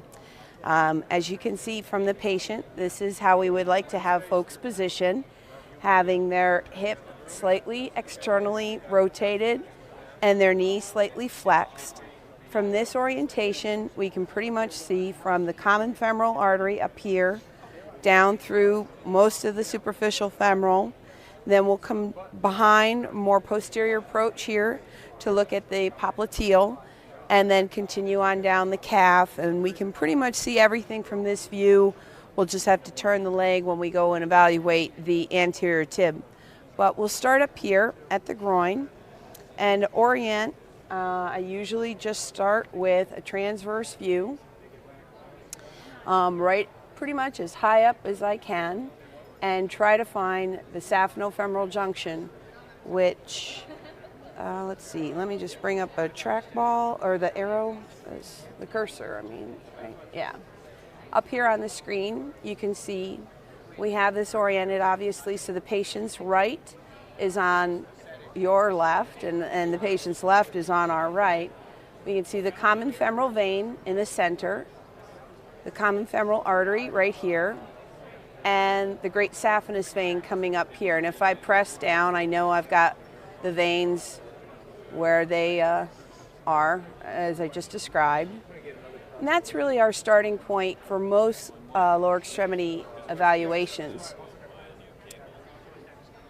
I'm just going to go into a sagittal or longitudinal view of the artery, and I'm adjusting the DGCs a little bit Because most of the time when we do vascular, we kind of like to see the lumen nice and dark, and we can throw in our color, okay? And we want to make sure we're not in the vein. I'm just slid over a little more medially to show you the vein and the appearance of the vein. Obviously the color flow is more continuous, obviously phasic with the respiration. The artery here is a lot more pulsatile. I haven't adjusted the presets for color, and it's totally showing us the multiphasic pattern we'd expect to see in the common femoral artery. I take color off just for a second, and we take a look at the grayscale image and what we're seeing here. And obviously this is a very nice, normal subject. We have no plaque, nice thin walls. If I put the color back in again, we see good color filling. You would adjust your color PRF and your gain, because we don't want the gain up too high, and I'm going to just increase the gain for a second to show you what we don't want. We don't want this. We don't want it spilling out into the grayscale. You want to drop it right back until it's pretty much filling to the edge of the wall but not spilling out. If I put in the pulse Doppler, we want to be able to sample fairly close to the center of the blood vessel, because that's going to have the highest velocities. And we can see again a nice multiphasic pattern. We're pretty well aligned here to 60 degrees. I'm going to freeze it for a second. And this system is set up, it automatically seeks a peak and end diastolic velocities. And in this case, our peak velocity is 73, end diastolic velocity is just under 9. And that is, again, the common femoral artery. Now, if we saw anything other than this and did not see a multiphasic waveform, we would extend further north up into the iliac vessels and make sure that there was no disease up in the iliac vessels. But we can see here clearly on the screen, this is a nice sharp upstroke, a narrow peak, a rapid deceleration.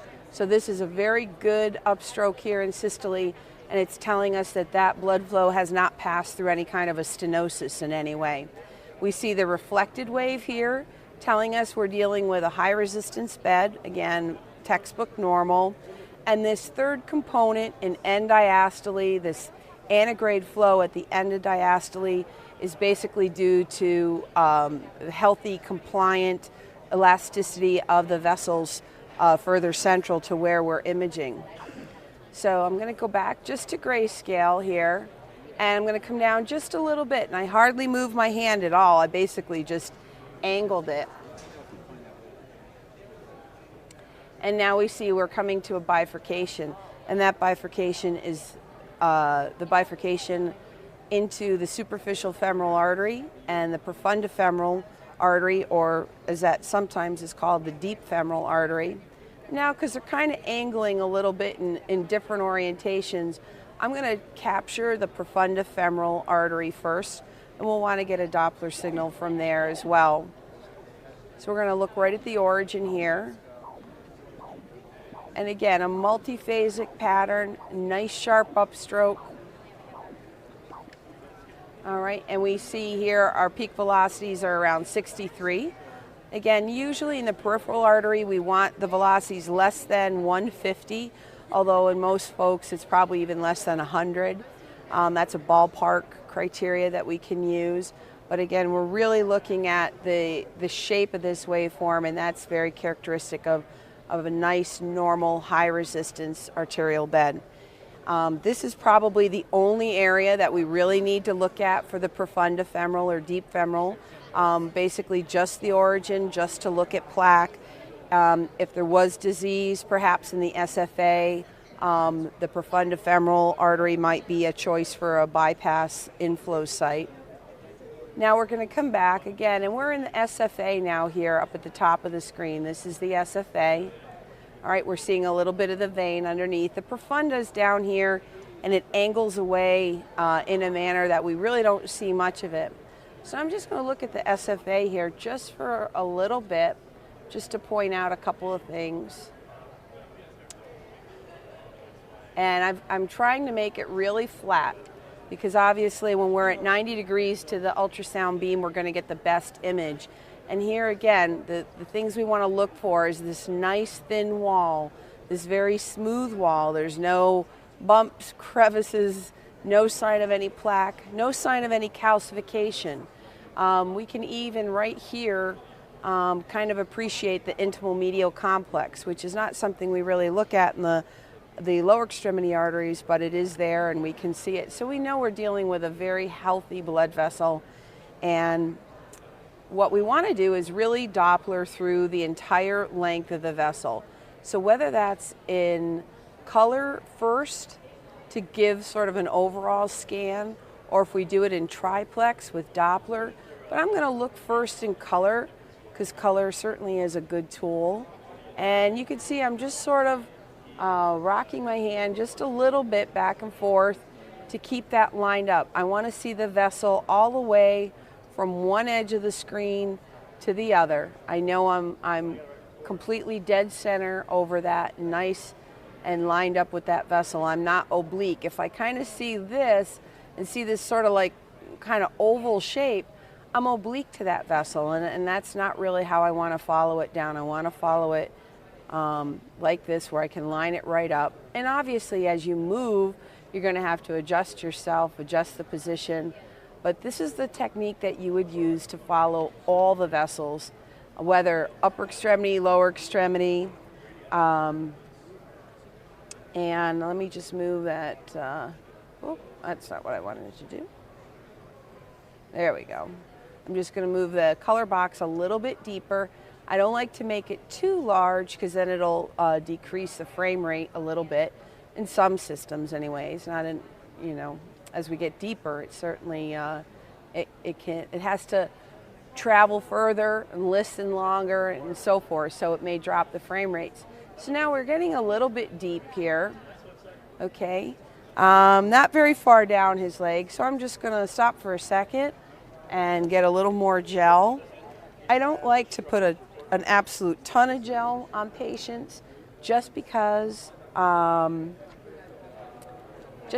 that as that gel starts to dry up and the water evaporates from it, it cools them off. The patients get cold, they vasoconstrict, and then you're kind of, particularly if you're doing a venous exam, you're going to create more trouble for yourself. Now you'll probably see, let me just change the orientation of that color box for a second. You'll see various branches off of the SFA that are normally there. Now I know I'm not getting good color filling here in the SFA, but I just wanted to show you that you can see small tributaries, small branches coming in and out of the SFA. They're not important for the routine scan. However, when you have a vessel that's diseased or occluded, these can get very large and you can see them become pretty pronounced. So we're going to continue scanning down as far as we can. We're going to change the steering back. Sometimes there's enough of an angle on the vessel itself that we don't really need to angle the color box, but just sort of keep it kind of straight. And now I'm getting a little bit further, a little bit deeper, and the color is totally being my guide here because I'm getting now deep. If you look at where my hand is in relation to the knee joint, I'm really just about at the adductor canal. At about this point, that artery and vein are going to pass through the muscle and come up behind the knee. So we've really scanned the superficial femoral artery for the extent that we'd want to, and you'd want to come back and record some velocities. And we would come up, and I'll just show you again, either with the color on,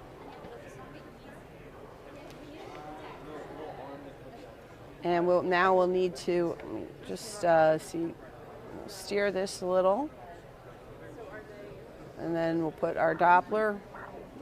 Again, we want to keep 60 degrees or less, and it's very easy in the leg to just toe heel a little bit and create a good good angle. And here we are again, velocity of about 109, 108, textbook normal. We would repeat this, getting a signal, say mid SFA.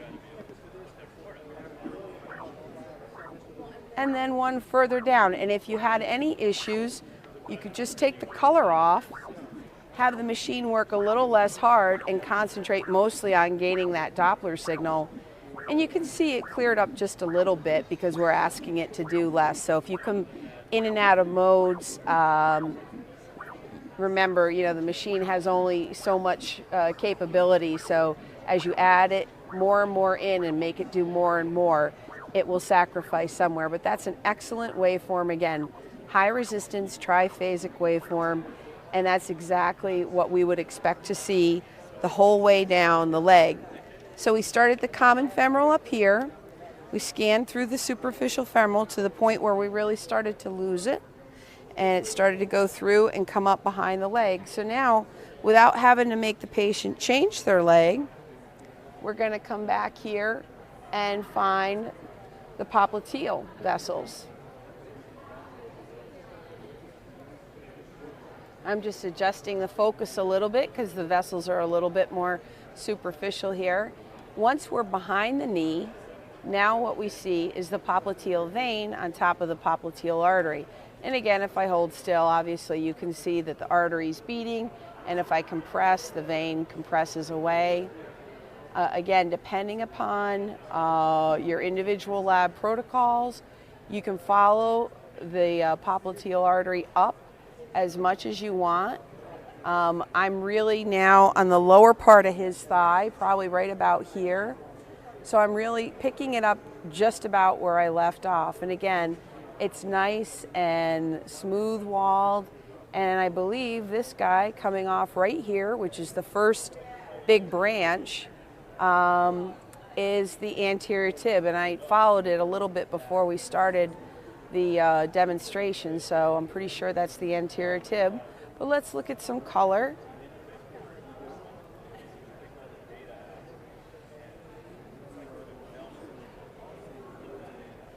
And again, because there's a nice angle to the vessels here, I don't really have to work at adjusting the color box too much. And we see another branch down here. Who knows? One of the genicular branches, not too important to us again, but this is the area we'd want to scan. And now here for our Doppler, we'll want to give us a little more angle. 60 degrees is perfect, but less than 60 is okay. And here, without having to fuss too much, I've adjusted it. Now I'm at 56 degrees. And again, multiphasic, high, sharp upstroke, narrow peak, and so forth. That's a normal Doppler signal, and we're down to about 68 centimeters per second for velocity. As we go out the arterial tree, we expect the blood to slow down. We want it to slow down, so by the time you get to the capillaries, you have good exchange. So most folks record just a representative signal from the popliteal. Coming down, we'll come back to the anterior tib in a little while. Once you see the anterior tib branch off, now where we're at is really the tibial perineal trunk. And that's a varying length.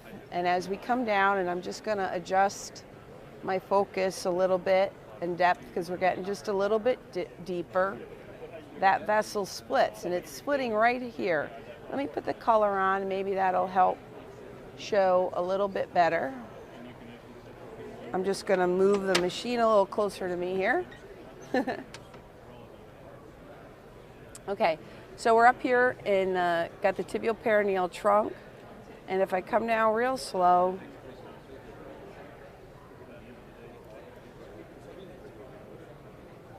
now we have two vessels here, just coming and branching off, two groups of vessels. It's a little hard to appreciate.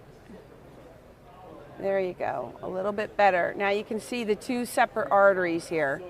One is going to be the posterior tib, and one is going to be the perineal. And the perineal artery is going to stay deep right on top of the fibula. This is the edge of his fibula right here. The perineal vessels used to be called the fibular vessels, fibular artery, fibular vein, because of their orientation. This guy up here that's going to sit up a little higher and a little close to the edge of the tibia is going to be the posterior tibial. So you can see we followed these right on down, and you can see if I move, you know, we get some venous flow in there as well. I'm just upping the gain just a little bit because I'm actually running low of gel, but we can really appreciate here where we're at and what we see. And we can see these two vessels. So same thing, you know, down here they're getting a little smaller. I'm going to take color flow off for just a second and show you the grayscale. Now, again, these guys are small and they change their orientation a little bit, do a little bit of twisting and turning. So we want to make sure we stay on the artery and don't get fooled that we're slipping off into a vein. But there's the artery, that's the posterior tib. Put the color back on. And again, I'm looking up here at the top vessel. And what we want to do is probably record, and this is again going to depend on your individual protocols, but a representative signal in terms of the peak systolic velocities.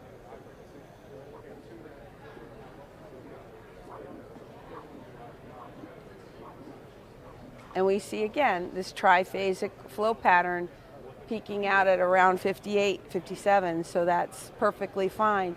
Now you can follow it in grayscale, but which is fine. You do want to assess it and make sure there's no plaque or no calcification, but you can see beautiful color filling, and our subject today has wonderful anatomy. We're getting both the posterior tibial and the perineal in the same view.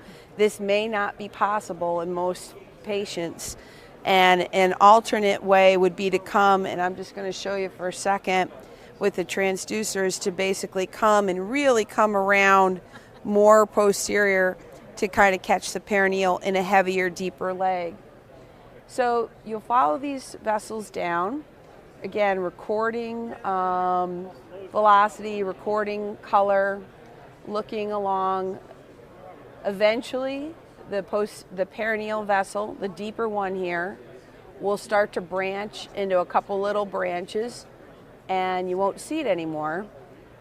Basically it has some communicating branches that will connect into portions of the distal anterior tib and posterior tib. So now I'm just going to focus a little bit on the posterior tib. Now, as I started earlier, I said, you know, we don't want our color to look like this, so I'm going to drop my color gain back a whole bunch. Okay, so we can get it out of the tissue because we don't want it in the tissue. We want it in the blood vessel. So again, it's nice laminar flow, filling the vessel completely.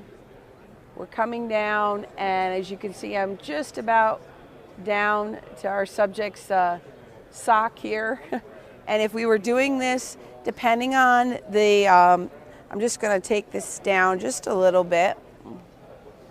Depending on the reason why we were scanning a patient, we would include really following the vessel all the way down here to behind the ankle, as well as when we come around, we'll follow the dorsalis pedis on top. So we want to get all the way down to these pedal vessels, because it's those pedal vessels that may be an outflow source for some patients. So I'll just show you down here, you know, when you Doppler or do a regular Doppler, you know where you're putting your transducer to listen for an ankle pressure. It's the same kind of thing that we're going to do here. Now, I didn't change the frequency of this transducer or anything. If it's a very skinny patient, these are very superficial vessels, and you might want to change the frequency. But we can see here on the ultrasound image a very nice, healthy posterior tibial artery. We're way distal. And a little bit further, we won't be calling this the posterior tib anymore. It'll become part of one of the plantar arches, and we'll take another Doppler way down here, just just to be complete. I'm just adjusting my scale a little bit so we can fit everything on the screen. I'm going to take the color off just for a second and just clean up that signal so I don't have any noise. And again, we still see a multiphasic pattern here. Our peak velocity of 73, end diastolic velocity is 0, and that's a normal pattern. So we've shown how to follow all the way down. The only other vessel we haven't evaluated is the anterior tibial artery. So I'm going to have you straighten your knee for me. And the anterior tib, I'm going to have you just roll it a little bit to the inside. That's fine. Is over here, okay? It's on the outside lateral compartment. Now, sometimes they're easy to find, and sometimes they're not as easy to find. So let's just take a gander here. I'm going to increase my depth again a little bit. And sometimes it's a little bit challenging to see what's what. All right, so what I like to do, and it's sort of cheating, but not really. You can follow these vessels any way you want. I'm going to come down to the foot, because right across the top of the ankle here, there's only one thing going on, and that one thing is the dorsalis pedis artery. The dorsalis pedis artery is the distal extension onto the foot of the anterior tibial artery. So here we have the dorsalis pedis, and we can see color. We can see it filling. It's a little vessel, 2 or 3 millimeters. You know, depends on the subject, obviously, but we should still see this kind of high resistance pattern. And we see that multiphasic pattern. So what we want to do here, you can do a couple things. You can follow it in grayscale, you can follow it in color. It's curving up around some of the ankle bones, and here we see coming back up. And we can see, even on color, I think you can appreciate this vessel is a little bit smaller than the posterior tib, but we're going to follow it back up. Here we are coming along.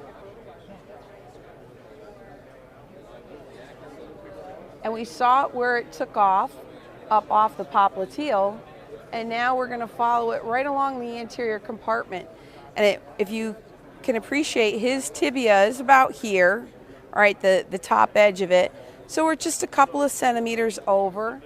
And if I take color off for a second and show you transverse where I am, okay, I'm just a little bit off of the side of the edge of the tibia here, and we're kind of deep, sort of sitting, you know, in between the two bones, but it's pretty easy.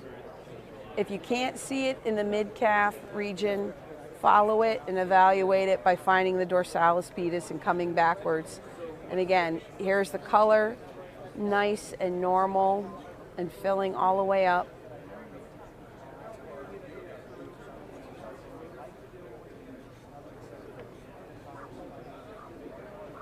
There's that Doppler. If we don't see that multiphasic Doppler, then we have to think either we're dealing with somebody who is in a hyperemic state, or perhaps they have an occlusion. It all depends on what's going on in this portion of the waveform. If we basically only see one systolic component, just this bit right here, and no reflected wave and no antegrade component at the end, we're probably dealing with a patient who we're upstream from an occlusion. It's experiencing pretty significant resistance. If we see this, but then we see a lot of diastolic flow, then now we know we're in a low resistance bed, and that could be the result of disease, or it could be a hyperemic state. But this is what we want to see pretty much in any artery, outside, arms, legs, so forth, in a normal individual. So from here, we would follow and continue to follow on up, whatever mechanism is easiest for you. If you want to do color, because color certainly is kind of quick and not too difficult, we can follow it all the way back up in color. And again, you know, it's going to take a little tweaking here and there as the vessel changes shape. We might need to change, you know, our scale or color gain to keep it filling. And we might need to change our approach a little bit from a more lateral approach instead of a more anterior approach. And you'll see it's going to come up. What I'm going to have you do actually is just, can you roll just a little bit that way? Okay, I just want to be able to show you the very upper edge where the anterior tib dips away. And it's just a little easier here. So when we start over, we come back to where we were, where we knew we had the vessel, and come back on it.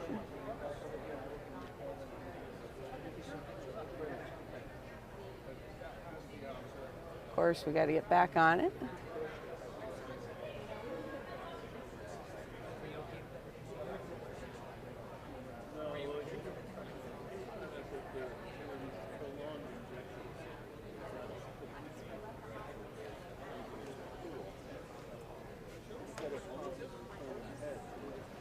Just trying to figure out the best way to kind of approach it coming back up.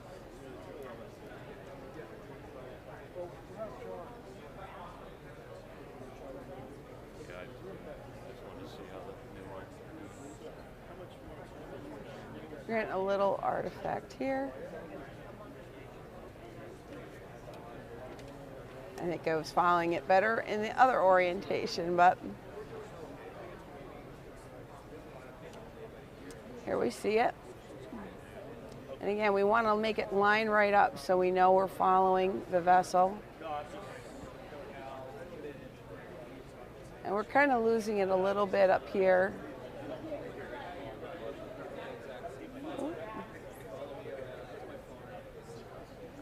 I'm just going to have you just relax your leg a little bit. Just relax like that. Okay. Because this really usually can follow this pretty easily up. So I'm not sure if it's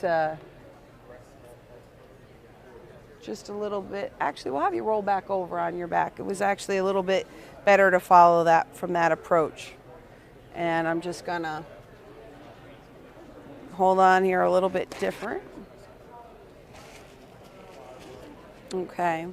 So again, we started down here because we can clearly see it on the ultrasound image as it crosses the ankle. All right.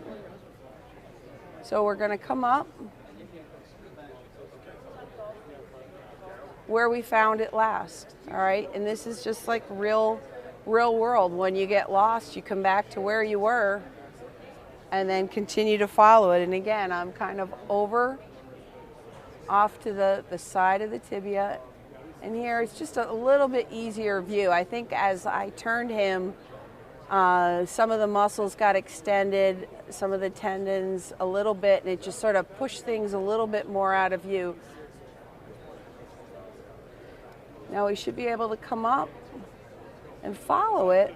We're still losing it a little bit here, so I'm going to see what I can follow it more in transverse. Now he might have a little bit, his anatomy might be such, we're getting a little bit of artifact right here, okay? And we're losing it a little bit here. But some folks, you know, you can follow it up pretty far, and others, you don't get to follow it quite so far. The important part, though, we saw the takeoff of the anterior tib. I'm just following it here transversely. And we're coming up, it's getting a little deeper. But again, we had a nice normal waveform. And we're getting a little bit up here now. Okay, and in a minute, not much further, it's going to take a nosedive and go away from us. Let's put our color on here for a sec. And I'm coming up, I'm still coming. And now we can see, where is it going? It's dipping away from us right here, okay? As you can see where my hand is, it's coming up. It's going to go behind the tibia through an opening in the interosseous membrane, and hook back up to the popliteal. So we've got a nice, and there's the companion veins alongside as I move here and there, but we should still see that nice multiphasic pattern.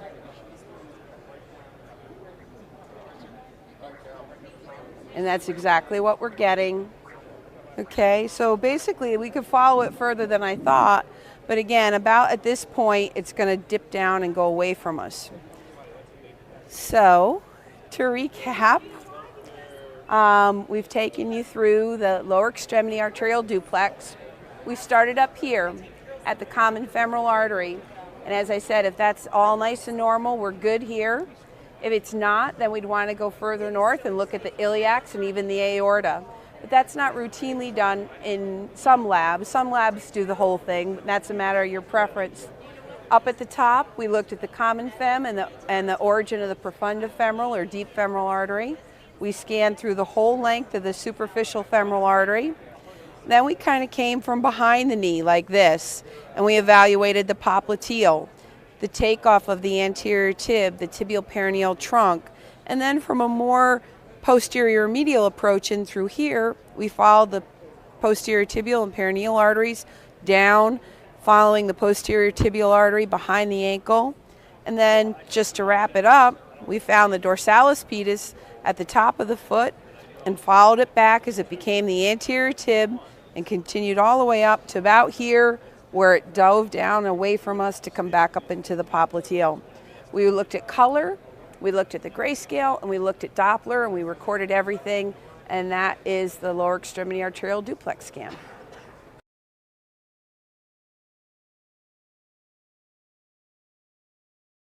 We'll see patients who present after TIA, RIND, or stroke, or patients who have symptoms of amaurosis. Sometimes we'll see patients after trauma or unexplained symptoms that might be related to dissection. Some patients may have an asymptomatic bruit, so they'll look for underlying atherosclerotic disease. Again, follow up patients after endarterectomy or stent placement. In our practice, we see a lot of patients prior to coronary artery bypass and other vascular surgery. And we certainly follow patients with known disease to see if there is progression. Now, the way I think about this examination is being composed of three distinct parts that come together to form a coherent picture. Look at the grayscale to see if there's presence or absence of plaque. I use color to look at flow dynamics. Is it normal or abnormal flow? And certainly use my spectral analysis or pulse Doppler to look at the velocities and the waveform characteristics to grade the degree of stenosis. Now, we have three different parts of the exam, three techniques that we use. We use color flow, we use power Doppler, which we already mentioned earlier today because it gives us increased sensitivity, and certainly duplex Doppler so that we can get waveforms to look at velocities and flow patterns. All these techniques rely on the same basic principles. We send in a train of sound waves at a known frequency.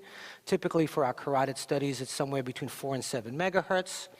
And when these sound waves are reflected by the moving red blood cells, there's a change in the frequency which is detected by the unit. And the unit determines the approximate velocity of those moving red blood cells by assessing the change in frequency and taking into account the angle of inclination. So that's why it's so important to know what that angle is and to correct for it during our examination, because the angle is used to determine the velocity in that segment. Our basic protocol includes both sagittal and transverse views of the carotid arteries. And we're going to take Doppler waveform samples at multiple locations. Traditionally, we take them in the proximal and distal common carotid artery. I like to take 3 samples from the internal carotid artery, proximal, mid, and distal segments. We always obtain waveforms from the external carotid artery, and that's important to make sure that you're not making a mistake with the internal carotid, and we always sample the vertebral artery. Now, certainly, as with all of our Doppler examinations, recognizing the normal waveforms is critical.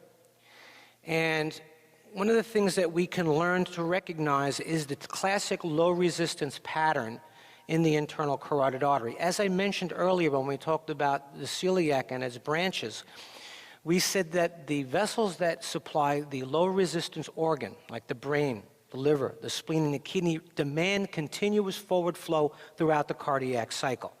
So the normal flow pattern in the internal carotid artery should have a forward flow component in systole and continuous forward diastolic flow. Any deviation from that pattern is abnormal. Should always be forward flow in diastole in the internal carotid artery. The external carotid artery has a different pattern. It has high resistance because it's feeding the skin and the muscles of the face and neck. So unless the patient is chewing a heavy-duty sandwich, there really shouldn't be any reason to have low flow in the external carotid artery. So we'll see a forward flow in systole and little flow in diastole, and that is one of the key features that allows us to distinguish those vessels. Obviously, another important distinguishing factor are the branches that we see from the external carotid artery. The common carotid artery, on the other hand, is sort of a combination. Because it's feeding both circuits, we will see that there is forward flow in systole, and there is some continuous diastolic flow, but you'll notice that it doesn't have the same degree of diastolic flow as the internal carotid artery because it's also feeding the external carotid and its branches. Some more basic stuff. It's important to recognize that most stenoses occur in the proximal ICA near the bifurcation because that's where atherosclerosis likes to develop. We know that any bifurcation points is a prime site for atherosclerotic disease.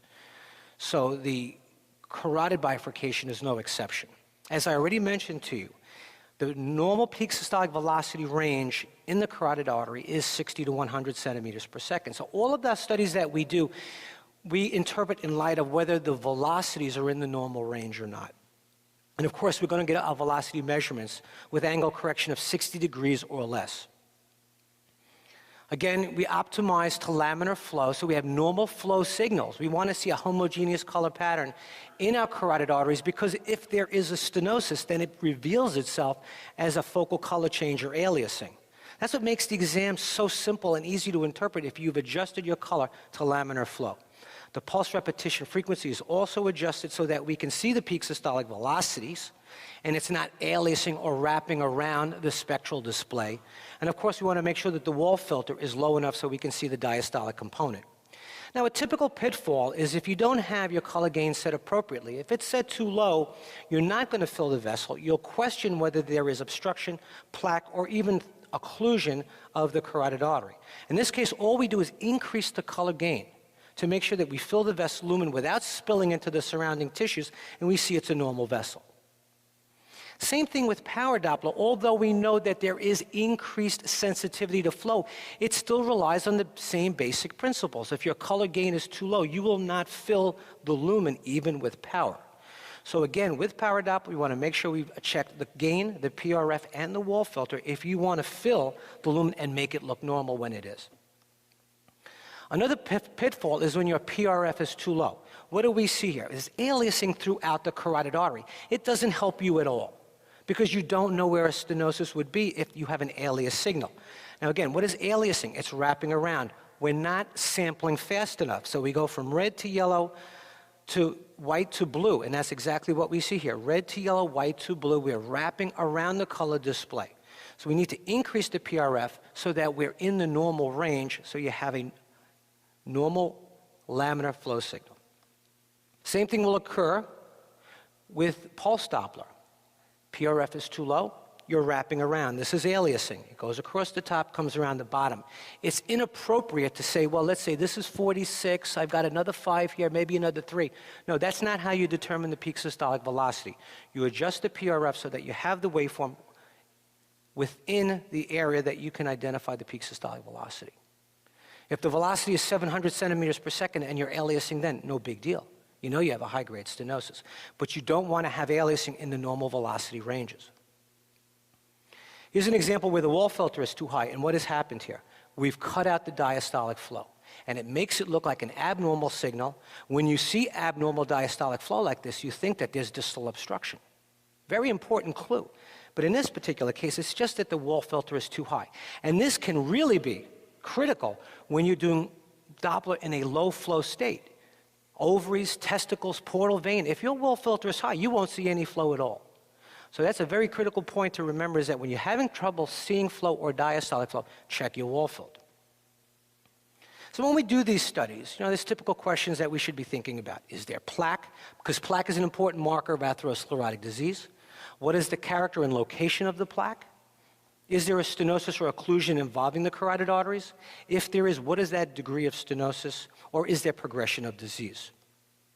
I think it's very important for us to detect plaque and characterize it in our reports. It's an independent predictor of cardiovascular disease. When you have a thickened intima-medial thickness, you know the patient has an increased risk of heart attack and stroke. I think this is important information to put in your report. So when I assess the carotid arteries, I'm always looking at the lining of the vessel, I'm looking at the location of the plaque, and I'm going to describe the plaque based on its echogenicity. Is it hypoechoic like fibrofatty or hemorrhagic plaque? Is it hyperechoic like calcified plaque? In this example here, you see a calcified plaque with a posterior acoustic shadow. Is it homogeneous or heterogeneous, smooth or irregular? If it's irregular, is there a crevice that's at least 2 millimeters, as we would define an ulceration? And even if there isn't such a large defect, I think describing irregular plaque is very important, particularly if the patient is symptomatic. These, I think, are very important points as part of your exam. Here's an example of an ulceration. We can see that there's this defect within the plaque, which was confirmed at arteriography. Studies have shown thickening of the intima-medial thickness, complex plaque associated with hypertension, diabetes, and other cardiovascular diseases. Other studies have also shown that increasing plaque echolucency is predictive of adverse atherosclerotic events involving the coronary, cerebrovascular, and peripheral arteries. Dr. Prince mentioned this before. Atherosclerosis is a generalized process. So if we're just doing a carotid exam and we see plaque, we should describe it. Now, we have to define what a significant carotid artery stenosis is, and that's been done by the endarterectomy trials. We know that there's a decreased stroke risk in patients after treatment. The NASA trial, the European trials, found that there was benefit when there was surgical intervention for a 70% stenosis. That's pretty much the cutoff that most of us use for deciding whether a patient should be considered for intervention. 70% diameter reduction. The ACAS trial, the asymptomatic trial, also found benefit for patients with 60% stenosis, but unless the patient is symptomatic, we tend not to operate at that level. To review the literature, you'll see that there are dozens of different thresholds that have been described. And it became very confusing to decide what are the optimal criteria. The Society for Radiologists and Ultrasound convened a consensus conference years ago in San Francisco and pulled in radiologists, vascular surgeons, statisticians, technologists, and we basically sat in a room and came up with one chart that we felt was useful, particularly for labs just starting out, and for other labs that didn't have documented or validated criteria. So if you use criteria that have been validated at your lab or institution, that's great. But if you don't have validated criteria, this is what we recommended.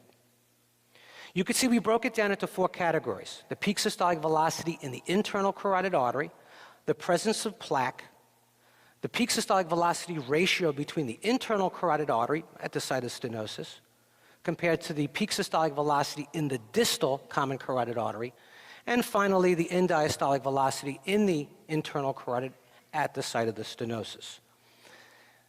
Fortunately, these are listed in terms of importance. Most important, the primary criterion, most important is the peak systolic velocity in the internal carotid artery. Very sensitive for picking up stenosis.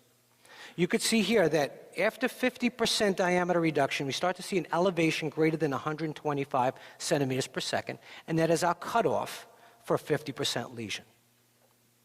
The cutoff for a 70% lesion is 230 centimeters per second. So those are the 2 numbers to remember. 125 for 50%, 230 for 70%. When we get near occlusion, the velocities will start to tail off. If you know the Spencer-Reid curve, velocities increase with stenosis till you get to a critical point, and then the velocities start to drop off. That's near occlusion. And of course, if you had an occluded segment, you wouldn't see any flow.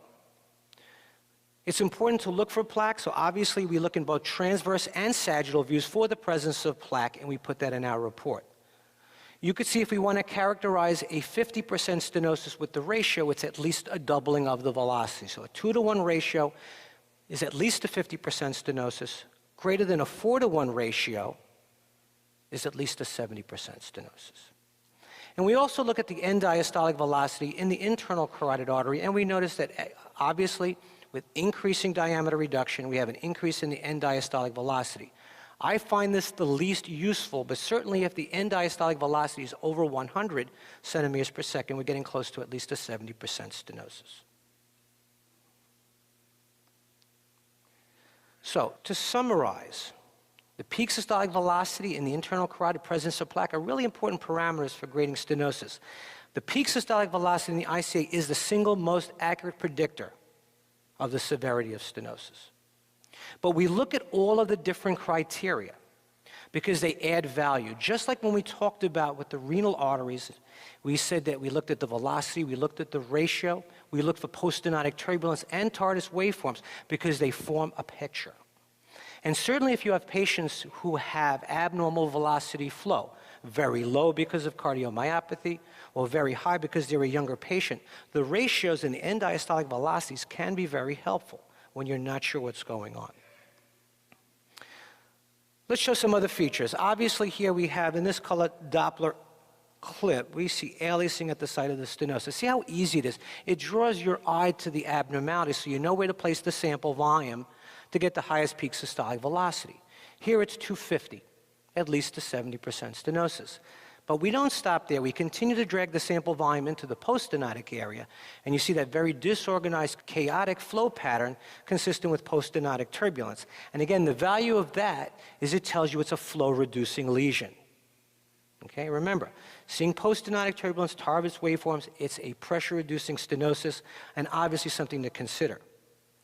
I like to show this case because it puts everything together. Here's a patient that presents with weakness, and clearly on the color clip you can see that there's a high-grade stenosis there. There's narrowing, there's aliasing, and the velocity is over 500 centimeters per second. But that's not the point. What I want to illustrate for you is that within this stenosis you can get a whole spectrum of information. You could see here in this first sample taken from the distal common carotid artery the dampening of the flow because all those red blood cells have to siphon through that stenosis. So there's decreased blood flow proximal to the stenosis. And then you can see there's like a 10-fold increase in velocity as all those red blood cells are moving through the stenosis because of narrowing of the channel, the increased velocities. But we don't stop there. We continue to follow it into the poststenotic area where the red blood cells swirl around, lose velocity, and they move in a bidirectional pattern, and it's a very abnormal pattern. So we see the prestenotic waveform is dampened, we see the poststenotic waveform is turbulent, and then if we continue downstream, we get a TARDIS parvis waveform. So when you see those TARDIS parvis waveforms, you know there's a proximal lesion. Now, one of the most important decisions we have to make is the artery occluded or not. If we see there's a carotid artery occlusion, then there really are no therapeutic options for that patient. They're not a candidate for endarterectomy or a stent. They're done. So you have to be very careful when you make that determination to be accurate. And if you're not sure, then we ask for a correlative study, which could be a CTA or an MRA. So basically, we want to make sure that when we do the study, we optimize the frequency, we can change the patient's position, increase the color sensitivity, use power Doppler. Here in this, very sensitive to flow, we see there is no flow in this distal segment, and we confirm that with pulse Doppler. All important parts of the exam. Here's a patient that presents with limb weakness, and we can see here that in the common carotid artery, the velocities are somewhat diminished, there's high resistance flow, and when we get to the internal carotid artery, we can see that it's occluded. We have the sample volume in the ICA, and there is no flow. Here's a patient that presents with occlusion. We can see that there is some reversal of flow at the site of the obstruction, very abnormal waveform in the patent portion of the ICA right before the obstruction. There's a little bit of flow in systole, diastolic reversal, and then no flow in diastole. This is a classic occlusion waveform, and it's very, very abnormal. It's something that you should try to remember when you sample and see that you get this very high resistance waveform. And there's the arteriogram. So when there is an occlusion, obviously absence of flow in the ICA, usually filled in with low-level echoes. You may see rocking of the bifurcation because as the red blood cells hit the obstruction, they bounce back, and sometimes you'll see some collateral flow. The waveform from the common carotid artery is typically high resistance with low velocity, absence of flow in the ICA. The ECA may become internalized. In other words, those vessels which are now trying to bring blood flow back to the cerebral circulation will have a low resistance pattern, and the ECA may have flow that resembles the ICA. We may also see increased velocities on the contralateral side. So you have an obstruction on one side, you may see increased flow on the contralateral side, and we call that compensatory flow. So I've presented to you the diagnostic criteria that we use, but of course there are always exceptions to the rules. And some of those exceptions include patients that have lesions that are not at the bifurcation, but can be in the proximal CCA or the distal ICA, so it's important to look in those areas. We already mentioned the possibility of having compensatory flow, which drives the velocities up on the contralateral side. And you can also have patients that have high and low flow states. Here's an example of a patient that has a proximal common carotid artery stenosis. Not common, but something you should look for. And that requires scanning near the origin of the common carotid artery, getting right down on top of the clavicle to see the proximal common carotid artery. And here the velocities are almost 250 centimeters per second.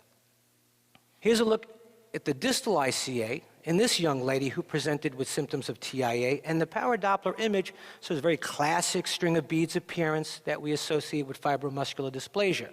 We saw this pattern on both sides, and with elevated velocities about 250 centimeters per second.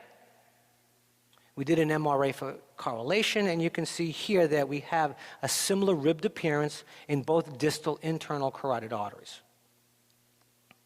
Here's a patient that presented with syncope. The right ICA has very minimal plaque, but the velocity is elevated. It's over 128 centimeters per second. And I don't want you to be cookbook radiologists. I don't want you to say, oh, it's 128. When you look at the chart, it's over 125. There must be a 50% stenosis. That wouldn't make sense. You don't see a stenosis on the display, okay? It all should fit together like pieces of a puzzle. You should see plaque, you should see narrowing, aliasing with an elevated velocity. Just having an elevated velocity by itself is not enough. You have to think what's going on. One of the things I'd want to know is what's the velocity in the common carotid artery so I could do the ratio. In the common, it's 191. The velocity is actually going down in the internal. The ratio is less than 1. This is not a 50% stenosis. In fact, I don't see a stenosis there. So the next question is, why are the velocities elevated on this side? To answer that, you have to look at the contralateral side, and the left side is occluded. Another example of compensatory flow. Left ICA occlusion driving velocities up on the right side. So compensatory flow occurs on the side opposite a high-grade stenosis or occlusion. You'll see elevated velocities throughout that side, and the ratio will tell you that it's not elevated. So the peak systolic velocity criteria are not going to be as accurate, but the ratio sort of helps you by telling you, you know what, the ratio is not elevated, maybe it's not a stenosis. Another example, high-grade stenosis on the right with a velocity of 440 centimeters per second. If we look at the contralateral side, there's a little bit of plaque there. The velocity is 165. So your impulse is to say, oh, certainly greater than 50%. But if you look at the rest of the study, it's elevated throughout. Proximal common is 142. Distal common is 157. The ratio is about 1. There is no stenosis there. Here we have a 68-year-old congestive heart failure, and the velocity in the ICA is 110. But if we look at the display, it looks like it's almost occluded. So again, there's a discordance here. Velocities are not elevated, but there's a lot of plaque and it looks narrowed. So what's the velocity in the common? It's 41.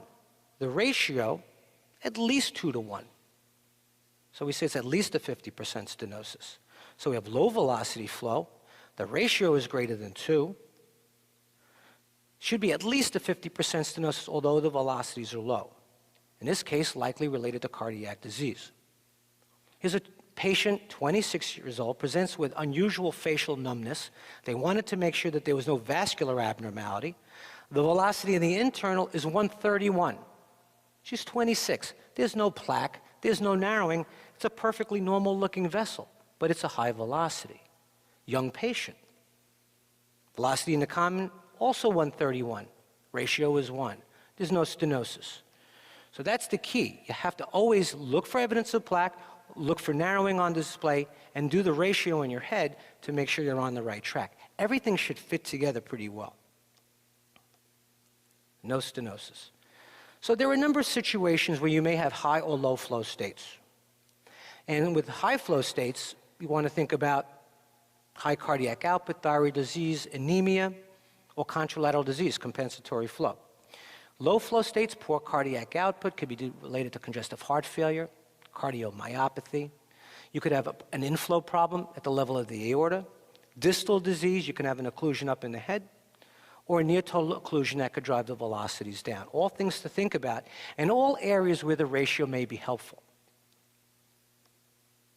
So to avoid pitfalls such as these, review all the three components, the grayscale, the color, the pulse, integrate all the different pieces of information, and try to resolve any discrepancies that you see. In our analysis, we look for the presence of plaque, assess the peak systolic velocity, do the velocity ratio in your head. That's your internal check. We look at the waveform shape, because that's really important. Is it a normal waveform or an abnormal waveform? And we always compare both sides.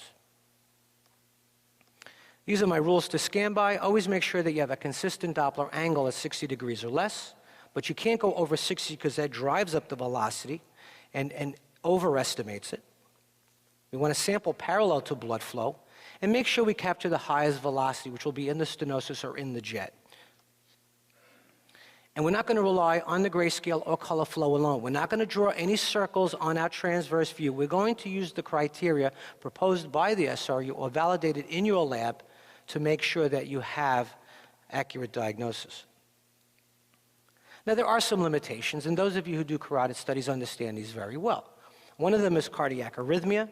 Here's a classic example here where the peaks are all different. What we do is we take the highest peak systolic velocity at each segment, and we compare those. We compare them across the vessel from the common to the internal, and we look at both sides. Vessel tortuosity also makes it difficult to maintain a consistent Doppler angle. When you have a loop like this, the angle is constantly changing.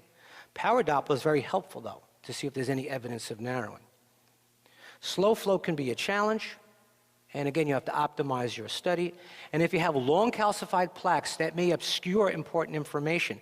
If the plaque is greater than 2 centimeters, and you can't see into that plaque, then you should probably order a correlative study so you make sure you're not missing something behind that plaque.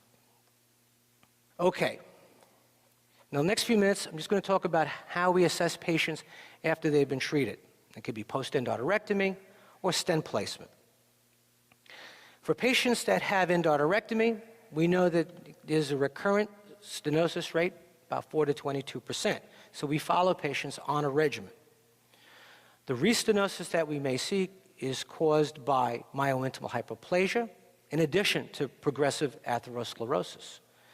And we recommend at least yearly duplex surveillance. And we may want to make that more frequent if we see that there is a change from the prior examination. It depends on the type of procedure whether we'll see a change in the velocities from low to high. If they use a large patch, the velocities may actually be decreased across the endarterectomy. If they don't use a patch and it's a primary closure, then the velocities may be slightly higher than normal. And that's important to know. But regardless of the type of procedure that's done, the standard Doppler criteria are used to grade restenosis in these patients, just as I presented to you. Things are a little bit different when it comes to stents. One problem is there are few published studies. We don't have many validated studies for what are the best criteria to evaluate patients with carotid stents. We know stent restenosis can occur within 6 months, and that's why we need to follow these patients on a regular basis.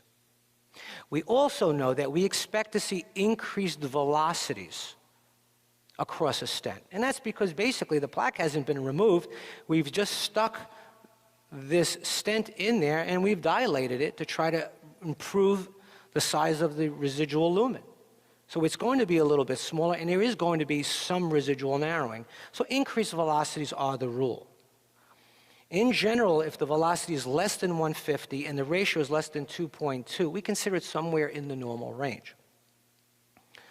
Some studies have shown that we consider at least 50% instant restenosis when the velocity is greater than 225 centimeters per second and the ICA-CCA ratio is greater than 2.5, with a doubling of the intrastent peak systolic velocity.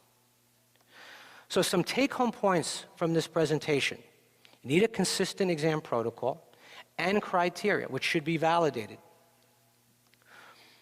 The peak systolic velocity and the presence of plaque are primary parameters. Remember, we said the peak systolic velocity is the single best criteria. The ICA-CCA ratio and the end diastolic velocity are important internal checks, particularly when you have tandem lesions or high and low flow states.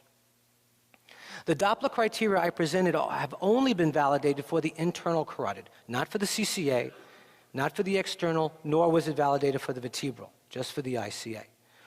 And you have to know your limitations. When you're unsure, you should probably order a correlative study.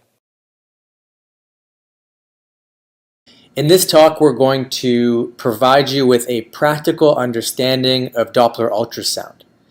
This is something that I commonly see people struggle with. Waveforms can be tricky, but if you understand the basic principles, it's actually not that difficult. We're going to review some basic principles of Doppler, including how to look at waveforms themselves. And then we're going to go through the entire body and go through normal and abnormal Doppler waveforms from head to toe. As always, the goal here is not to memorize little details like numbers. Focus on understanding the basic principles, and you'll be ready to look at Doppler cases in no time. So, in practical terms, you'll hear people refer to a few different modes of ultrasound. So the first is B mode, and that's what we're seeing here. And B mode stands for brightness mode. This is the normal basic mode that we're used to looking at. Some people refer to it as grayscale. And we're using that to generally look at anatomy, and the bulk of what we're looking at on most ultrasound examinations is just B mode ultrasound. But this talk is about Doppler, so you can also have color Doppler, and that uses Doppler interrogation to show flow in vessels. So here is the portal vein, for example. And then you have spectral Doppler, and spectral Doppler involves interrogating a tiny bit of tissue, between these lines here, and we'll talk about that in more detail later, and you get a waveform that represents the flow, and we'll talk about this in detail later. So for now, keep these terms straight. We have B mode, color Doppler, and spectral Doppler. Okay, but what is Doppler ultrasound? So in simple terms, we're just imaging flow. And the principle that this is based on takes us back to high school physics, the Doppler effect. As a quick reminder, the Doppler effect refers to this principle imaged here. So if you have a frequency of sound that is being emitted from a stationary source, such as this car here on the left, let's say it's emitting a siren, for example, or just noise from the car, the frequency of sound that is emitted is going to be the same in all directions. If it's a moving source, like we have here on the right, where it's moving to the right of this picture, then the frequency that you'll detect or hear on this side of the car versus this side of the car are going to be different. So if the sound source is moving away from you and you're standing here, then the frequency you detect is lower, as pictured here.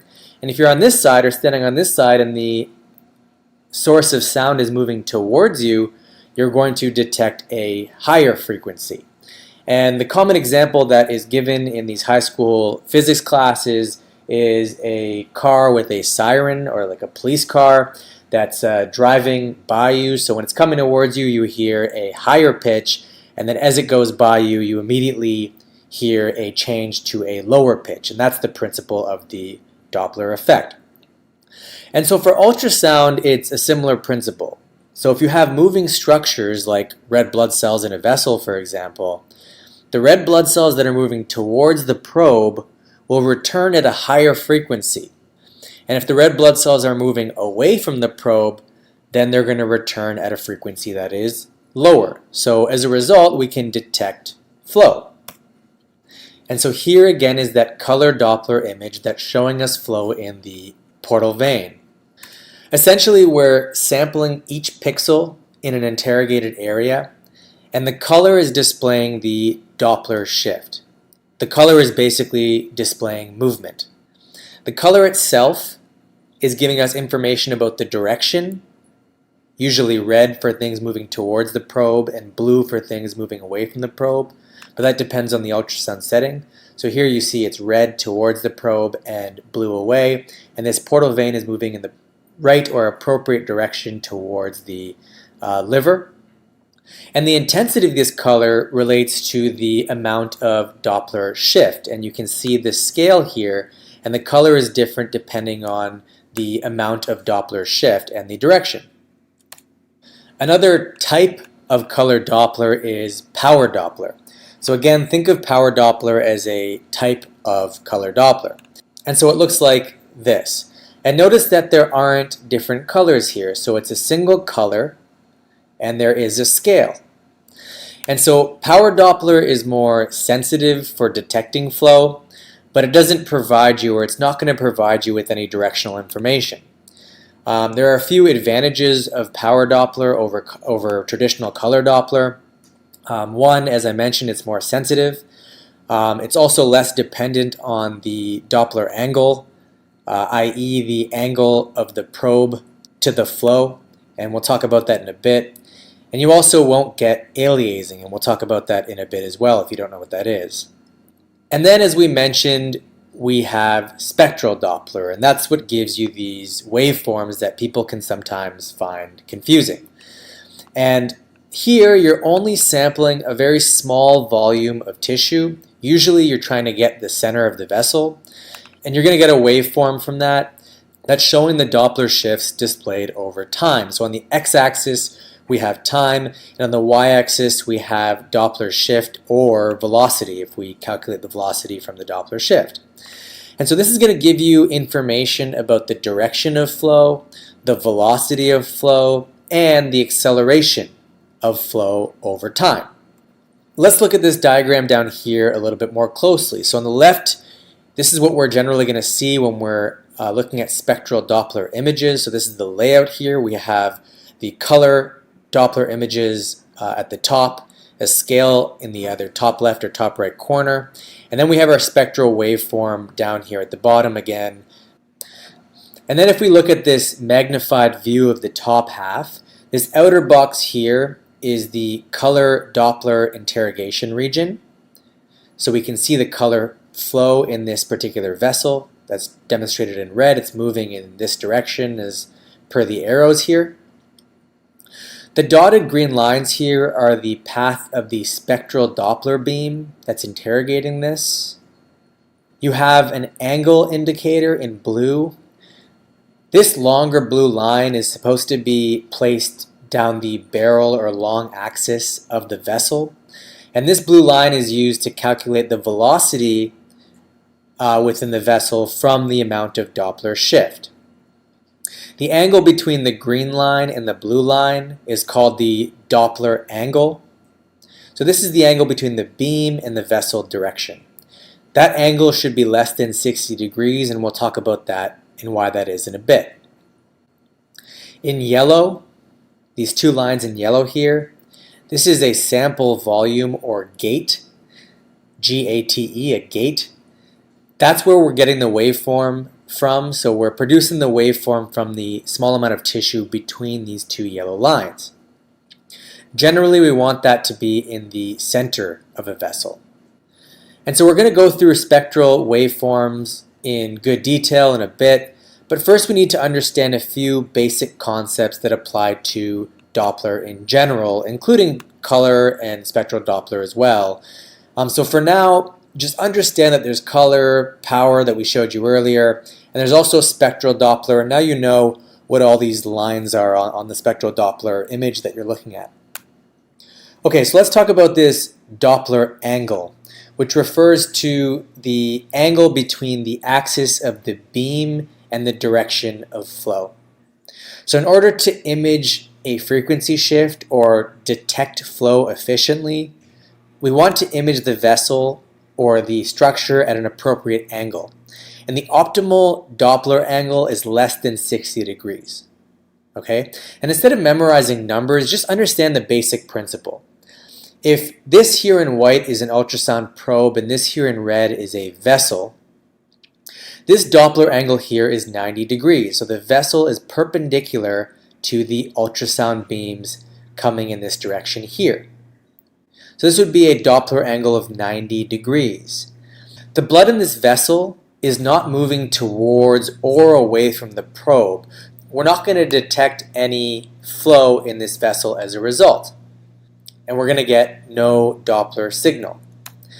In contrast, if the vessel is at this angle, for example, so there's the ultrasound beam down this way, and the vessel here is oriented at about 45 degrees, so less than 60 degrees, we're going to detect movement that is either towards the probe or away from the probe better when the vessel is oriented in this direction versus the what we showed you earlier.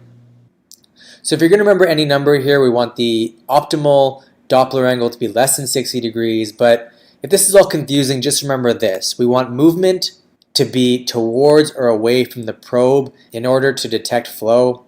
We don't want it to be perpendicular. Okay, a second concept to understand is the scale setting, which has to do with the sampling rate. But think of the scale for Doppler as the range of velocities that are shown. So for spectral Doppler, the scale is the y-axis, and we want it set up so that most of the graph visualizes the waveform. So if the scale is too big or too high, then the waveform in comparison is going to look obviously very small. And if the scale is too low or too small, then we can get flow that's literally off the charts or goes above what we're trying to look at or goes above the scale. And that's what causes what we call aliasing or wraparound artifact. So let's take a look at what that would look like. And so what is aliasing? I know this slide is busy, but we'll go through each of them in turn. So if the velocities are too high for the scale, the velocities that are off the chart are going to wrap around and be shown as negative.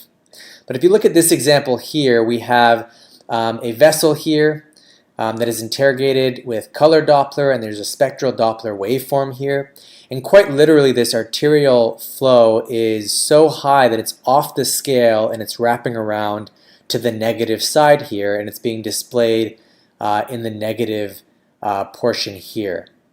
And if you look at the color, this is all flow that's coming towards the probe, but you see all these little areas that are blue. And those little areas that are blue represent aliasing or wraparound. So that's not actually little areas of flow away from the probe, it's just aliasing artifact or artifact due to the scale being too low.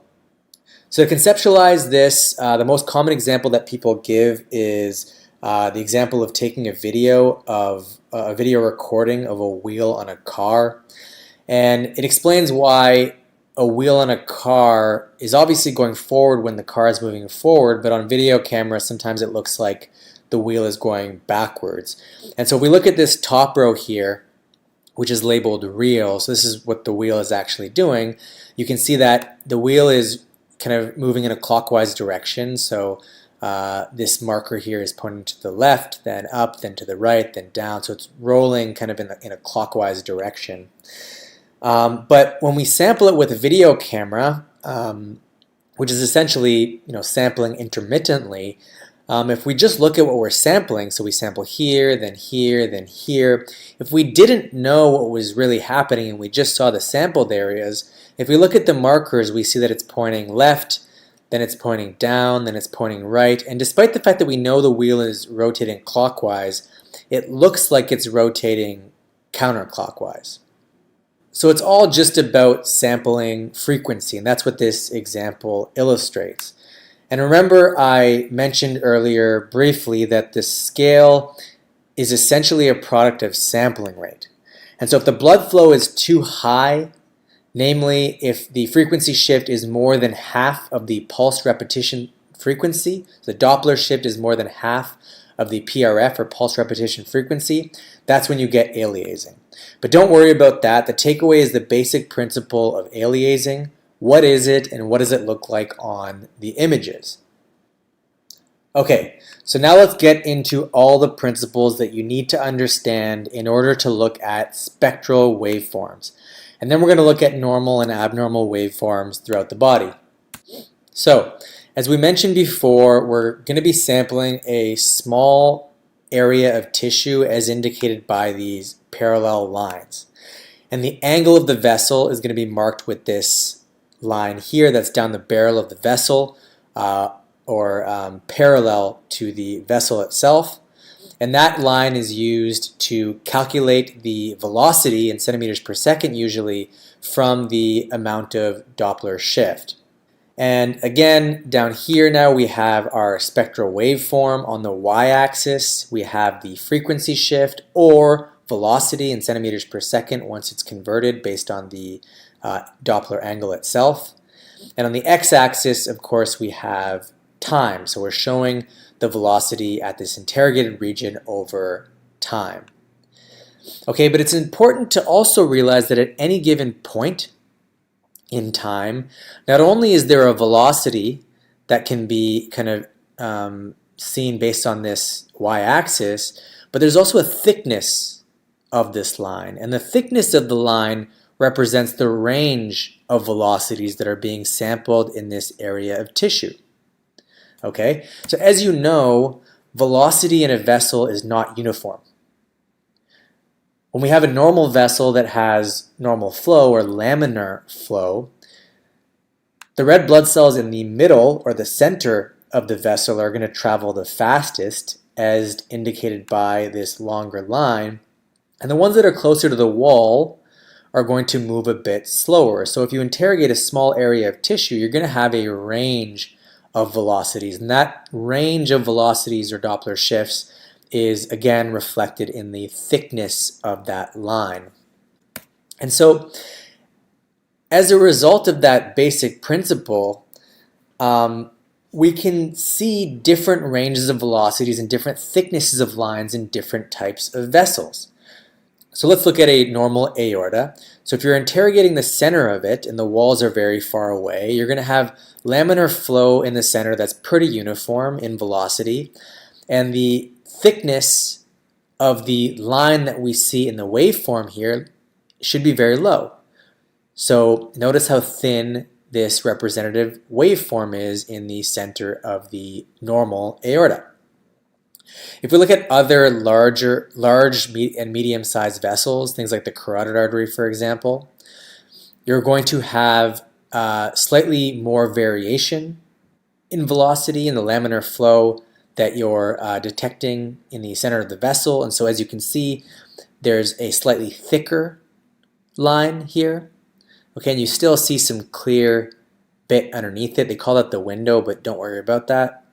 And what if these large or medium vessels had disease in them, or they had stenosis or atherosclerotic disease leading to turbulent flow?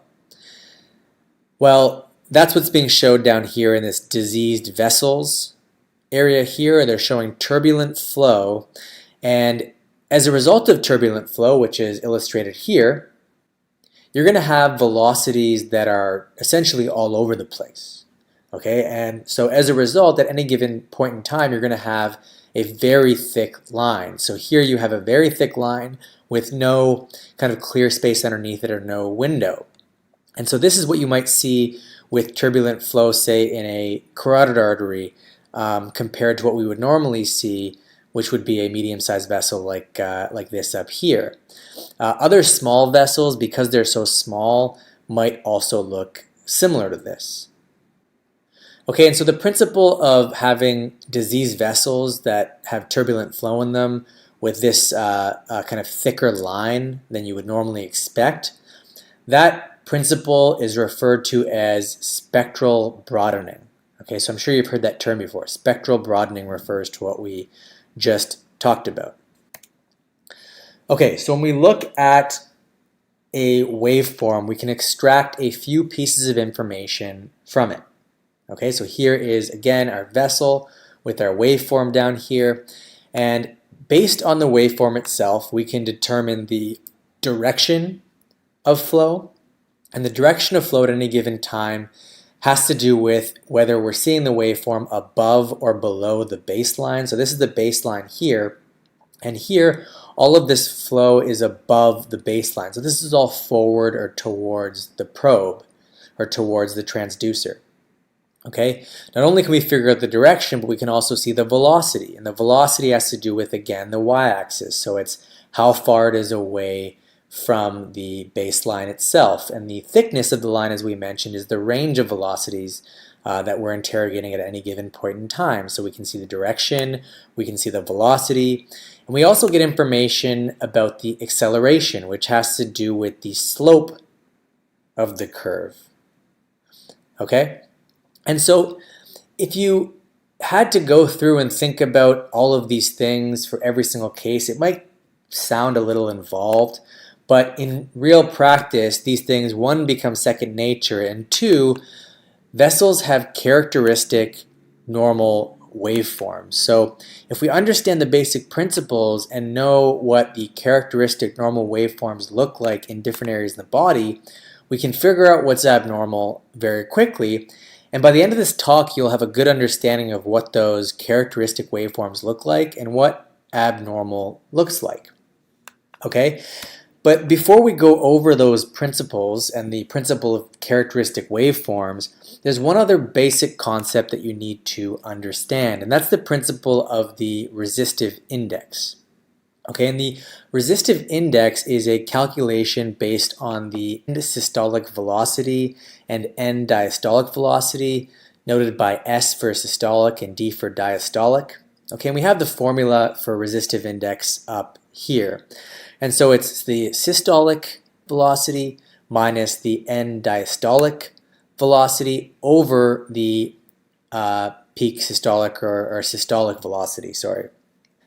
The stenographer, when it's important, will calculate the resistive index for you. But what's more important is the principle of what various resistive indices or a particular resistive index means. And so the resistive index, or RI, is a measurement of the resistance of the vascular bed distal to the interrogated vessel. Okay, so that's what we're measuring. And in normal conditions, in most arteries that we're interrogating, the resistive index is going to be less than 1.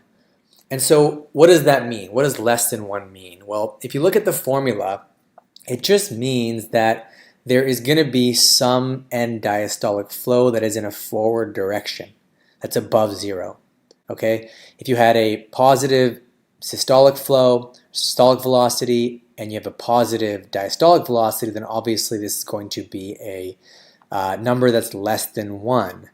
And so all a resistive index less than 1 means that you have forward end diastolic flow. So the resistive index here, for example, is 0.71, and that suggests that we have end diastolic velocity that's above 0, and we have forward end diastolic flow. What if you had no end diastolic flow? So if you had no end diastolic flow, or end diastolic velocity was 0, then D would be 0 in this formula, so the resistive index would be 1. So a resistive index of 1 means no end diastolic flow.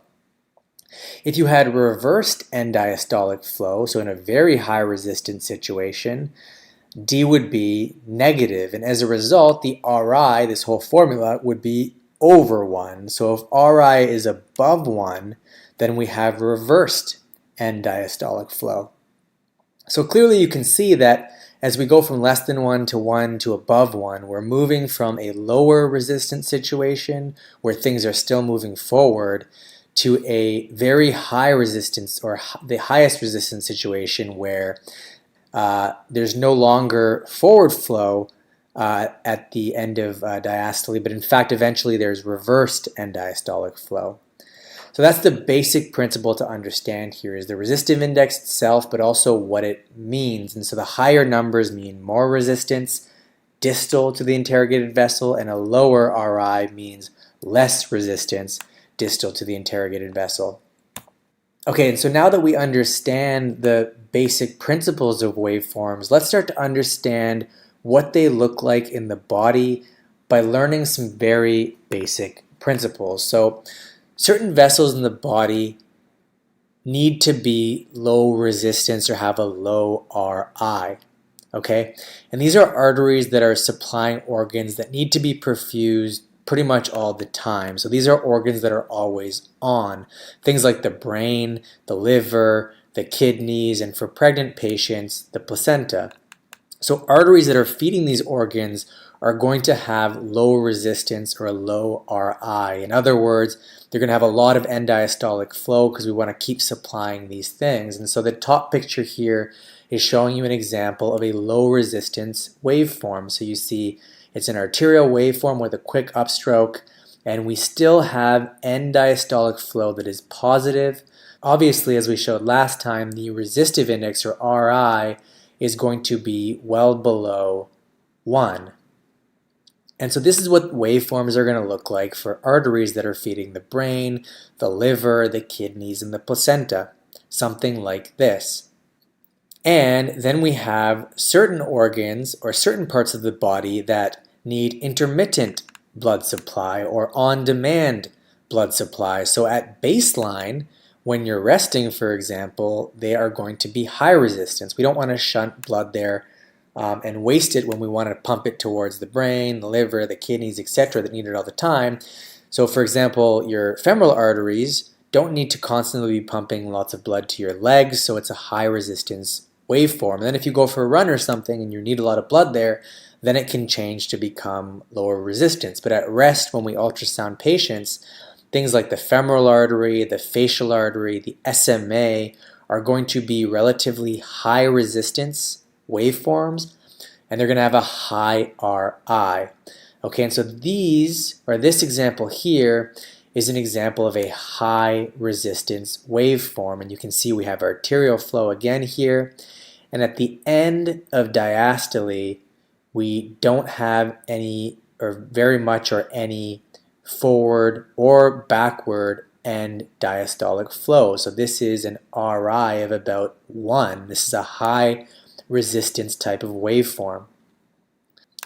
So that's the key principle here, is that based on this principle, you can kind of understand or know which waveforms are going to normally have a low resistive index and which ones are going to normally have a high resistive index and have a picture that looks like this. Okay, so now one of the most common things that we diagnose using Doppler in a number of clinical situations is vessel stenosis. So we see it in carotid arteries, in renal arteries, in liver transplant arteries, etc. So how do we know if there's stenosis? How do we make the diagnosis of stenosis? If you understand the basic principles that we've gone over and that we're going to go over here, it's pretty intuitive. So the signs of stenosis depend on where you image in relationship to the stenosis. Okay, so this is a very important point. So this particular slide is probably one of the most important, or if not the most important, of this entire talk. So first, let's go through the vocabulary. So upstream refers to blood that hasn't gone through the stenosis yet. Downstream blood refers to blood that's after a stenosis. Okay? And the signs of stenosis depend on where you're imaging or what portion of the vessel in relationship to the stenosis that you're interrogating. Okay, and so there are direct and indirect signs, but essentially the most common, or one of the more common signs that people talk about, is a direct sign that is actually at the location of the stenosis itself. So at the location of the stenosis itself, you end up getting an increase in peak systolic velocity, okay? Because the same amount of flow has to get through a tighter spot, so obviously the velocity has to increase. So you get an increase in peak systolic velocity at the location of the stenosis itself. Okay, just distal to the stenosis, you start getting turbulent flow. And as we showed you earlier, when you have turbulent flow, you start to get spectral broadening.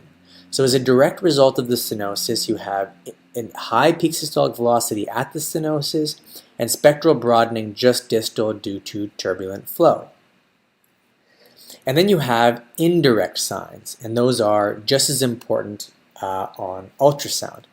And so upstream, if you were to interrogate, if you're pumping into a relative blockage, then you're going to have a higher resistance or a higher resistance waveform with a higher Ri. So upstream, you'll notice this is a high resistance type waveform, a relatively high resistance type waveform. And then downstream, if you were to image, so distal to the stenosis, you're going to get what's called a tardus parvis waveform that looks something like this. And so what's this tardus parvis waveform? Well, quite literally, tardus means slow, referring to a slow upstroke. Think of it as tardy, like late, so the peak comes later. Okay, and this can be quantified like it is here, so a time to peak that's longer than a certain amount of time. But just understand the principle and what it looks like. You don't have a quick upstroke, and it looks something like this. So this is a normal waveform here, normal arterial waveform with brisk and quick upstroke. Okay, and you see that at time to peak, or TTP is what they call it, time to peak, is relatively short. The slope is also higher. And then in this upstream stenosis, or tardus parvis waveform, you'll notice that it's a slower upstroke here, and the time to peak is longer. So the tardus, again, refers to a slow upstroke like this. And the parvis refers to a weak amplitude. Okay, so the peak isn't very high. And so when you're actually working and you're trying to identify a tardus parvis waveform in practice, there's a couple things that you're going to look for, and that includes the subjective things you're looking for and the objective things you're looking for. And first, and probably most important, is you just have to get used to the appearance of the tardus parvis waveform, as we just reviewed. And then you can also objectively quantify it with the time to peak, again a longer time to peak because of the slow upstroke. And you can also get a low Ri, or a low resistive index, distal to stenoses as well. And some people think that this is a little bit confusing, or it's a little bit counterintuitive. Why do you have a low Ri if you're talking about stenosis? But remember, it's all about where you are, where you're imaging in relationship to the stenosis. So if you were imaging upstream, you would have a high Ri because there's resistance that is high that's distal to that upstream measurement. But in this situation, when we see this tardus parvis waveform, we're specifically talking about distal to the stenosis. So it's already been through the high resistance area. And if you think about it, if other tissue that's even more distal to what we're interrogating is hungry for blood because of the upstream stenosis, the capillary beds are going to dilate, and they're hungry for blood. And as a result, you're going to have actually lower resistance in this area more distally. And so don't get too bogged down with that if it doesn't make any sense. Just understand what tardus parvis is and where you expect to see it downstream of the stenosis. So let's review this again. So this is, again, the most important thing in this talk probably. Understand this principle and burn what's on this slide into your brain. So again, we're looking for stenosis. So for example, in a renal artery transplant, for example, we're looking at the renal artery, and we're going to interrogate the renal artery at different locations. And so upstream from a stenosis, if we were to interrogate here, we're going to have a high resistance appearance of the waveform and high RIs that are above 0.7 or so. At the stenosis itself, you're going to have very high peak systolic velocities. And again, depending on what you're looking at, in general, it's usually around 200 centimeters per second for some of the vessels that we often image in the body, but we'll talk about that in our specific examples later. And then if we image downstream of a stenosis, we might see a tardus parvus waveform. And again, this is that example, so slow, upstroke, and weak. And you'll also notice that the RI, or resistive index, is quite low here as well. So if you don't understand this principle and the principles that we're displaying here, it's probably important to pause the video, read about it online, or rewatch this segment. This is an important concept, as I've said a couple times. If you do understand this, awesome. We've made it through the basic principles, and it's time to get a little bit more clinical. Okay, now it's time for the fun part. So we're going to go from head to toe, look at characteristic normal waveforms, and then show you examples of the most common pathologies that you're going to diagnose with spectral waveforms. We're going to apply the principles that we've learned so far in real clinical situations in the carotid arteries, renal vessels, liver vessels, including making sense of portal vein and hepatic vein waveforms, and a few other high-yield locations. The clinical stuff is what's going to give you the confidence to know what you're doing when you see a spectral waveform in any place in the body. And to get all this, please tune in to part 2 of this talk. Thanks. This is part 2 of a talk designed to get you comfortable with Doppler, with a focus on spectral waveforms. If you haven't watched part 1 yet, I strongly suggest that you stop here and watch part 1 before moving forwards.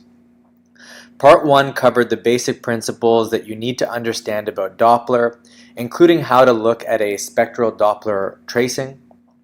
In this video, we're going to go from head to toe and look at characteristic normal waveforms, and then examples of the most common pathologies that you're going to diagnose with spectral waveforms. Although spectral waveforms can seem complex at first, for most of these, we're just applying the basic concepts that we've already covered. It's going to get a little bit more involved when we talk about the liver because we have to introduce portal and hepatic vein waveforms. But regardless, by the end of this talk, you should be more than ready to interpret waveforms effectively. So let's get started. And so let's start up closer to the head. And so we have a few waveforms here, and we're looking at carotid arteries. And so these are all normal neck vessels. So we have the internal carotid artery over here. This is a normal ICA, or internal carotid artery waveform. So we've interrogated in the ICA, and you'll notice that it's a very low resistance waveform. So it's a low RI. There's a lot of end diastolic flow in a forward direction. Okay, and we'd expect this because the internal carotid artery is obviously feeding the brain, and we need it to always be feeding the brain. So we want a low resistance waveform in the ICA like this. Okay, the second picture here is the external carotid artery, or the ECA. And so the normal ECA waveform is a higher resistance waveform. Okay, so there's still forward velocity or forward end diastolic flow, but this is a picture of a relatively high resistance waveform. And then here we have the common carotid artery. This is proximal to both of these, and this is going to be kind of a combination or a mix of the two of the ICA and the ECA. Okay, and so knowing those, let's go through a case. So here on the left side of the screen we have the right internal carotid artery, and over here we have the left internal carotid artery. And at the top we're imaging at the proximal internal carotid artery, and distally we're imaging distal in the distal internal carotid artery. Okay, and so you'll notice here at the proximal right ICA, the peak systolic velocity is very high in comparison to the left side. And if you look distally as well, so now on the right distal ICA, the waveform looks very different than on the left as well. So on the left side distally, the waveform looks very similar to proximal. It's a low resistance waveform with a quick upstroke. Okay? Here in the distal right ICA, we have a slow upstroke. It's weaker. Okay, and also there's spectral broadening or broadening of this waveform as well. So this is a tardus parvis type of waveform distally in the ICA. So what's going on in this case? Well, if you understood those basic principles, you would know that this is what internal carotid artery stenosis looks like here on the right. On the left, it's normal. And the stenosis in the ICA is most commonly proximal. So that's what we're interrogating here. And so at the stenosis, we have an increased peak systolic velocity. And then distal to it, we have this tardus parvis waveform. So the diagnosis here is right-sided internal carotid artery stenosis. You see higher peak systolic velocities with greater amounts of stenoses. So we can quantify the stenosis based on the peak systolic velocity as well as some of these other measurements. And so don't memorize these numbers for now, but the principle here is that higher peak systolic velocities generally mean a higher level or amount of stenosis. So here, these are the criteria for a stenosis in the internal carotid artery that's greater than 70%. And so in our case, we had a greater than 70% stenosis in the right proximal internal carotid artery. And so what about other clinical situations in the neck region? So what if we had an intracranial only ICA stenosis? What would the neck internal carotid artery look like? Well, the neck internal carotid artery is upstream of the area of stenosis or high resistance, so we would expect an upstream high resistance waveform, so a higher RI. What if you had aortic stenosis? Well, if you had proximal aortic stenosis, then all of the neck vessels that we're looking at, including the internal carotid artery and the vertebral arteries, etc., are all going to be distal to the stenosis. So if you had severe enough aortic stenosis, all of the vessels in the neck are downstream from that, and they're going to look like a tardus parvis waveform. Again, this is just following the same principles that we talked about earlier. Okay, so let's move into the abdomen. So we'll talk about the abdominal aorta first. So this is a normal aorta. And notice, as we mentioned earlier, how thin the waveform is here. And as we mentioned earlier, the aorta is also going to be a high resistance vessel. So this is what a normal aortic waveform looks like. It's high resistance and it looks very thin. So this is an example of an aneurysm with atherosclerotic disease. And when you have an aneurysm and you interrogate in the aneurysm itself, you end up getting turbulent flow. So look how thick the waveform is here. So at any given time, there's a broad range of velocity. So this is what spectral broadening looks like due to the turbulent flow in an aneurysm, for example. You'll also notice that it's relatively low velocity. Not only is it low velocity, but it's also relatively low resistance. Look how high resistance a normal aorta is, and look how low resistance how low the resistance is here in an aneurysm. Okay, let's talk about the renal vasculature, the vasculature to a kidney. And so, the most common thing that you're going to see clinically with ultrasound when you're interrogating renal vasculature, again, depending on where you practice, is generally going to be renal transplants. But most of these principles apply to vascular ultrasound in native kidneys as well. For those of you who haven't looked at many renal transplants before, at first renal transplant ultrasound can feel a little bit complicated. There's you think there's a million things to look at.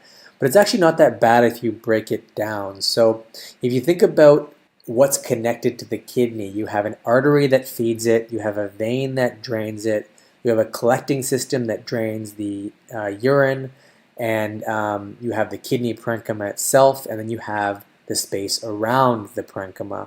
And so those are kind of the 5 categories of things that we look for when we're looking at a transplant kidney. And I've also listed the most common abnormalities that we generally see in those regions. So in the renal artery in a transplant, most commonly we're going to try to detect renal artery stenosis. In the renal vein, we're going to try to detect any renal vein thrombosis.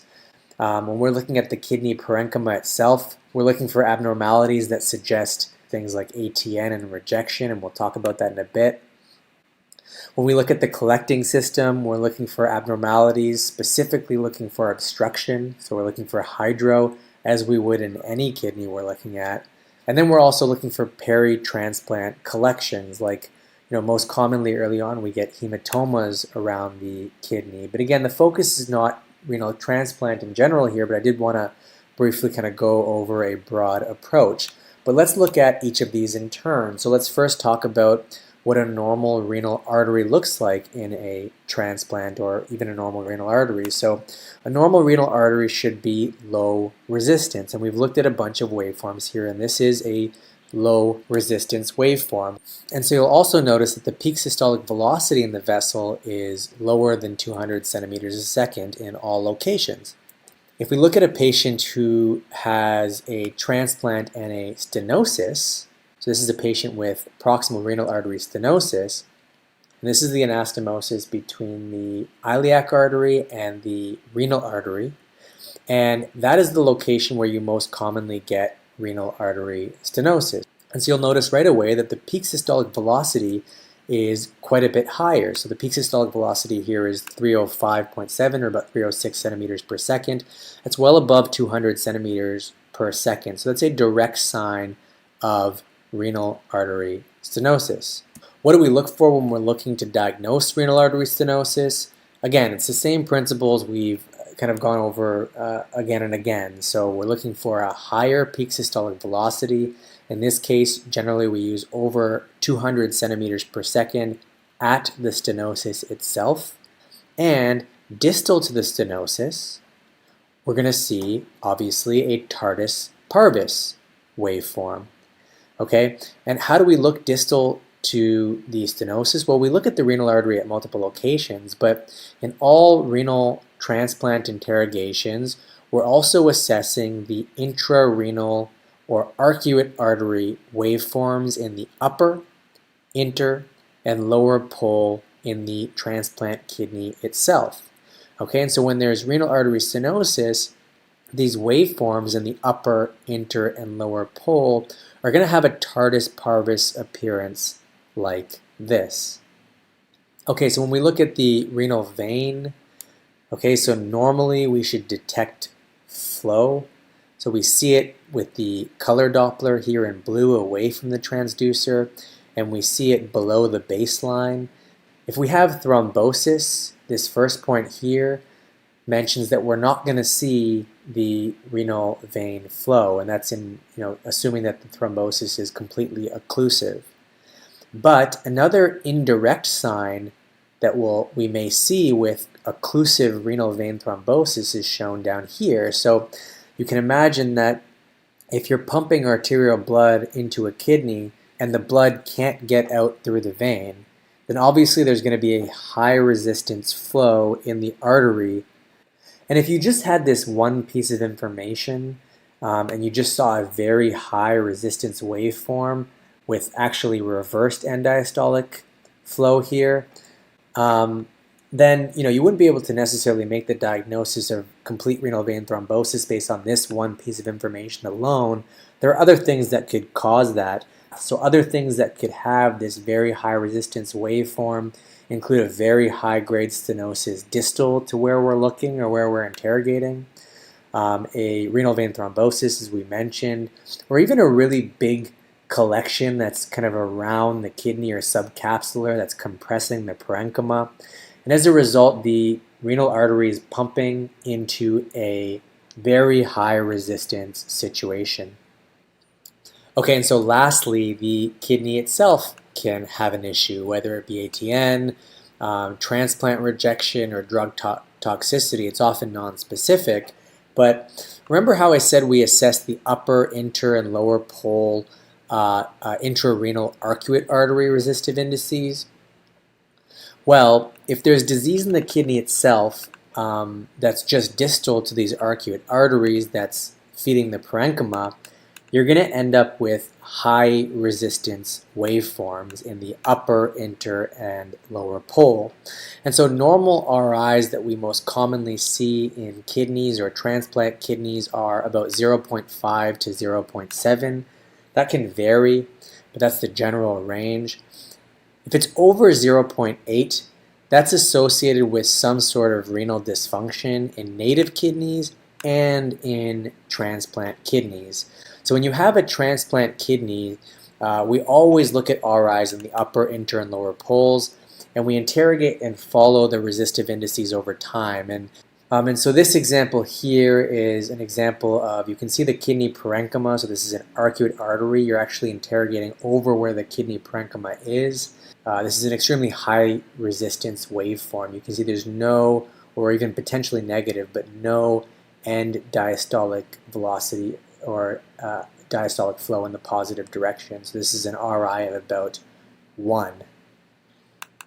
Now let's move on to the liver. And as I mentioned earlier, this one is going to be a little bit more involved since the vascular supply in the liver is a little bit more complex. And so we're going to talk about the hepatic artery, the portal vein, and then the hepatic veins. And we're going to show you normal waveforms and common abnormalities that you need to look for. And so the easiest of these is the hepatic artery. So the hepatic artery is similar to the other low resistance arteries that we've talked about, like the renal artery. So this is what a normal hepatic artery looks like. So we have a brisk and quick upstroke, and then it's a low resistance type of pattern with quite a bit of forward and diastolic flow. And the most common complication that we're going to see, for example, in a post-liver transplant is hepatic artery thrombosis and stenosis that can lead to that thrombosis. And so what would you expect with a stenosis? Well, first, at the level of the stenosis itself, we should expect a high peak systolic velocity.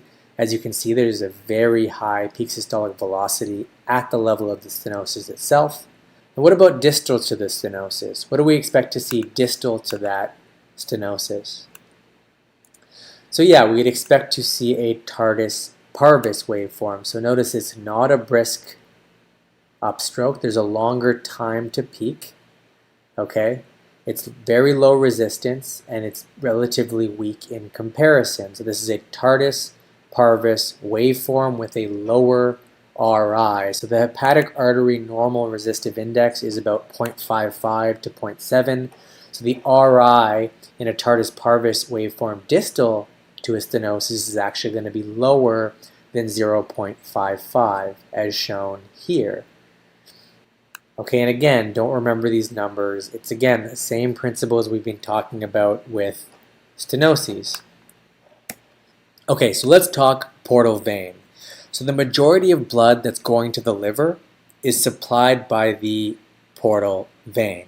Okay, so what does the normal portal vein look like on Doppler, and what does the spectral Doppler waveform look like? So here we have a normal portal vein. So you can see in the color interrogation window, we see red, so that is towards the probe. So we have flow that is going towards the liver in a normal portal vein. Okay, and you can see that if we interrogate that with spectral Doppler, as we have here, we get a waveform that looks like this. And this is what a normal portal vein waveform looks like. So what are we seeing here? Well, first, we're seeing that there is continuous forward flow. Okay, it's moving towards the liver continuously. It's all above this line. It's all above the baseline. Okay, and the term that is often used to describe blood moving towards the liver is hepatopedal flow. Okay, and think about it as blood pedaling, biking or pedaling towards the liver in normal situations. Okay, the second thing we're seeing is that the velocity is about 15 to 30 centimeters per second. So it's relatively low velocity. It's also biphasic, okay, which means that there's slight variability. Okay, so it goes up, then slightly down, then slightly up, then slightly down. That's that biphasic nature. And so over time you see these undulations, okay, and those undulations or this variability that we see has to do with cardiac and respiratory pulsatility / variation respectively. So cardiac pulsatility and respiratory variation that are transmitted through the sinusoids are going to result in this variability. And this variability should be slight. So the variability from the highest point to the lowest point should be less than 15 centimeters per second. Okay, but if you remember two things from this slide, it's that a normal portal vein should always be going forward. It's above the baseline always. And it's biphasic with slight variability, in other words. Okay, so if that's what a normal portal vein looks like, or a normal portal vein waveform looks like, what are common abnormal waveforms that we might see? Well, we said that normal flow in a portal vein is always hepatopedal or always towards the liver. Well, any reversal of flow, any flow in the opposite direction is abnormal or is considered abnormal. We also said that the velocity is generally about 15 to 30 or 16 to 31 centimeters per second. So slow flow is also abnormal, and that's flow that's less than about 15 or 16 centimeters per second. We also said that normally there should be slight variability, and the variability should be less than 15 centimeters per second from the highest to lowest point. So we might also see an abnormality where the flow looks very pulsatile. So the difference between the highest point and the lowest point is greater than 15 centimeters per second. And then obviously, if you had completely absent flow, so slow flow that it's absent, that would also be abnormal. And so what do these abnormal waveforms mean? Well, there's only a few things that we generally see. And so these are the abnormalities that correspond to each of these things. So the first, any reversal of flow, is diagnostic for portal hypertension. Okay, and you're most commonly going to see portal hypertension with cirrhosis, but obviously there are a bunch of causes of portal hypertension. The second here is the peak or highest velocity is less than 16 or 15 centimeters per second. And that is also suggestive of portal hypertension, again, most commonly with cirrhosis. You can have very pulsatile flow, and most commonly we see very pulsatile flow due to the bolded causes here, so tricuspid regurg and right heart failure, aka cardiac causes. You can also less commonly see it with various shunts in the liver, so you get arterial portal shunting in cirrhosis, for example, or an AVM, which is rare. But the most common situation is increased pulsatility as a result of a cardiac issue. And then lastly, we have absent flow, and that's commonly seen with thrombosis, but this is also key that absent flow or the lack of flow doesn't mean it's thrombosed. You can also see that in portal hypertension. So if the flow is so slow that it looks like it's absent, you can also see that in portal hypertension. So no flow doesn't mean thrombosis, but you need to think of these potential causes. And so let's look at a few cases in the portal vein and apply these principles. So this is the first case, so have a look. So here in the color Doppler picture alone, we can see that the portal vein, this is the main portal vein that's labeled here, that's what MPV means. So the main portal vein has flow that is blue. So it's actually away from the transducer, and that's abnormal. If we look at the spectral waveform, we see that all of the flow is below the baseline. So this is all retrograde flow or flow in the wrong direction. This is hepatofugal flow, not hepatopedal, not pedaling towards the liver, but hepatofugal flow or away from the liver. Okay, and so this is an example of, as we showed earlier, portal hypertension. Again, most commonly you're going to see this with cirrhosis. What about this second case here? So here again, this is the main portal vein and it's red, which we would normally expect. But if we look at the spectral Doppler tracing now that we've created, we notice that, yeah, it's mostly forward, but it's variable and there is flow that's going below the baseline. Okay, and so there's still some reversal of flow. And remember, we were very clear on the last slide. We said that any reversal of flow is abnormal. Okay, and so this is a more mild case of portal hypertension. Okay, in the third case here, again, the main portal vein, have a look at it. Okay, and so this is showing us very pulsatile portal venous flow. Remember what the normal portal venous flow looked like on the last couple of slides, and remember the difference between the top and the bottom, or the highest and the lowest points, should be less than 15. Here it's way over 15, so I've labeled the top here, which is 42, and the bottom here, which is about 13.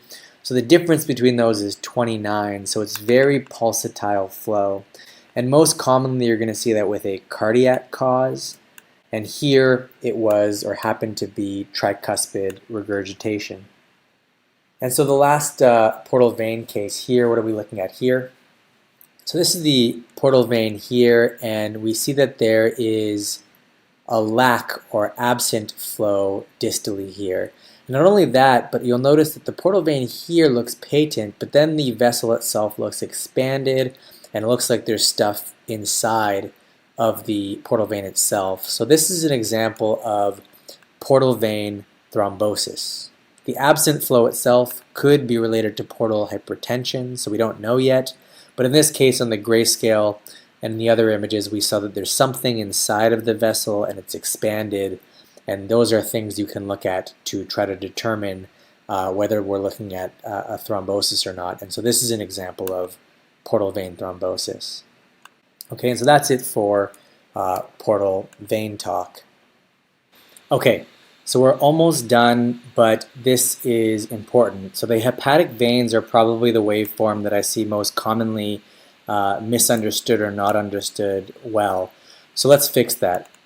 So here is a normal hepatic vein waveform. And the first thing to notice in this waveform is that most of the flow is antegrade. It's all below the baseline, okay?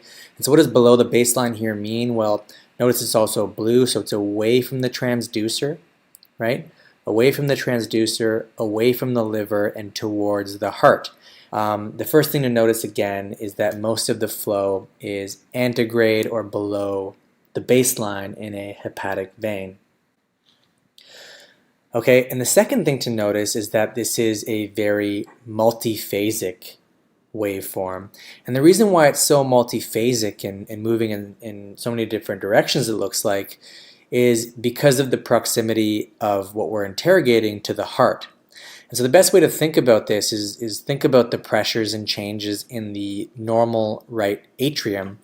Okay, so it's multiphasic. Okay, some people use the word triphasic, but it's actually quadriphasic. Okay, so there are 4 total phases, and in those there are 2 large antegrade waves. Okay, and antegrade again flowing towards the heart, and that is this hump here that is labeled S for systolic, and this wave here that is D for diastolic. And then we have 2 smaller retrograde waves, okay, and those are one just before the systolic antegrade waveform with the A labeled with the A here, and that's A for the atrial kick, okay, and then we have another one that's labeled V here that's just after the systolic antegrade hump. Okay, and that is due to atrial overfilling, and we'll talk about that in a bit. So in a normal situation, it's good to think about this in order of the physiology. And when you're reading it, you don't think about it, but it becomes second nature. But essentially, if you go through a cardiac cycle, you have the atrial kick, and that results in retrograde flow, usually, so back towards the liver for a very brief amount of time. And after the atrial kick, you have systole. And so in systole, the AV valve, or the tricuspid valve, is closed in normal situations. And so as a result, you have a lot of blood that's moving into the right atrium or filling the right atrium. And so that's what the S is. It's during systole filling of the atrium. And so much blood rushes in that eventually, against a closed valve, the atrium is going to start to become overfilled. So the filling is going to start to slow.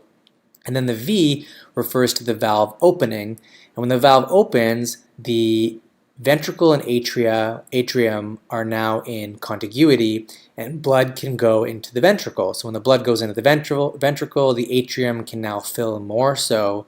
So in diastole now, the D, you have a second hump where there is even more filling of the atrium, and you have more antegrade filling of the atrium. And so that's where you get the atrial kick, systolic filling, overfilling of the atrium, and then the valve opens, and then you can fill in diastole a little bit more. And then you have a repeat. So you have another atrial kick, and then systole, overfilling, valve opens, diastole, and then again the atrial kick again.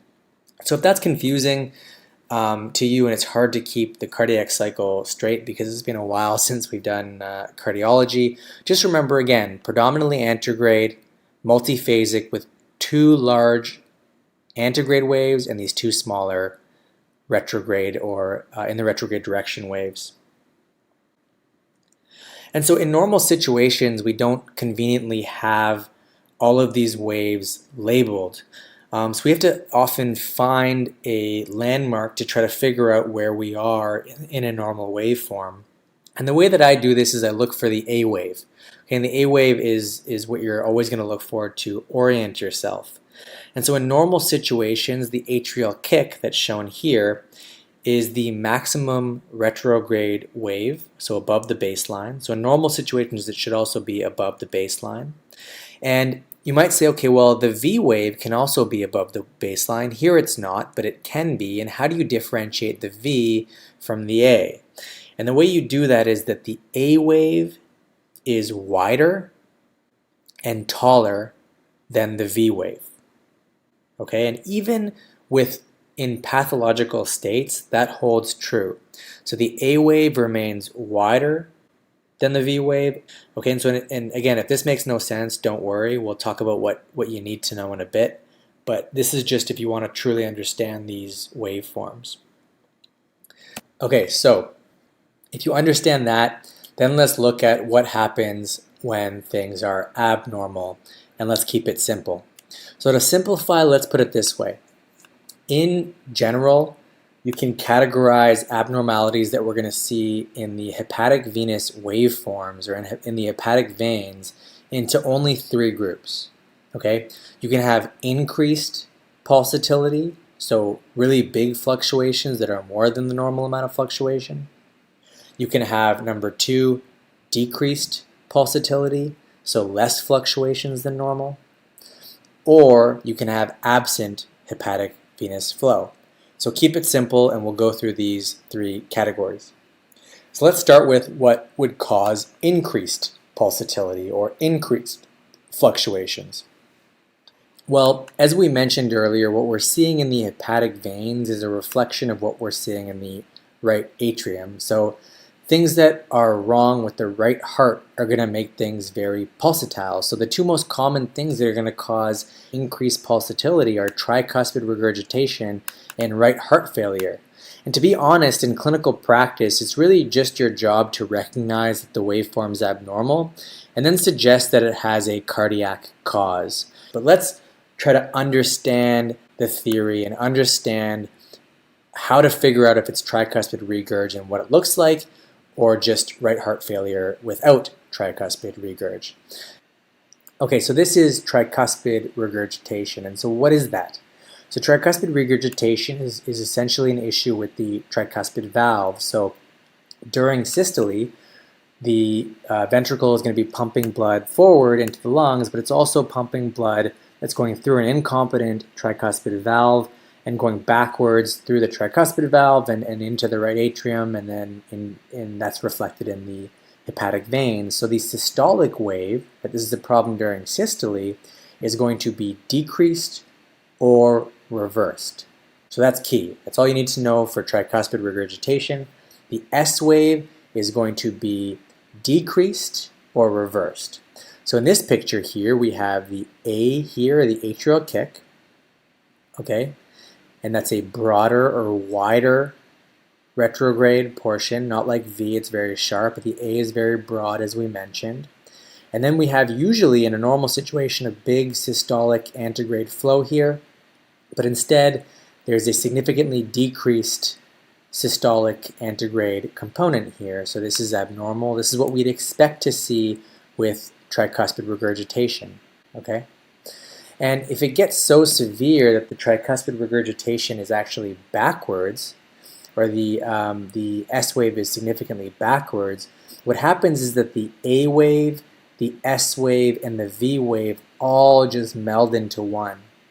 And so we call that wave here, it's labeled here, the ASV wave. Okay, and so really you only have two waves here. You have a retrograde ASV wave, and then diastole you have forward flow. And so this is a typical appearance of more severe tricuspid regurgitation. Okay? If that again makes no sense, just remember increased pulsatility, cardiac cause. Here's a second case. So this is what you see in right heart failure without tricuspid regurg, so a normal tricuspid valve. But of course, in real situations, you can have them together. You can have right heart failure with tricuspid regurg, and it can muddle the picture. But here, this is what we'd expect with right heart failure and no regurgitation. Okay? So in pure right heart failure, the issue is that the right atrium is filled with blood all the time because the right heart isn't pumping well enough. So you're going to get big retrograde A and V waves. Okay? So that's the hallmark of heart failure. Is these A and V waves are bigger and retrograde. Okay? The right heart is not pumping well. The right atrium has a lot of blood in it. And so when you have an atrial kick, you're going to get a lot more backwards. And you're going to get overfilling relatively early. So there's going to be a big V wave as illustrated here. Okay? And you still have forward systolic and diastolic flow.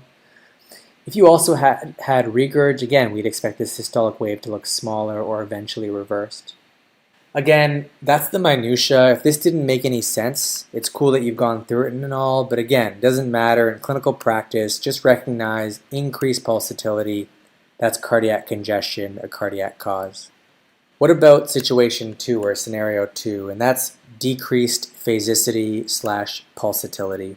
To simplify, we're talking about less fluctuations. And so most commonly, you're going to see that in cirrhosis.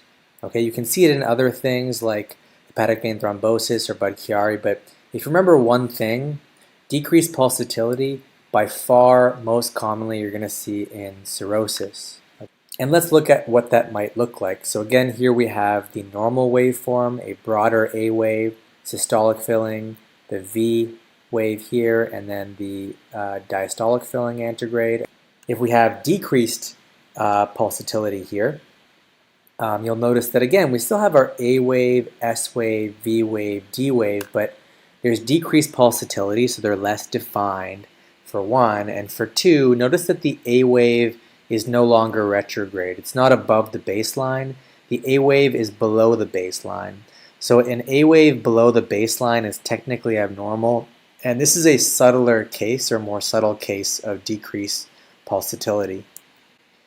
Okay, and then lastly, a more severe case with completely non-phasic and non-pulsatile flow here. This is obviously abnormal. Okay, and lastly, for the hepatic veins, you're going to have absent hepatic venous flow, which occurs with outflow complete obstruction, most commonly with thrombosis or Budd-Chiari. Okay, so let's go through a couple of cases. So the first one here, we're looking at the hepatic vein here, and we have this waveform down here. Okay, and so what are we looking at? What do you guys think about this waveform? Okay, so if the first thing you notice is that this is pretty pulsatile, you'd be correct. So this is likely a cardiac cause of this abnormality. And if you look at this waveform and you were paying attention in the last little bit, you'll recognize that this is the classic appearance of tricuspid regurgitation. So we have a retrograde ASV wave that's all bunched up into one here, and then anterograde diastolic flow here. That systolic filling should usually be down here where my mouse is, but it's actually reversed and it's kind of all melded into one here.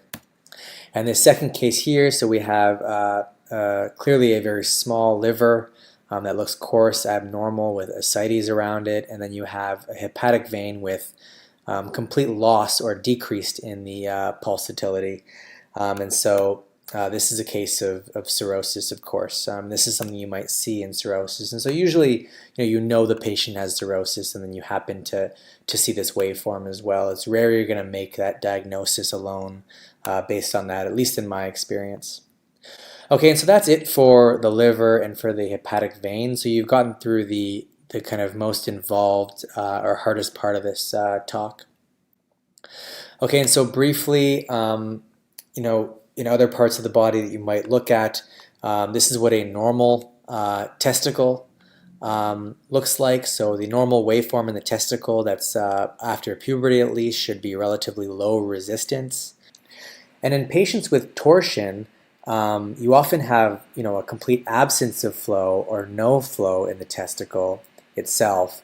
But earlier on or with a lesser degree of torsion, you may have some flow. And so some flow doesn't exclude torsion. That's key. Some flow does not exclude torsion. So the spectral Doppler can be helpful in this case. I mean, the most helpful thing is actually just comparing the testicles in that first paired view. But if you look at the waveform as well, you can see that we have clearly a weak and slow upstroke here. This is a tardus parvus waveform. If we're talking about torsion, then the issue is proximal to what we're looking at. So currently we're interrogating downstream of the essential stenosis / torsion. Okay, another application that we're not going to show you here, in epididymitis orchitis, obviously you're going to get increased Doppler flow on the color. But specifically speaking of the waveform, when you have orchitis and you look at the waveform itself, the one clinical thing to take away is that a high resistance waveform or a very high resistance waveform can be a negative prognostic indicator. It's essentially a bad sign that can suggest that there's a very high risk of infarction of that portion of the testicle. Okay, and so lastly, as we continue to move down, let's talk briefly about Doppler in the lower extremities. So in a normal extremity artery, we're going to see high resistance flow as we'd expect for the reasons we described earlier. In a normal extremity vein, like the femoral vein, for example, we should be able to detect flow. And you're also going to see some variability over time, and that's related to the respiratory and cardiac variability as well. And so we don't have too much time to talk about deep venous thrombosis or DVT detection. That's kind of a basic ultrasound skill. That's not the purpose of this topic. But let's talk about specifically looking at using Doppler in extremity arteries in specific clinical situations. So let's look at a case to illustrate this principle. So this is a patient who had a previous arterial puncture. And so we ultrasound the right groin, and this is the picture that we have here. And so this is a color Doppler picture, and it's not shown well here, but we have a kind of femoral vasculature back here. And then we have this anechoic region on the grayscale or B mode ultrasound, and we look at the color Doppler and we get this specific appearance. So what are we looking at here? So this is a classic appearance of a pseudoaneurysm on a color Doppler, And this sign that we're seeing here is called the yin and yang sign. So it looks like a yin-yang, okay? And it's due to blood swirling in this pseudoaneurysm. So you have an aneurysm neck, and then you have kind of blood moving in this direction in part, and then away in the other part. So you end up getting kind of blood towards and then away in the sac, and you get this classic yin and yang appearance in the aneurysm sac or in the pseudoaneurysm sac itself. And then we have a spectral Doppler classic sign of a pseudoaneurysm. And specifically, when we're looking at spectral Doppler, we want to interrogate the neck of the pseudoaneurysm, not the sac itself, but we want to look at the neck of the pseudoaneurysm. And the classic appearance at the neck here that we're seeing is called the to and fro pattern. Okay, and that refers to blood that's going into first the pseudoaneurysm sac and then away and out of the sac, in systole into the sac and in diastole out of the sac. So that's the classic to and fro pattern that we see at the neck in pseudoaneurysms, and those are the two classic signs that you're going to look for on a Doppler interrogation to diagnose a pseudoaneurysm. Okay, and lastly, while we're talking about arterial punctures, just one more case. So it's the same history, previous arterial puncture, but a different patient. And here we're interrogating using spectral Doppler. And actually, if you look at the label, we're actually looking at the common femoral vein here. This is a vein. But you'll notice that this doesn't look very venous. It looks very pulsatile. And so this is very pulsatile flow in this vein. There's more abrupt upstrokes than usual in a vein. And if we looked at the artery in this same case, normally we'd expect the femoral arterial vessels to have a high resistance flow. But let's say we look at the artery and we notice that it's a low resistance flow in that artery. So what's going on here? So this is the classic appearance, or what you would look for to diagnose an AV fistula. In other words, your puncture created a connection between the artery and the vein.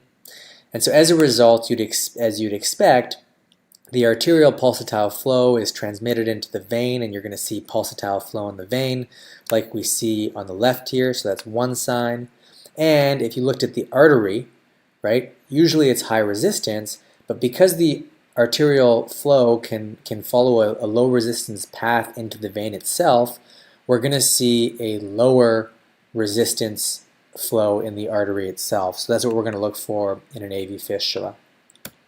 And so that's it for this talk. We went through the basic principles at the start of this talk. And so that's what I really want you to walk away with from this talk, those basic principles. And then we went from head to toe and we showed you normal waveforms, the classic appearance of normal waveforms throughout the body, and then abnormal waveforms as well. Okay, and again, focus on the big principles. I hope it helped. Click on the specific times if you want to go back to specific areas, like if you want to remember what liver Doppler looks like and you want to know what the hepatic vein waveform looks like, you can always go back. Okay, and so that's it for now, and thank you.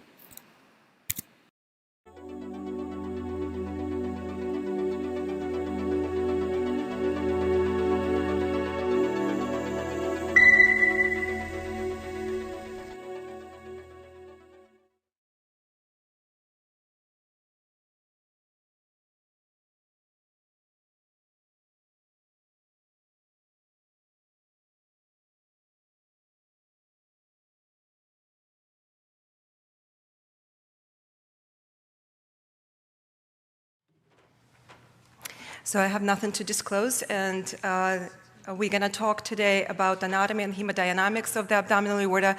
I'm going to describe some ultrasound pathologies that we see in abdominal aorta, including AAA, and we'll review some options for AAA repair, as well as describe protocols and evaluation of aorta after endovascular stent graft repair and surveillance. And we'll review also diagnosis and management of complications of EVAR.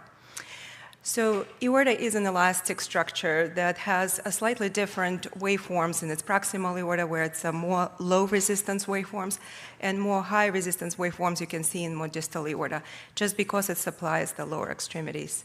And when we evaluate an aorta, we wanted to first observe it on a grayscale images. We wanted to look for any atherosclerotic plaque, dissection flaps, ulcerations, occlusions, luminal narrowing. We wanted to measure our aorta in its longitudinal as well as in transverse view and look at the proximal, mid, and distal portions of the aorta. And we use in our outer to outer wall measurements. So there are multiple pathologies, and we're going to discuss most common ones, and one of which or most dangerous ones. Aortic dissection is one of those that is due to separation of intimal and medial layers of the aortic wall, and usually it's an extent of thoracic dissection, or could be association, there is an association with aneurysms and penetrating ulcers, which are origins sometimes for the dissections. Causes atherosclerosis, hypertension, collagen vascular disease, cocaine in New Haven especially, pregnancy, trauma, pre-existing conditions. And it requires urgent care. That's why we wanted to be able to diagnose this even when the physicians don't suspect it. On a grayscale, what we're looking for is the dissection flap and its echogenic line.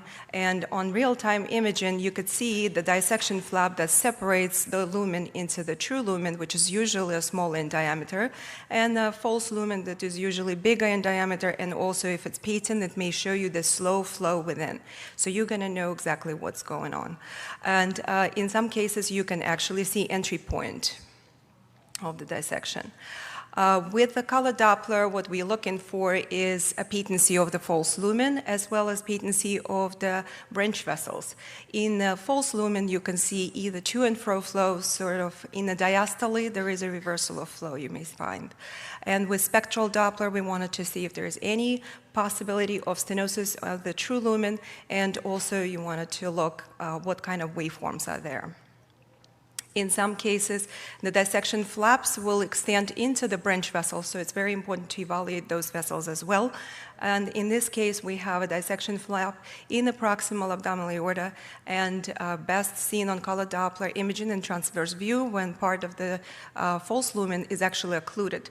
And when we looked at the kidneys, the right kidney showed no perfusion for the exception of a tiny little vessel that was actually supplied by the cortical vessel. And then on the left side, power Doppler showed good perfusion of the left kidney, so it's really important to look for these things. And the CTA just confirmed the findings that were seen on ultrasound. Aorta-iliac occlusive arterial disease is most commonly associated with atherosclerosis, and it's a chronic progressive disease that leads to complete or near complete occlusion of the aorta. And patients in these severe situations, they present with lower extremity pain at rest, claudication, abdominal pain, impotence, and if it's a full occlusion, usually the distal abdominal aorta will clot until the level of the renal arteries, and SMA will become a collateral sort of pathway to supply lower extremities. Again, we have to evaluate for organ perfusion when this kind of things happen. So on this examination, we look at the aorta on a grayscale, and we see this large calcified as well as mostly a soft tissue plaque that causes luminal narrowing, and on color Doppler seen as a aliasing within the vessel. And distally, in the right SFA as well as left SFA, we see a tarsus parvus waveforms, representative of a significant stenosis above. In this sort of not a happy patient. It was an 81-year-old female who came with oligouria and groin pain, and she had some right thigh numbness. And when we evaluated her aorta, we saw that mid and distal portions of the aorta are completely occluded, and the only flow we could see is in the proximal aorta. And we put the spectral Doppler, and we saw very low amplitude waveforms, and this waveform sort of not really normal just because they hit the obstructive portion. And the the only vessel that was helping this patient to preserve the organs and lower extremities was the SMA. And you could see it on the CTA that was done 2 months before. The perfusion and the pacification of the aorta is normal. There is lots of atherosclerotic disease, but 2 months later, she really occluded the entire mid portion and distal portion of the aorta with SMA serving as a collateral. So these things can happen really quickly. So it's important to know that the patient has a significant PID. Like this one had stent already in the celiac artery and was treated previously. So this has to be very quickly, urgently managed.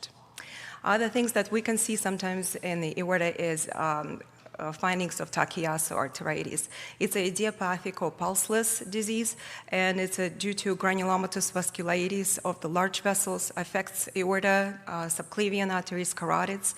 There is a strong female predominance. Sometimes we see a higher prevalence in Asian population, and patients present with thrombosis, stenosis, or pseudoaneurysm formation within the vessels. There is a variable presentation depending on what the territorial vessels affected. So in this patient on grayscale, you could see that there is a narrowing of the lumen of the distal abdominal aorta and thickening of the wall, and that's a characteristic finding, the thickening of the wall. And she's 27 years old, young female, and her carotid Doppler was performed early on and also showed that in a common carotid artery, there is a long segment of stenosis with marked thickening of the wall and elevated peak systolic velocities that are consistent with stenosis. More distally, the common carotid artery was normal and normal lumen and normal wall thickening, or no wall thickening. Other things that we are always concerned about is AAAs, and it's a very common pathology that is seen in up to 2.5 million of people in the United States. There are multiple risk factors such as male and gender, advanced age over 65 years old, history of smoking, family history of collagen vascular diseases, atherosclerosis. But most of the times patients are asymptomatic, and when they are symptomatic, they may present already either with aortic rupture and they come in, or impeding rupture. And their clinical signs would be back pain and lower back pain. So how do we define abdominal aortic aneurysms? Is when we see that the aorta measures over 3 centimeters, or when the size of the aorta increased in the aortic diameter 1.5 times more than the normal segment. We divide abdominal aortic aneurysm by shape into fusiforms, and that's usually a true aneurysms, and usually due to the atherosclerotic disease, or due by they could be saccular. And this is a false aneurysms, and most of the times associated with infectious process or trauma. Patients with IV drug abuse, they develop mycotic aneurysms, and that's the way that looks. By location, we divide them aorta into suprarenal aneurysms that involve renal arteries and extends proximally, juxtarenal that involves our renal arteries and extends distally, or infrarenal, about 10 millimeter lower than the renal arteries. But if you follow the rule that if you see that AAA is over 2 centimeter below the SMA, most likely you're dealing with infrarenal abdominal aneurysm. Ultrasound is the best modality to evaluate or screen for AAA and do the surveillance for AAA with accuracy of 100%. And screening usually is offered to patients who are males over 65 years old and who has a history of smoking. And the whole point of screening is that to reduce mortality from AAA. There are special intervals between ultrasound surveillance were developed, and it's depending on its size. So annually, you would screen somebody or do the surveillance who has aneurysm of 3 to 4 centimeter. Every 6 months, if it's 4 to 4.5 centimeter aneurysms, 3 to 6 months, every 3 to 6 months, if it's an aneurysm of 4.5 to 5 centimeter. And then you're thinking about either doing the surveillance, or you send the patient for the elective surgery. Why we wanted to screen is because there is a high risk of rupture of AAAs, and it is known that the risk of rupture depends on growth rate and also the size of the aneurysm. So what is considered to be the significant growth? When the AAA measures greater, the significant growth is if it's growing greater than 1 centimeter in 12 months. And this is important number to remember. And also risk of rupture is higher if the aneurysmal sac is large. For example, 5 to 7 centimeter aneurysms have up to 11% of risk rupture per year. Also, statistics depends on the gender, and it's known that females have a higher risk of rupture, and they rupture at the smaller size of the aneurysmal sac. So if a rupture occurs, there is approximately 60% mortality rate following the rupture. And this is one of the images that describes or shows abdominal aortic aneurysm with a complex fluid enveloping anterior abdominal aorta. And this is a hemorrhage from the rupture. And this is already post-operative CT that demonstrates the same retroperitoneal hemorrhage associated with the ruptured aneurysm. There are a few things that you can use for management, either open surgery or endovascular stent graft repair. The candidates are those who have a diameter of the abdominal aorta over 5.5 centimeter, or there is increase in size by 2.5 times of normal aortic diameter. So if the abdominal aortic aneurysm grow greater than 1 centimeter, this is also a candidate for treatment. And of course, those who present already with ruptured and symptomatic aneurysms. Multiple studies were done that confirmed that EVAR has a mortality and morbidity lower than the open surgery, especially those patients who have chronic renal disease or those who have a COPD. And there is fewer cardiac events in the perioperative patients in this population. So EVARs, the stent grafts, I just wanted to show you different types of the grafts. And what it does is that it excludes the aneurysmal sac from the system, the arterial system.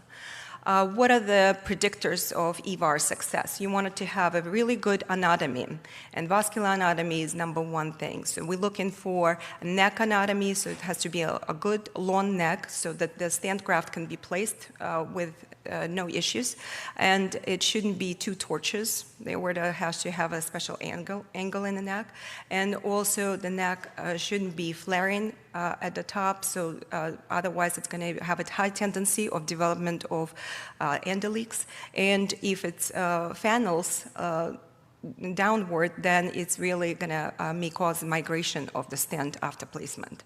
So other things we wanted to make sure that it's really good prosthesis is chosen by the size, and it's heavily operator dependent. There are a few things that we use for surveillance, either CTA or color Doppler, and what we wanted to do is to confirm the position of the device, also assess integrity of the device, and confirm the stability of the size of the aneurysmal sac. What we wanted to do is we wanted to exclude the endoleaks, and there is usually annual follow-up and or every 6 months follow-up that is suggested. When we do an ultrasound for surveillance, we wanted to evaluate on a grayscale first. We're looking for position, location of the stent, and we're looking for device integrity, as well as we measure the aneurysmal sac. On the color Doppler, we're looking for the patency of the stent itself, of the limbs, and we're looking for any possible flow within the aneurysmal sac that will give us an idea that maybe there is an endoleak. So specific emphasis usually is made to the edges of the graft and within the aneurysmal sac. Multiple complications associated with EVAR.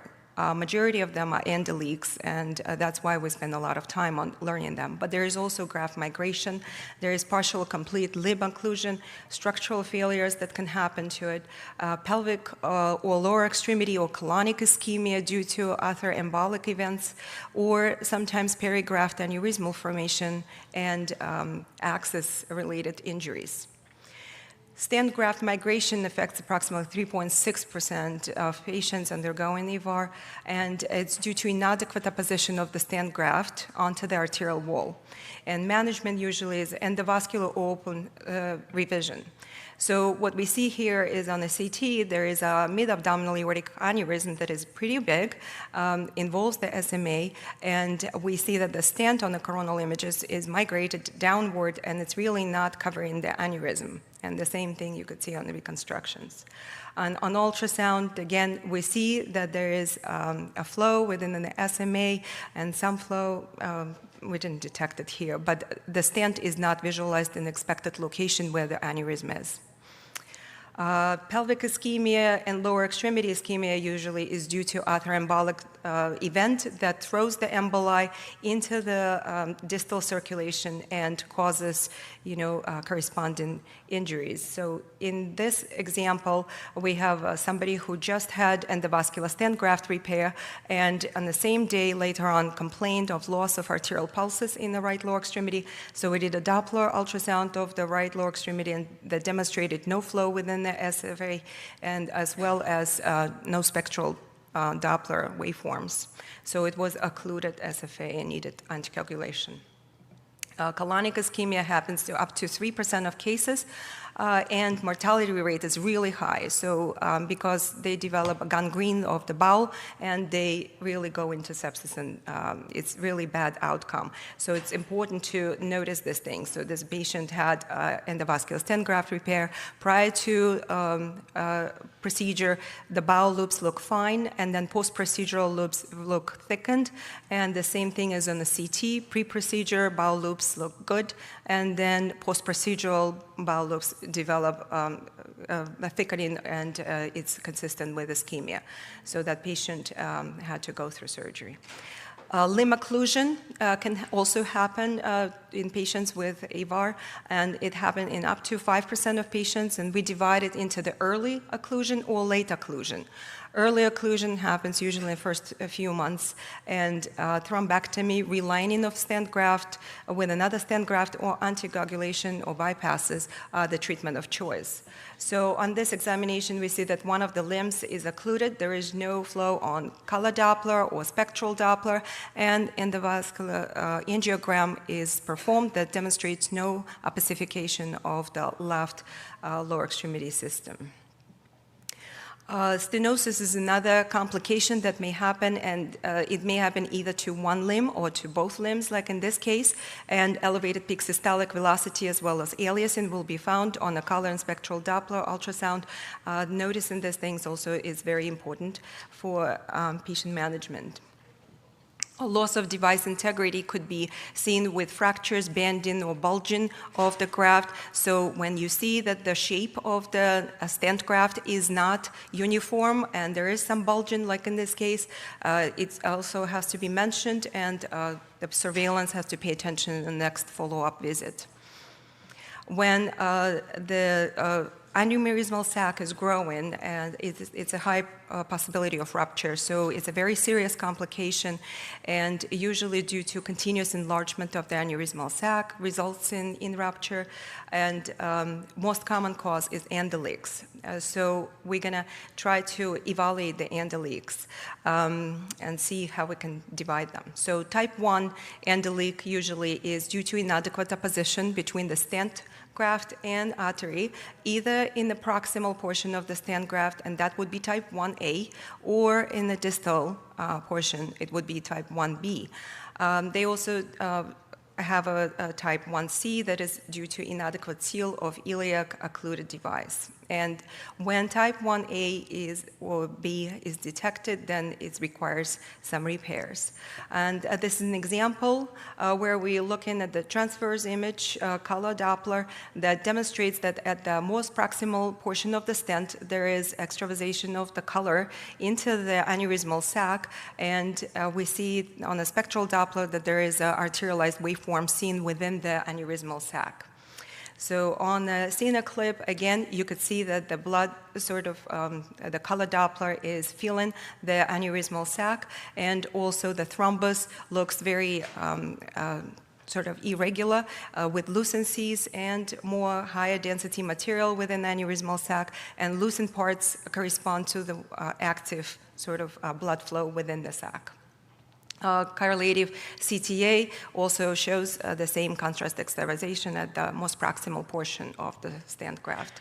And this is another patient on the sagittal view. You can also see it sometimes and can come from more anterior aspect of the stent and more posterior aspect. If it's a chimney procedure, then you look where the renal stents are. That's the places where usually endoleaks are happening.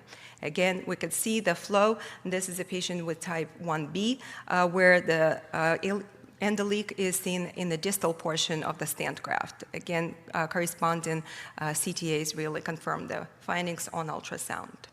Type 2 endoleak is most common, occurs on up to 20 to 30% of patients, and it's the one that persists for up to 6 months in 10 to 15% of patients. So usually we don't do much about it in the beginning unless the aneurysmal sacs start to enlarge, and we just observe them. If it's anterior feeding vessel is noted, it's usually due to IMA artery that supplies the aneurysmal sac, and if you find the vessels that posteriorly feed in the vessel, the aneurysmal sac, most likely you're dealing with the lumbar arteries. And one of the examples is here. We have an aneurysmal sac that is on a color Doppler, demonstrates color flow within, and there is arterialized waveforms to and fro within the aneurysmal sac, extending outside, and showing that this is from the feeding vessel. And the same is on the sagittal projection here. This is an aneurysmal sac, and we have a flow within it from the feeding vessel from the IMA. And here it is on the CTA, confirms the findings. And of course, we have a lumbar artery feeding. It would be a type 2B endoleak, and the vessel is coming usually posteriorly and fills in the aneurysmal sac posteriorly. So again, to and fro flow sometimes can be noticed just because it's a sort of retrograde filling of the aneurysmal sac, and interventional images confirm the diagnosis. Type 3 endoleak occurs due to tear in the body of the graft or inadequate apposition of the graft with the native vessel or separation of the components. Usually, again, these patients need a relining the stent graft with a new stent graft components. So on the ultrasound examination, grayscale is really paramount. We could see that there is a there is a tear within the graft, like in this patient posteriorly on the sagittal projection. You can also see that there is overlapping of the structures, and there is an arterial waveform seen within the aneurysmal sac. So on a CNA clip, you could actually see how the sort of the area of tear is moving with the blood flow. And this is another type 3 endoleak where we have a stent graft. And if you look in on these images, there is an irregularity of the wall.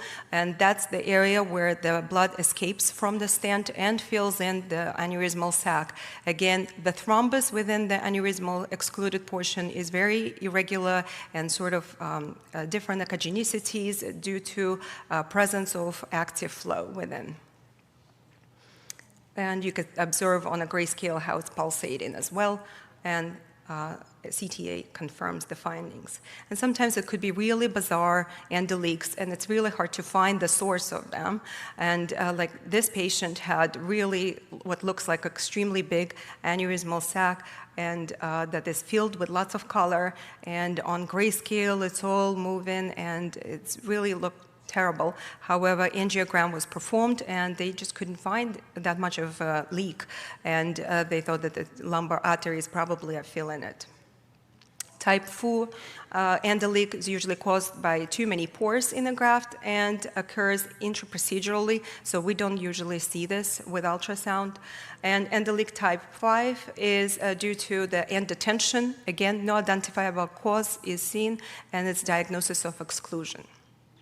So one thing I wanted to just mention, that sometimes infectious processes can also cause complications of EVARs, and it usually due to like undergoing infectious diseases in the abdomen, such as appendicitis or diverticulitis, or it could be due to aorta-enteric fistula, which most of the times we see on the CT as an air within the aneurysmal sac and the bowel that is adherent to the EVAR, and usually only patients with status post-EVAR develop the aorta-enteric fistulas. On ultrasound, it's much harder to observe it, only if you see like a bowel loop that may be not peristalsis and sort of adherent and not moving much, so you can suspect it if the patient is septic. Aneurysm formation just below the stent graft can also happen, and if it's diagnosed, it has to be mentioned in the report as well, because they can also go and grow and rupture. And the access arterial injury can also be found, or either like dissections or arterial thrombosis or pseudoaneurysm formation, like in this case. We can detect the to and fro flow within the neck and yin-yang sun within the aneurysmal sac. So as a summary, I just wanted to say that Doppler ultrasound plays an important role in evaluation and surveillance of aortic pathologies, including AAA and post-AAA repair, and knowledge of anatomy, appropriate technique, and prompt recognition of complication is essential for diagnosis of EVAR complications. And ultrasound and CTA are complementary imaging modality that are great tools for surveillance of patients after EVAR. Thank you. And we're going to go.